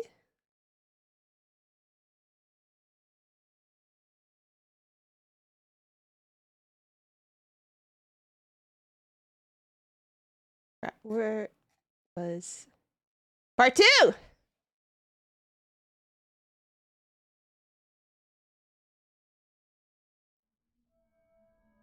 In the previous episode, we discussed the events Wow, this that is occurred 30 at a minutes? farmhouse in What the rural fuck? Kentucky during the summer of 1955, in which an entire family was besieged by what they believed to be extraterrestrial beings. Who assures me that you are well equipped to investigate peculiar problems. Furthermore, I believe you may have interest in these events beyond any compensation that I am prepared to deliver. All right, let's get to the juicy bit. Evidence of the Juicy several bit. months before he seemingly disappeared from the face of the earth, never to be Hunters Juicy Incorporated. It was to this group's website that the first of Dr. Christie's emails was sent. Ghost Hunters Inc. had long since disbanded, and the website hadn't been updated in years, but Greg would still monitor the site's server. It's and not check the good? messages Okay, it's from not time worth to it? time. Alright. I wanted to... This might be the last one. Yeah, this one's the last one. Fuck this doll. Fuck this doll. Fuck this doll. Fuck this doll. While stories of Fuck haunted this dolls doll. can be traced back many generations, it was not until the arrival of Hollywood characters Thank you, such having as me Chucky and potatoes. Annabelle that the concept of possessed puppets truly cemented itself within the Fuck wider this public doll. consciousness. In this episode, we examine 3 allegedly Robert true the doll. stories of toys which seem to have a life of their own, and try to determine exactly Wait, what was no, behind Nate. the devil in the doll. God damn it. It's not a real doll. This was a Thanks real to doll. Surfshark for sponsoring this episode. Surfshark is offering an amazing deal for our subscribers only. Just one account guarantee.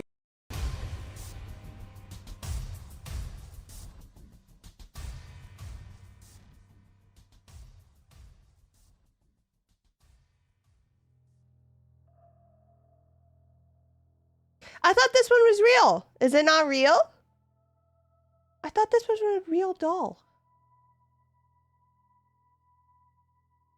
You guys know something I Robert don't? Eugene Otto was born on the 25th of October 1900 into one of the wealthiest families in the Floridian city of Key West. From a young age, What? he preferred his second name over No, his I'm first, good. and was known Okay. to everyone Okay, in there's his something I household don't know. simply Okay. as Gene. I'm gonna... You guys By the just age of 3, keep doing you. His parents had duly commenced the search for a nursemaid to For supplement their staff this is a toy and attend to their for son's sex. needs. For to fuck on. After several interviews, a Bahamian lady was finally employed, who quickly went You on guys to are form gonna a be the close death of bond me. with her young charge. But the nurse was soon to discover why there was such a speedy turnover of staff within the family, when she was handed her notice for the most trivial of matters. I am It was never innocent. established if the hand-stitched doll she handed Exotic to Jean Butters, prior to her hello. departure was Hi. created to ease the boy's heartache, How or are to you? perhaps simply irritate his parents. Regardless, Jean immediately fell in love with his new companion, a 3-foot-tall puppet. Oh, I didn't know dressed he in was sailor's 3 foot. Oh uniform, my god, it's who he named big. Robert. 3 foot. Oh my god, fuck In that. no time at all, he was spending hours with his new No. best friend. And as the servants went about their business, they would regularly catch the sound of 2 young boys conversing with one another, coming from behind the closed door of his bedroom. No. Quite naturally, No, it was no, assumed no. that Jean was providing the voice for Robert. I'm good, Butters. Affecting a slightly gruffer tone to differentiate it from himself. But soon, rumours began to circulate amongst some of the servants that they believed they had in fact heard two distinctly different voices. And it just coming from the young looks so boy's room. creepy. It's got like a potato Then, face. One day, Jean's panicked screams Sorry, brought heavenly his potatoes. parents running No upstairs. As they hurried across the landing towards his bedroom, they also heard what they thought was devilish laughter, which continued as they then struggled to open his door. Finally, with the help of a servant, I'm they sure it looked managed okay to in its force heyday. entry. I don't know. Inside, the Ottos found their son cowering on his bed, his furniture and toys lying overturned and broken all around him. I hate Zach When they tried Baggins. to find Oh my, out I from hate Jean what had taken him. place, He's all so he could reply lame. was that Robert had done it, whimpering and pointing across to the door. He's the one. which He's was just. now He's sat like, on the window could it ledge, be staring back the into dead the room. soul of this little boy that is haunting this As time house? passed, That's like how he Jean and talks. his I can't possessions were stand plagued it. by further supernatural occurrences.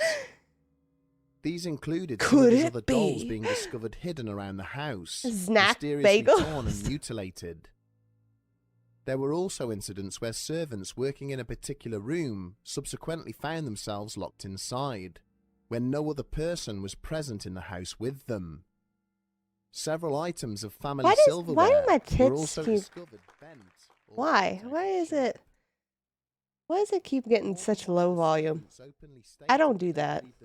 It does it by itself. My tits are haunted. The doll she had given to the boy before she left. Is haunted, not When his are. parents passed away, Jean would go on Oh, to inherit the Otto what the family fuck did I home. do? With his love for his childhood friend undiminished, Cock. he happily gifted Robert his own bedroom, where the doll was placed in a chair by the window to sit and stare down at passers-by. In time, Jean fell in love and married a local woman called Anne. But his insistence that Robert should sit with them at the dinner table and sit on a chair in their bedroom at night would go on to put great pressure on the marriage. Finally, at the behest of his new wife, Otto agreed to lock the doll in the attic and have no further contact with it. Unsurprisingly, this only seemed to make things worse. Parents from the neighbourhood began to attend the address, complaining that the doll was pointing and gesturing from the attic window, terrifying their children who were playing on the road outside. Anne Otto was plagued by the sound of footsteps coming through the ceiling above their room, only to find nobody up there besides the doll when she and her husband went to investigate. Fuck that. Eventually, she suffered a full mental breakdown and was committed to a local asylum. Jean went on to pass away in 1974, at which point both the deeds of the Otto household and its hand-stitched occupant passed to new hands. When the 10-year-old daughter of the new owners became plagued by visions of Robert the doll trying to kill her, the aging puppet was quickly removed from the address and donated to the nearby East Martello Museum. Robert remains there to this day, safely contained in a glass case, but stories of his supernatural shenanigans persist. It is said that it's almost impossible Don't you put that to take a evil on me, photograph Ricky of Bobby. him, with cameras and electronic devices regularly malfunctioning. This is just a drawing. It's not a so. picture. It's just a drawing. There have also been reports that some tourists have seen the doll's facial expressions change, with his hands sometimes twitching down by his sides inside his display case. Yeah, I don't know if I believe that. It would seem that whatever strange powers the doll possesses remain undiminished. You've been following cursed the well death before you saw it on of its YouTube. beloved owner. The tales of Robert the doll's mysterious movements in his new public home are eerily similar to those of another doll, which resides nearly 4,000 miles away Mandy? on the opposite side of North I America. don't think I've heard about this one. Resting in a near-identical container in the depths of the Quesnel City Museum is the enamelware doll of a small girl named Mandy, sitting with a baby lamb upon her lap. The full history of this doll is much less well known than that of her American counterpart, as the woman who donated the toy to the museum in 1991 insisted on remaining Oh, that was an anonymous. interesting effect on the video. From the first evening that Mandy arrived in her new home, haunting events began, which would totally unnerve the staff members who had been tasked with preparing her Who for the public fuck knows, exhibition. potatoes? Who the When fuck it knows? arrived, the toy's clothing was filthy. For a short time, it was placed into a clear plastic bag in order to shield it from the elements whilst the garments were taken away to be cleaned. The doll wasn't Almost filthy, just the immediately, clothes? Staff working in the vicinity of the bag began to detect a faint rustling sound. No! Some workers even reported having seen the plastic twitching and moving, No! apparently by itself. But when the bag was opened, only the doll was present inside, with no power source or mechanism which might cause it to move of its own accord. Fuck that! It had been hoped that once Mandy's laundered clothing was restored and she had been placed in her display case, that such incidents might cease. But it turned out that quite the opposite would be true. Visitors passing vermin by the new inside- exhibit reported hearing faint tapping sounds, as though the toy was drumming its tiny fingers against the glass. On one occasion, Mandy's toy lamb was found placed on the floor outside her case, despite nobody having been anywhere near it at the time. Then, several months after her arrival, staff opening up the museum one morning found that all the exhibits had mysteriously been opened overnight. Fuck A that! number of these pieces had been petulantly hurled across the room, What? as if by a child suffering a tantrum. Mandy's display case, however, remained sealed and untouched. Fuck It was that! at this point that one of the workers suggested inviting a medium to come and assess the toy. Nope. Unnerved by the happenings, No. the museum's curator was quick to agree to this idea. A local seer was duly approached, who conducted a psychic reading of the doll, and apparently deciphered that it had previously belonged to a little girl. Unfortunately, when her owner had died at a very young age, the child's spirit had been transferred into the doll she was holding at the time she passed on. Like any small child left to their own devices, the girl's psyche would possess and animate the enamel Naturally. toy Yeah. in search of excitement Naturally. and attention. But when the curator contacted the woman who had donated who would Mandy have to guessed? the museum, he was unprepared for the entirely different tale she related. I think you should hydrate. The donor explained that she lived alone, and one night had been pottering around her house when she Puttering had about? heard the sound of a baby crying downstairs. Fuck no! Cautiously descending the stairs into her cellar, No! she had found a doll no, she did no. not recognise, lying on the floor in the middle of the room.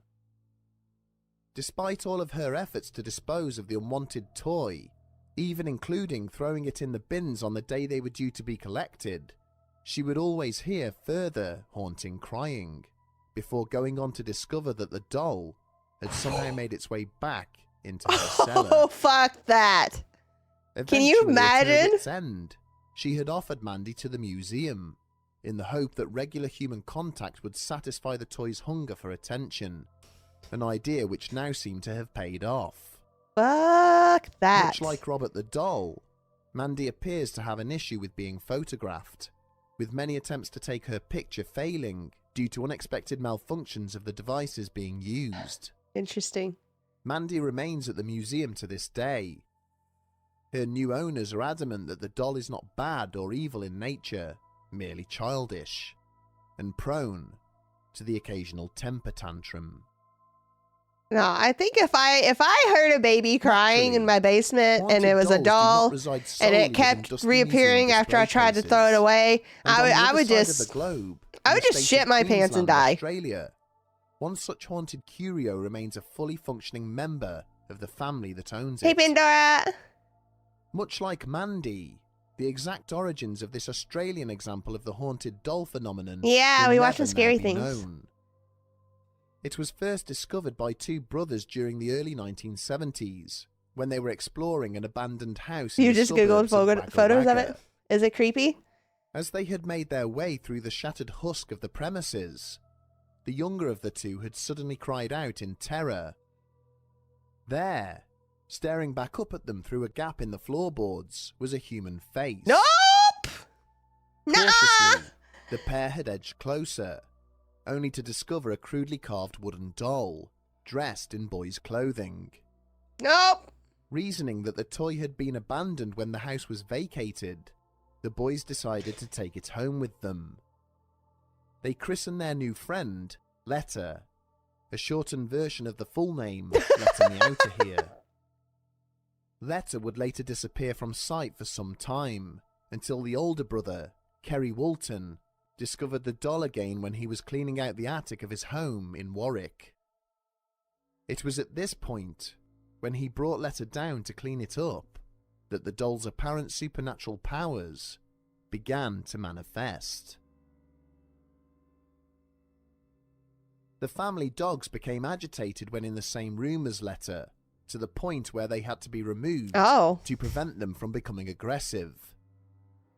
On a number of occasions, the family would leave the doll in a certain pose or position when they went to bed, only to find that it had mysteriously I feel changed like when they awoke. I feel like when dogs Kerry get also agitated found a around series of something. small scuff marks on the floor around the house, and was shocked Yeah, when he discovered it's corresponding always a big marks red flag. on the soles of Letter's shoes. Determined to The get to dog's the bottom of the yeah, doll's get it the fuck origins, out. Kerry placed it Hey, in a Echo. sack and took it to a toy expert. How you who doing? Stated that they believed the doll was European in origin. They theorized it had been hand-carved, possibly by gypsies, and that the thick black hair woven into the top of its head may well be human.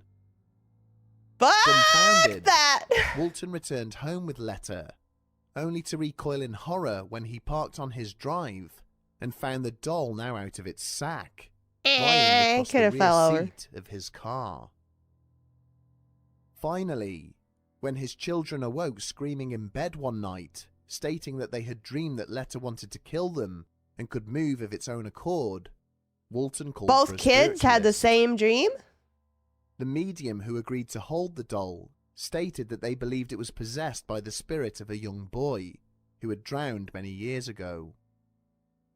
Reasoning that the toy was lonely as opposed to malevolent, Kerry decided to sell his story to the local media.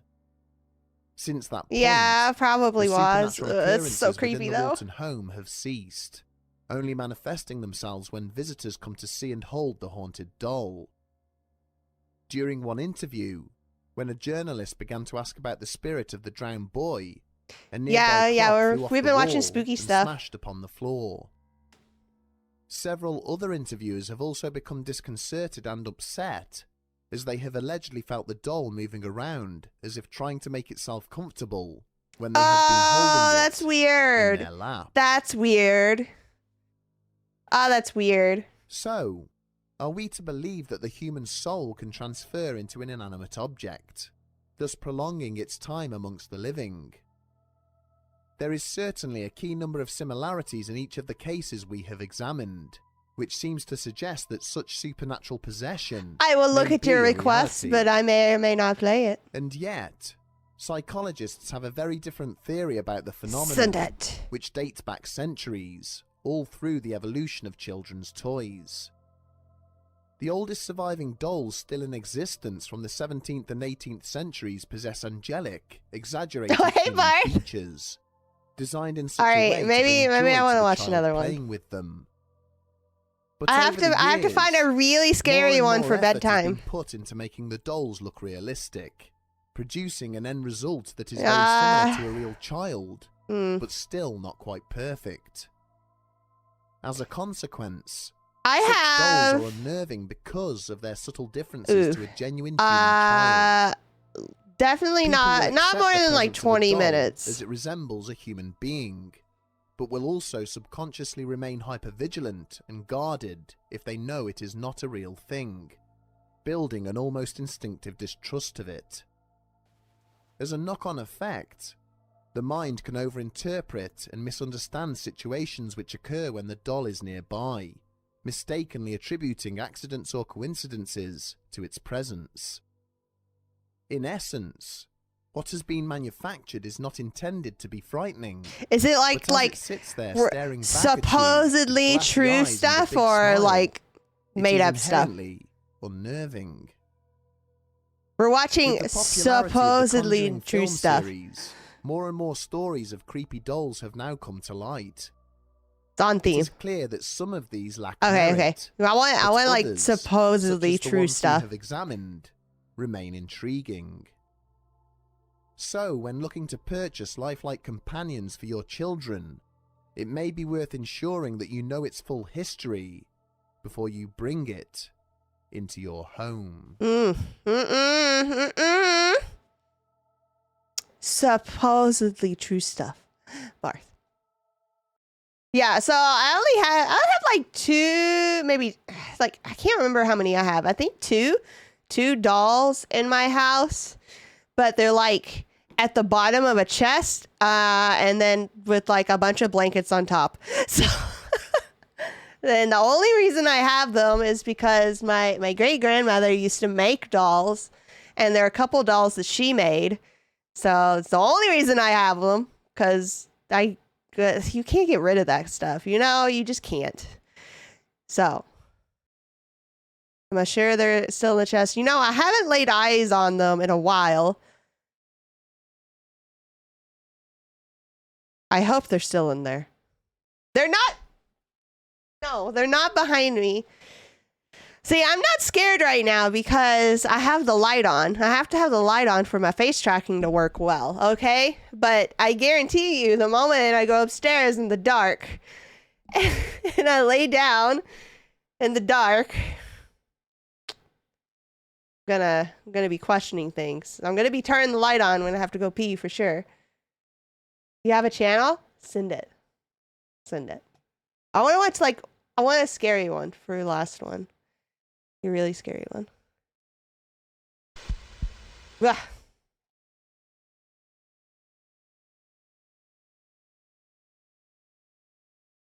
Let's see.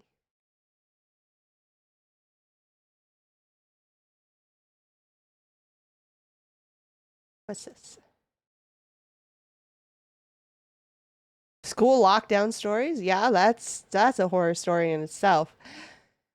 High school horror stories? Doorbell camera footage? Home Alone? Road trip stories? Trucker horror stories?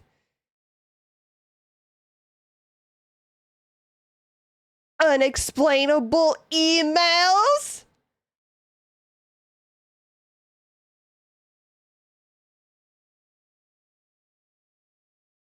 Food delivery horror stories?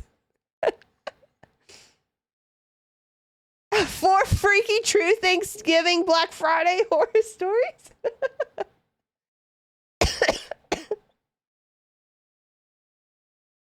Oh yeah, let's where was that? It's a good idea. Yeah. Let's look at this. Let's look at this.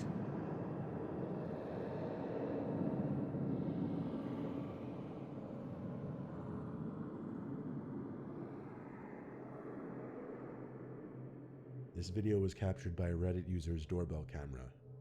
He claims to have woken up to his dog going crazy outside, followed by a notification from the app Ring, saying motion was detected at his door.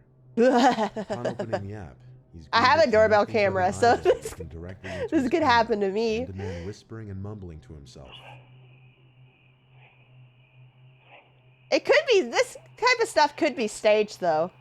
Look at that one eyebrow hair. He proceeds to knock and ring the doorbell. He then begins trying his luck at the doorknob and window, all the while still mumbling and whispering to himself. After the homeowner threatens to call the police, the man gets defensive and claims he was just looking for his dog, conveniently named Fido.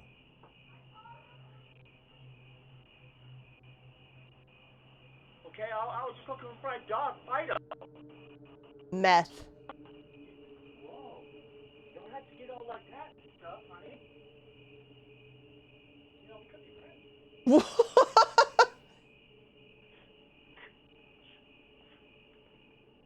Alright, that's creepy. In this video, we see a man seemingly waiting to be led into a house. Whether it's his house or not is unknown.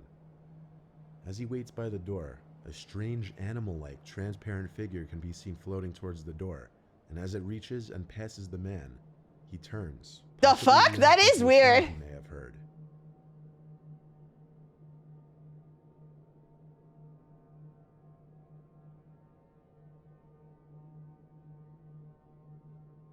It looks like a dog running or something. That's weird. Do you have a moment to speak about our Lord and Savior, Crack? These are two clips that were likely taken back during Nope! the entire clown epidemic. Absolutely not! In this first clip, we see someone dressed as a clown wielding a small sword, lurking around by the front door for a bit and running off after ringing the doorbell. Nope! No, sir! Get the fuck out! Yeah, DM it to me, because I'll probably still be interested in watching it. Can be seen standing in the distance, looking at the front door. Do you remember there was a period of time when, like, everybody was, like, weirded out about the clowns standing in the forest or something, and it seemed like everybody started doing it? Most people wouldn't want to open their doors to these two. Nope. That's when I'm getting out my gun.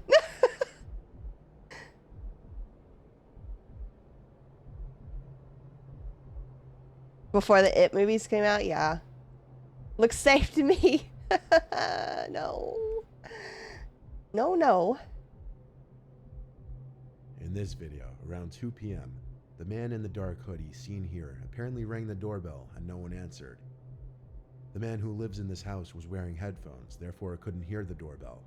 So the man in the hoodie likely presumed no one was home, and soon returned with his friend in the white hoodie around 15 minutes later. The man in the dark hoodie attempts to kick in the door while his friend in the white hoodie stands by. The man who owns the house is able to hear the loud bangs of the attempted burglar's foot hitting the door. And Are these guys just that dumb that they don't see that there's a camera? Are they that dumb? Oh my god. Fucking dumb. Jeez, that's loud. Oh my god. Weak ass kick. Can't even kick the door in. The camera catches a shirtless man approaching the door, but instead of actually ringing the bell or knocking on the door, he pretends to knock on the door. What you can't see on the screen is a car that's waiting for the man in front of the house. According to the homeowner, he could be seen talking to someone waiting in the car off camera later on.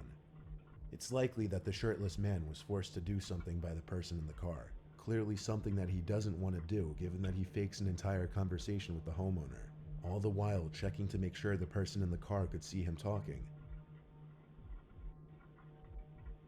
That's weird. Okay. Sorry about that. Sorry. Weird. It was apparent he or the person in the car were looking for a person named Matt, who they thought lived in this house. One could only imagine what this man was put out to do to this Matt person. Weird.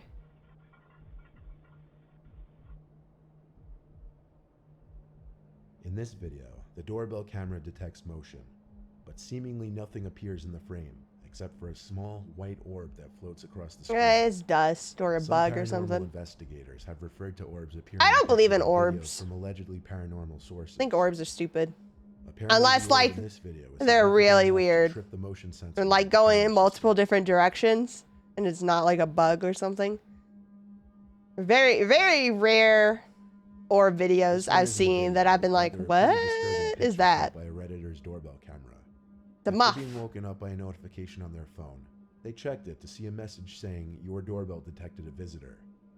After checking the app, they didn't see anything, and as anyone would, assumed it was maybe a bug or a small animal that tripped the motion sensor. Yeah? However, the Redditor received more notifications, and after checking the app again, was faced with this disturbing Oh image. god.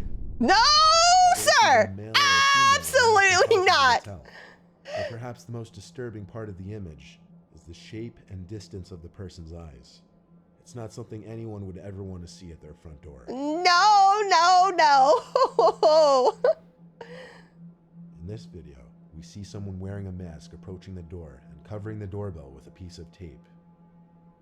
The homeowner got an alert that motion was detected on the porch, and upon checking the footage was ready to grab his gun. Oh, I hate that. Oh, the fact that he covered it with tape makes it scarier. But eventually one side of the tape peeled off, revealing the person in the mask was gone. The homeowner didn't know if it was simply kids playing a prank. That's terrifying. That is scary. This video shows exactly Because you don't see where he went. who's outside your door before opening it. Oh shit, is that a gun? What is that a gun? This doorbell camera caught two men in front of the house. One of them approaching the front door and ringing the doorbell, armed with a gun. He attempts to hide his face as he approaches the door, then hides off to the side, waiting for someone to open up. A Tech The other 9? man walks down the side. It looks waiting weird. for his friend to do whatever he was about to do. But luckily, nobody answered the door. Oh god. This homeowner's camera captured two suspicious men pull up in their driveway and wait outside their front door. The one on the left quickly notices the camera and the two flee. Quickly notices the camera. Look at him notice it like, oh, we gotta go.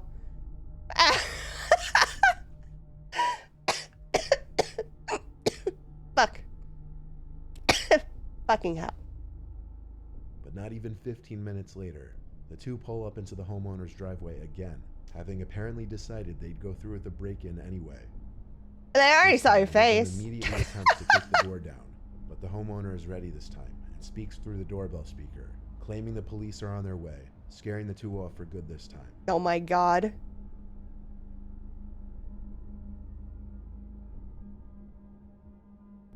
That's bold. On September 10th, 2018, What is that a Florida tree? man wearing a bulletproof vest and carrying an assault rifle rang his neighbor's doorbell at 4 in the morning. The homeowner grabbed her two children and stayed put in the bathroom. After spotting the man on her security footage, she immediately called the police and her husband, who was out of town for work. Roughly 25 minutes later, the police arrived. The man He faced looks aggravated drunk. assault charges. Yeah. The homeowner said He that can't even the fucking unnamed walk. man had stayed at their home recently, claiming she was afraid of her own father.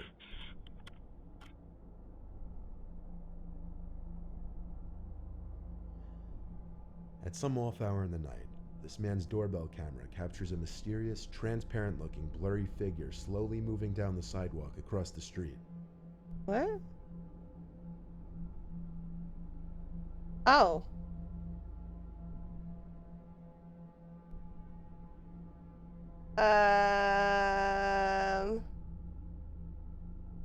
Fuck.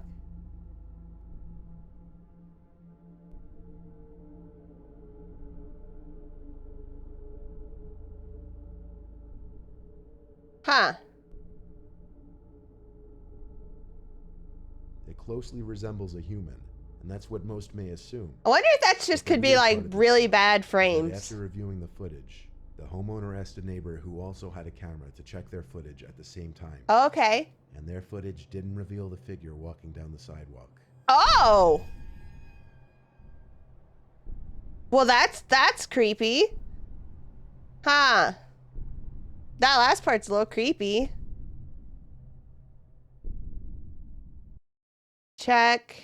South African armored car attempted heist. Can you send me a video, boy?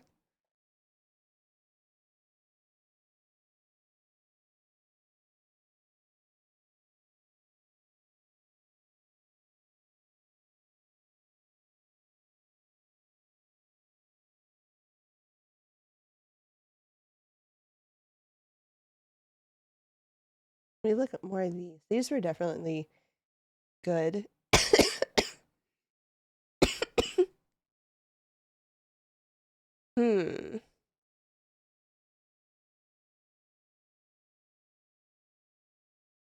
Let's look at most popular. Skinwalker Ranch. There's something in the woods. Aliens. Aliens are always scary. What's this? What the fuck is this? Something in the mountains? Something on the moon? I think we gotta watch this one. Did you know spoopy time is 3 a.m. to 5 a.m.? Yes, I did. I always have to fucking It has been nearly 50 years since the last. Hold on.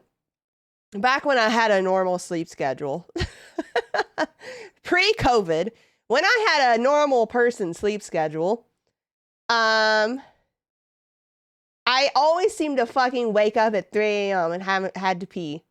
Every fucking night, 3 a.m. Wake up. I gotta fucking pee at 3 a.m. It's like, really? Can you just please wake up at a different time? That's not 3 a.m. What's this? What's this one?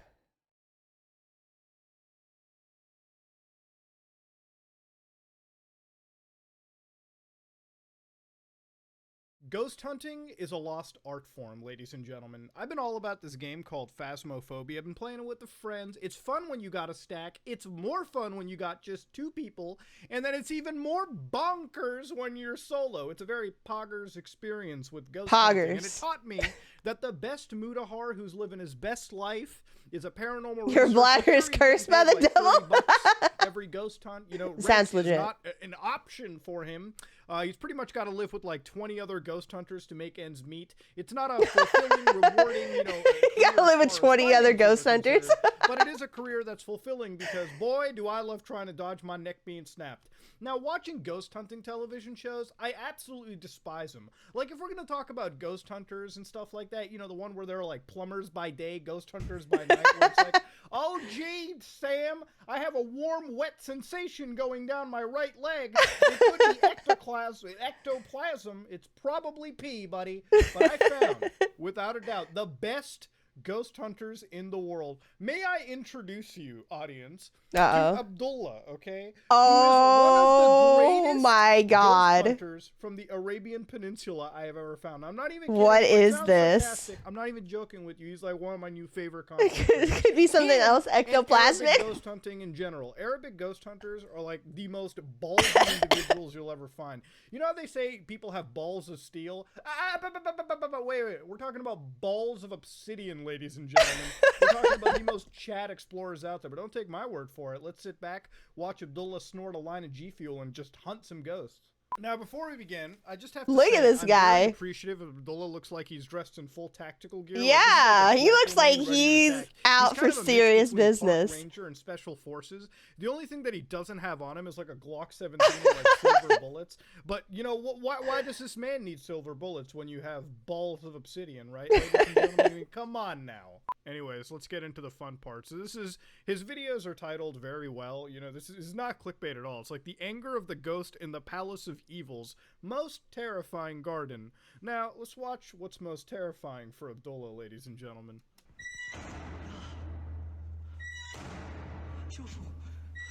Now, Abdullah basically screams out prayers, Muslim prayers and whatnot, if you're not picking up onto it, whether it be like the Ayatul Kursi or like, you know, Bismillah and all that stuff.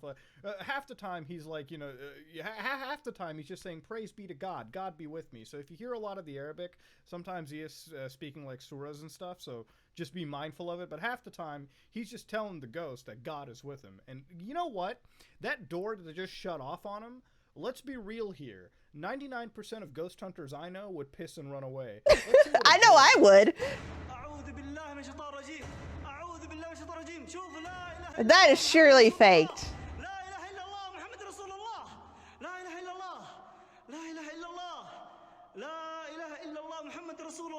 It's like a mix of exorcism and like some Rainbow Six Siege style almost room clearing. Jesus Christ, he is ready to go. There is clearly something still moving inside that room. Looks fake. I need some time off work. I'm gonna need you to pop me with it. But it's probably crackhead energy. He just goes inside. He doesn't care. He doesn't care. Okay, this is times you run. You run, Abdullah, run. He doesn't care. He's just going to the room. What a man.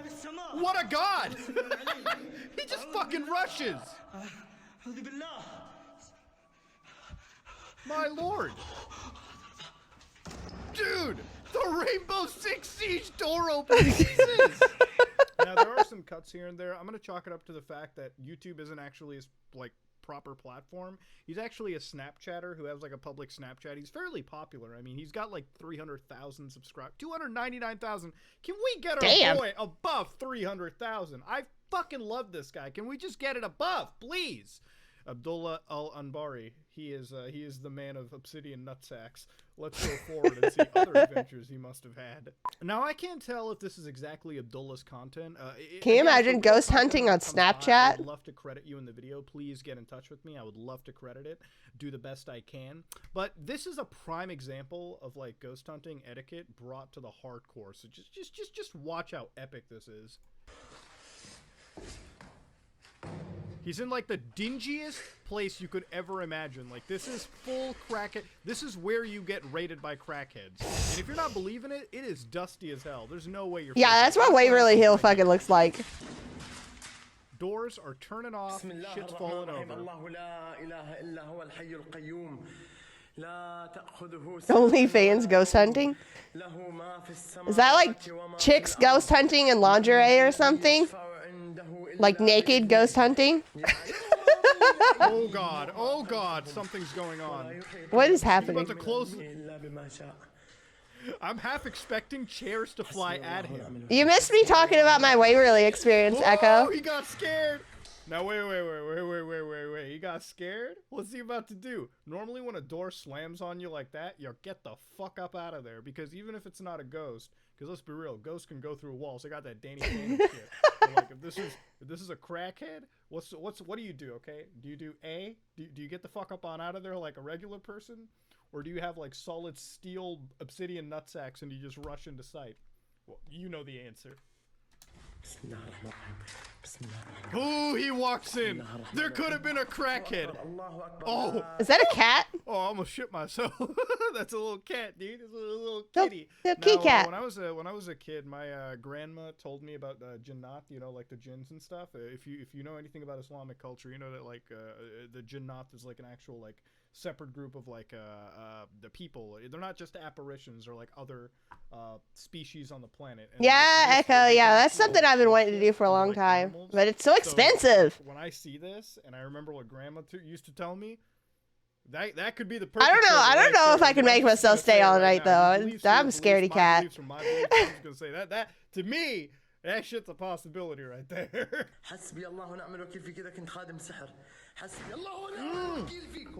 What the fuck?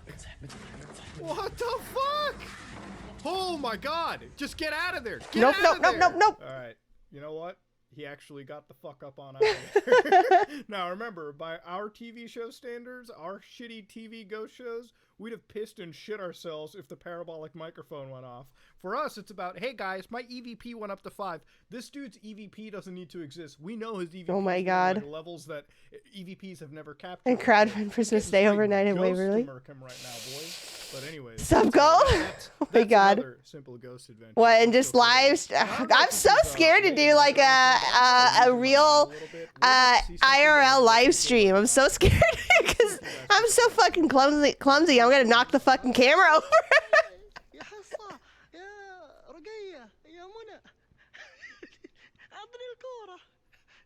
تعالي ليش ما تعطيني الكرة تجي تشد شعرها؟ تعطيها كرت أصفر. Bro! I'm gonna get one of those animal pajama onesies and just wear a mask. That'd be fucking terrifying. I almost want to believe that's the shelf, but maybe it's the framing of the video. But that shit almost looks like a head moving its way. Look at that. The head, like, it just like... yeah, that's nothing. That's nothing. But he's got a nervous laugh. All right? Abdullah's kind of losing It's it right nothing. now. He's got that It's nervous nothing. laugh. This guy's pretty funny, but I'm done with him. Done. And we need to move on to the moon. Yeah, Echo. So yeah, let me go ahead and just retell my story because my story is weird. So I went on one of the tours, and I'm not. Okay, please don't think I'm not one of those girls that like. I don't like being the center of attention. I don't want people looking at me. I definitely don't want to do anything weird where people think like I'm faking something or something. You know, I'm not like that. Not that person. Exactly. No, it's not. Not, okay? Shut up. So it's like 30 minutes into the tour or something. And I think I can't remember if it was the third or the fourth floor. It's whichever floor they stop on and like they make everybody stare down the hallway at like the shadow people or whatever. That's what floor we were on.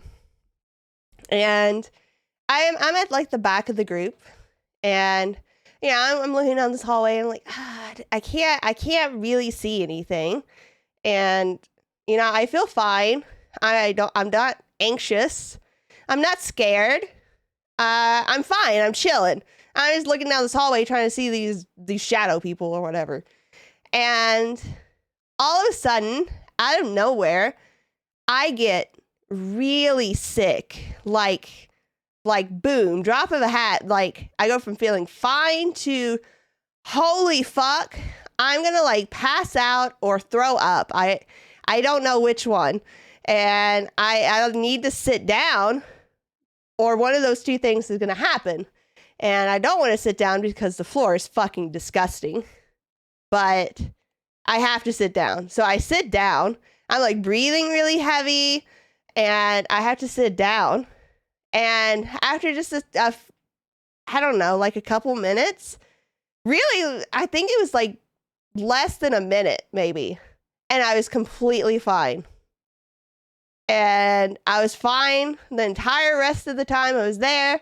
It was weird. I don't know what the fuck happened. It was weird. And embarrassing. But I don't think anybody really noticed because I was at the back. Like the people I was with, they noticed. Of course, because they were like, "What the fuck are you doing?" But I don't really think anybody else noticed because everybody else was like looking the other way, and I was in the back. So there's that at least. Thank God for that. But it was weird. I don't know why. Like, it could be explained by like a panic attack or something, I guess. But I was fine. I wasn't like scared or anxious. I didn't have any significant emotion at all at that point. And I don't know, it was weird. Weird. And then the second time I went on a tour, like I was fine. Nothing happened. I don't fucking know, but it's weird. I'm just saying, not lying. It's weird. You could have disappeared and they'd say, we had X people, but when the tour ended, we had Y. Huh. Anyway, let's see what's going on the moon. Let's check this out. Last human being set foot upon the lunar surface. Were budget constraints really the driving force behind this decision, or was it something far more sinister? Hold on, I missed the beginning. What? What are they talking about? It has been nearly 50 years since the last human being set foot upon the lunar surface. Were budget constraints really the driving force behind this decision, or was it something far more sinister? Was there something they couldn't explain? Whistleblowers are to be believed, then it might just be that there is something on the moon.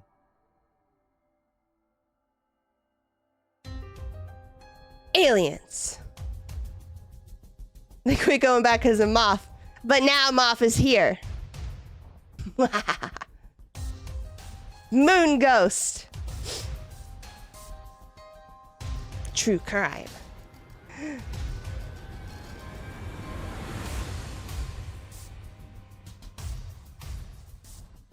Okay, I gotta go to bed after this one. This one's the last one. The little handyman. Hello. Greetings. There is something on the moon.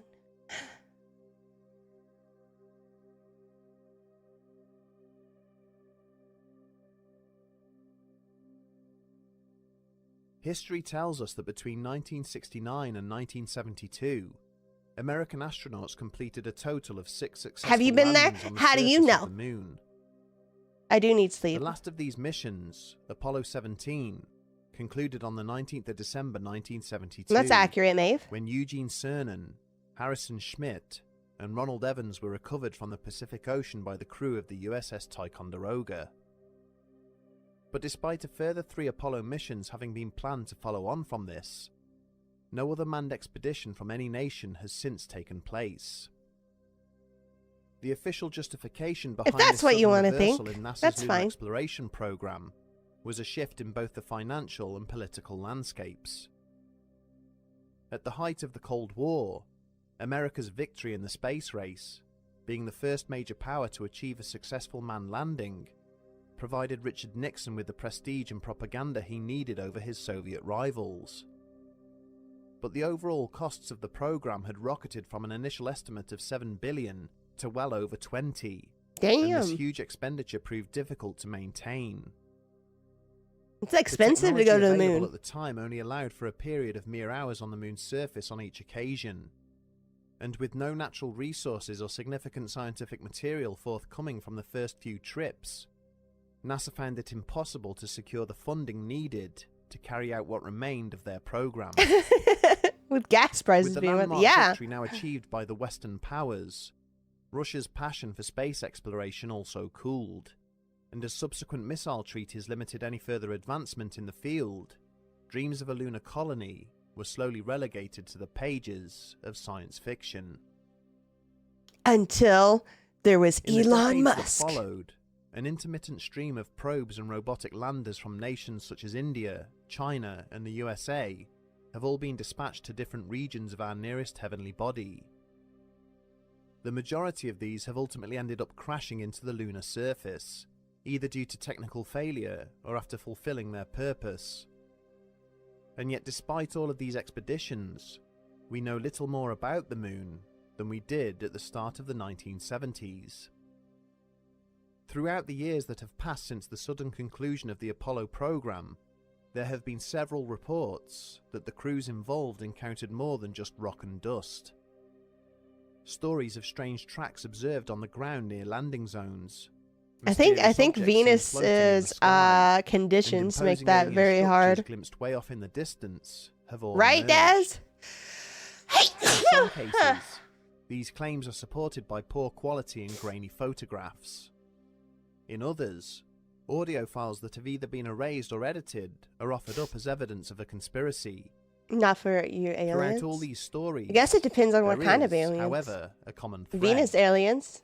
The moon may already be home to existing residents, inhabitants who do not appreciate unwanted intrusion. Yeah, fuckers! Get off my In 2015, an Plant- article began to circulate on satellite Reddit, moon? purporting to be Yard? from a British psychologist Rock? who had viewed confidential Ground? reports divulging that further moon landings Area? had taken place since Apollo 17. Penis and detailing aliens? Yes, exactly what penis had happened to aliens. them.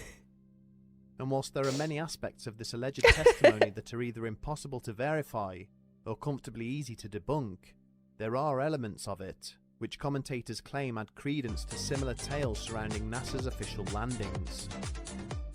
The anonymous source claimed that the astronauts of Apollo 17 had not travelled far from their landing site when they came across the shattered hello, remains of thank you for the another landing raid. craft. Hope you had fun playing In addition Apex. to the severely damaged vehicle itself were the bodies of a number of cosmonauts, all of which appeared to be Soviet in origin. Oh. But it was not the unexpected appearance of this debris field that most shocked the astronauts. More, You say all that of the like you wounds got your and butt damage kicked. inflicted upon the victims seemed to have been caused by a physical assault of some kind, Uh-oh. rather than any form of decompression. Wah! or collision impact. The hull of the Russian spacecraft had been repeatedly I thank torn you. and Thank you punctured by for the an gift unknown source, subs. Thank you, with the thank glass you, thank you. faceplates on the helmets of the dead Thank you. cosmonauts all Thank smashed you, in thank an you. identical fashion. Anonymous. The American crew had immediately returned to their lander and requested permission to lift off again, Anonymous. only to be told that they had to remain on the ground for several more hours due to technical issues. During this time, they sent increasingly panicked radio transmissions, claiming they could see shadowy figures moving around on the hills outside, gradually making their way closer to the module. This psychologist detailed that there was a joint British and Russian mission to return to the crash site in 1989, and that he had been asked to assist with debriefing the crew of this expedition when it returned home. The Russian lander successfully arrived in the Subathon vicinity of is Apollo 17's landing when I zone in finally get my December of model done. 1990, I'm taking off work only next for the week crew to be to attacked by unknown do entities. another go hard session on it. This so. attack was watched in disbelief by their controllers at the As of right launch now, site I'm aiming before all for contact with them the was lost. last week of July, which Is the surface of the moon littered with the remains of... let me pause the video for this, guys. The last week of July, did you know, is National Moth Week? Did you know? National Moth Week is the last week of July. I basically have to do my subathon then. So I have to get my new model done by then. I have to. I have no choice. I have to. What? Well, anyway, I am a moth. Look at me. Look at my antennas. You see my antennas? They're floofy. My floofy antennas. See? Good night, Z. I am a moth. Yeah, I'm a moth girl. You see the proof right here? I don't know, Barth. Don't ask me hard questions, okay? Listen. First off, rude. Did you just fuck? Did I reset the video? Cock. Listen. Rude. Fuck. Where were we?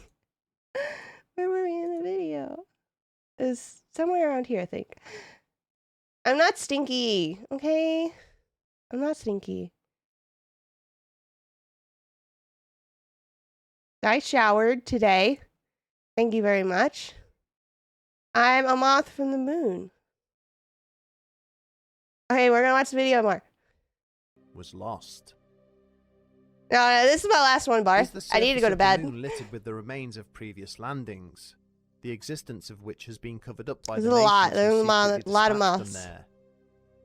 There is evidence that Russia has yet to disclose the full extent of their endeavors Russia. in this direction.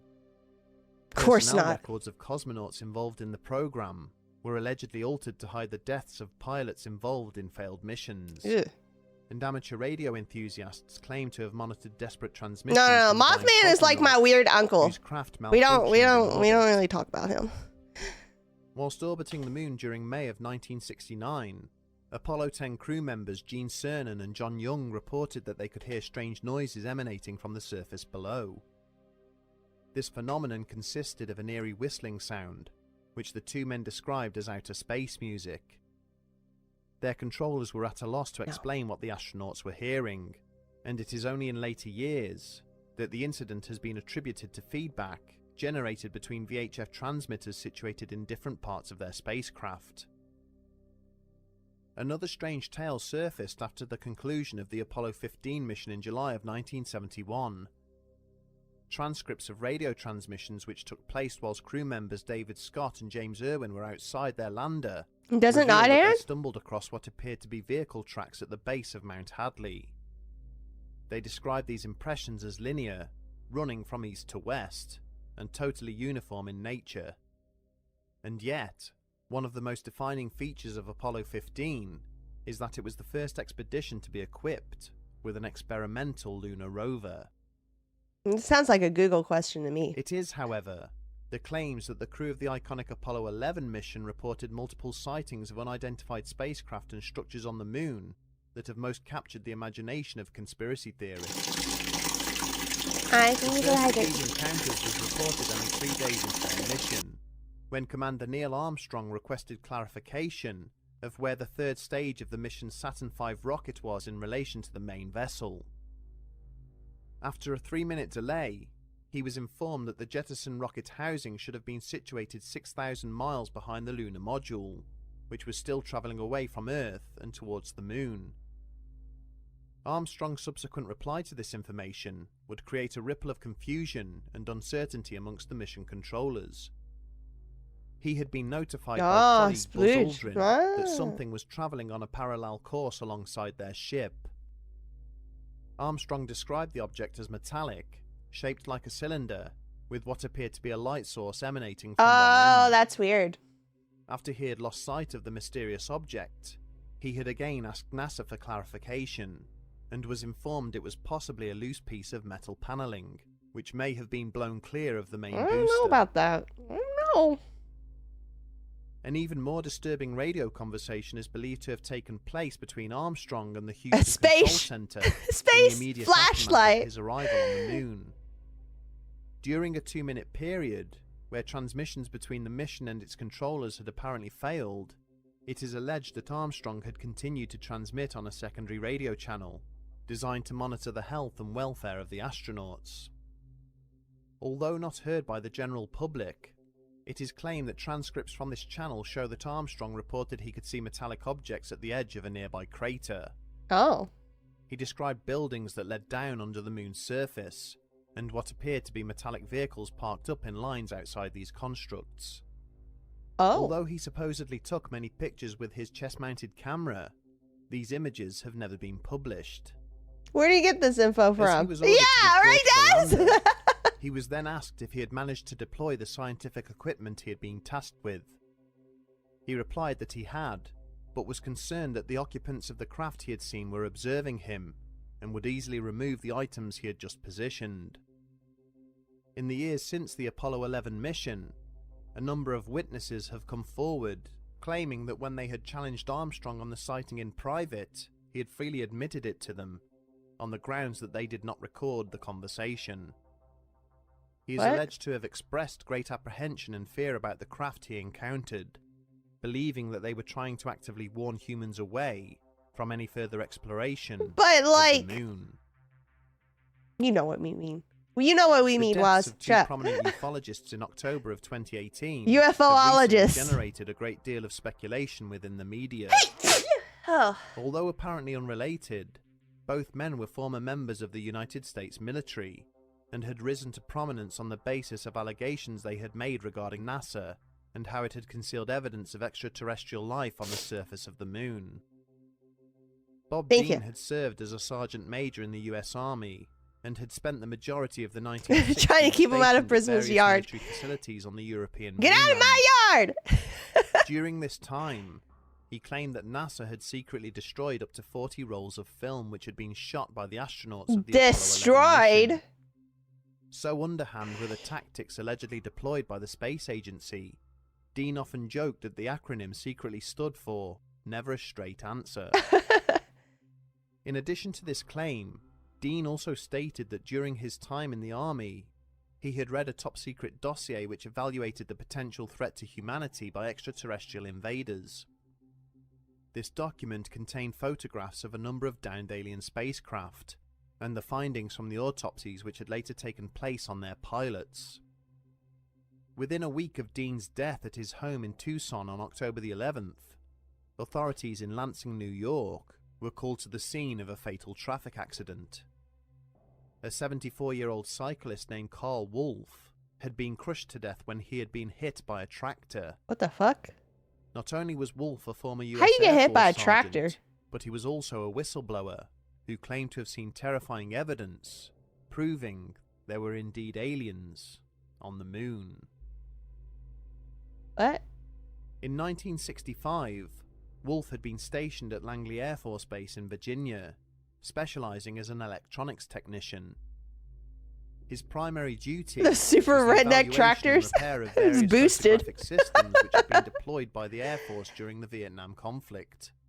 But one day, he found guy's like himself 200 miles per temporarily hour. assigned to NASA's Lunar Orbiter project. I did not! That was, oh Wolf my described god! how he reported to a nondescript hangar on the far side of the base. Lies. Which was largely occupied by Don't make me scientists sue and you for translators dressed in defamation. civilian clothing. He was led to a room where he met another airman, who explained that NASA was having issues producing photographs from the most recent lunar mission, as one of their developing machines was malfunctioning. Having worked with his colleague to locate and rectify the fault, Wolf was amazed to see a series of images from what appeared to be the lunar landscape, complete with a whole city of mysterious alien structures. Uh-oh. He described having seen towers, domes, and mushroom-shaped buildings. All Fuck! They got me! situated on the They dark got side of the pictures moon. of my fucking house! God The damn it! NCO had been stunned by what he had witnessed, and had fully expected that he would be hearing about the discovery on the evening news. But as weeks turned into months, he eventually realised that the government had no intention of revealing the existence of the alien Okay, city well, to the that's good at world. least. In 2001, along with 20 other former servicemen and intelligence officials, he finally went public with his story. Malfunctioning. Certainly, many photographs sent back by probes in orbit around the moon show some interesting anomalies, with lights appearing in craters and the apparent depiction of unnatural structures, some of which are several miles high. There are also those who assert that the moon may not even be a natural satellite at all, at least not in the most conventional sense. It's the Moth Kingdom. Some commentators believe that the surface of the moon is merely an external shell for something far more sinister, such as a space station or gigantic alien spacecraft. Or it's filled with bunny people. The claim is similar to that of the Hollow Earth theory, whose supporters believe that there is a vast network of tunnels and caverns under the Earth's surface, which humanity is unaware of. As evidence of their claims, hollow moon theorists point to data produced by seismometers which were left on the moon's Sailor surface Moon is by fiction. each of the Apollo missions. Unfortunately, Maeve. Between 1972 and 1977, these instruments recorded a series of geological movements underneath the lunar landscape, all of which varied in scale and intensity.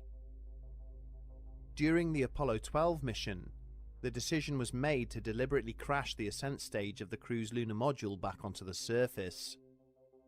In the aftermath of this, monitoring stations back on Earth recorded a strange reverberation that continued for an hour. Apparently, the moon rang like a bell. For subscribers of the hollow moon theory, this is evidence of vibrations echoing around huge spaces, buried beneath the thin layer of rock and dust we see. As we sift through the various stories that have emerged from the Apollo program, it is ostensible that there may well have been events and occurrences on the moon's surface which defy conventional explanation. In some That of these is cases, a gruesome NASA has picture. provided varying degrees of justification. In others, either by action or inaction, they have allowed evidence which might have assisted in divining the truth to be destroyed.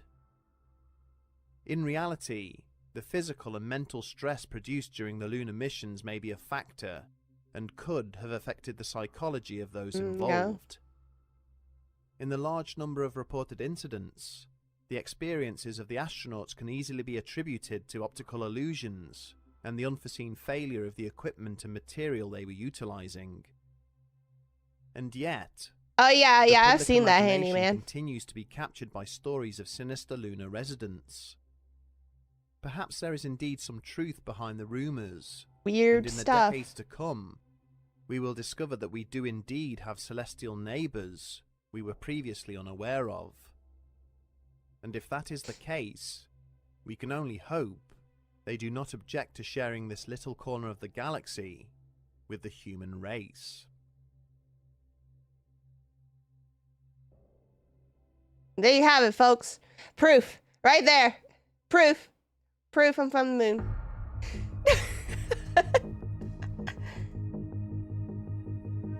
Hey, well, with that, I need to go to bed. Oh shit, this is loud now.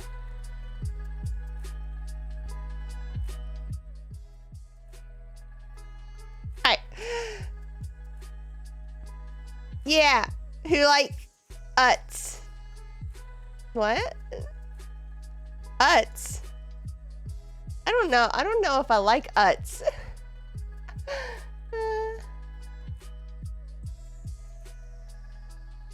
You guys believe in the moon. Butts. No, No, that wasn't me. No. No. Not me. I hope they did. Stop, damn it. No. What the fuck?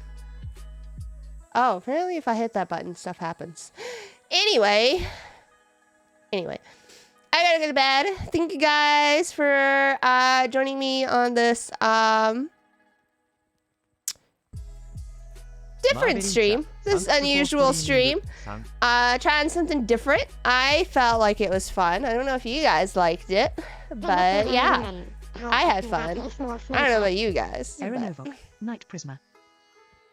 Yeah.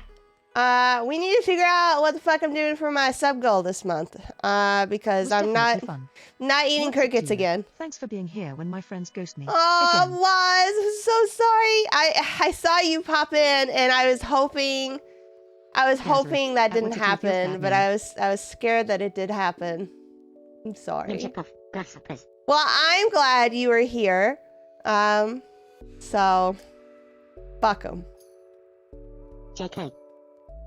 Fuck 'em. The grasshopper, no. I hope they did. That's for stream.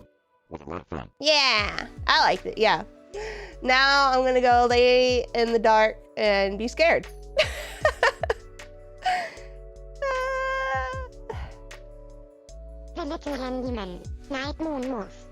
Yeah. So yeah, try to think what you want me to do for a sub goal. And good night. I'm gonna raid somebody. You're going to watch more vids. Tequila Wars? Ooh. Maybe. Maybe. Think about it. I'm gonna raid somebody. Good night. Good night, everyone. Sleep well. Don't have nightmares.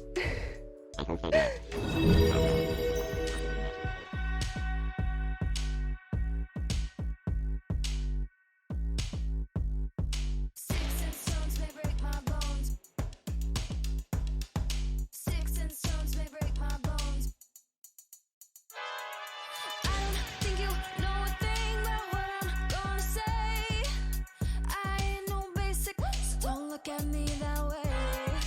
I don't fit inside a box, and I got a little different taste. Where I hear it's going off, now that's my kind of place. I'm feeling myself tonight like you wouldn't believe. I get up off my feet, I'm dancing to a different beat. This is the way I am, it's just the way I am.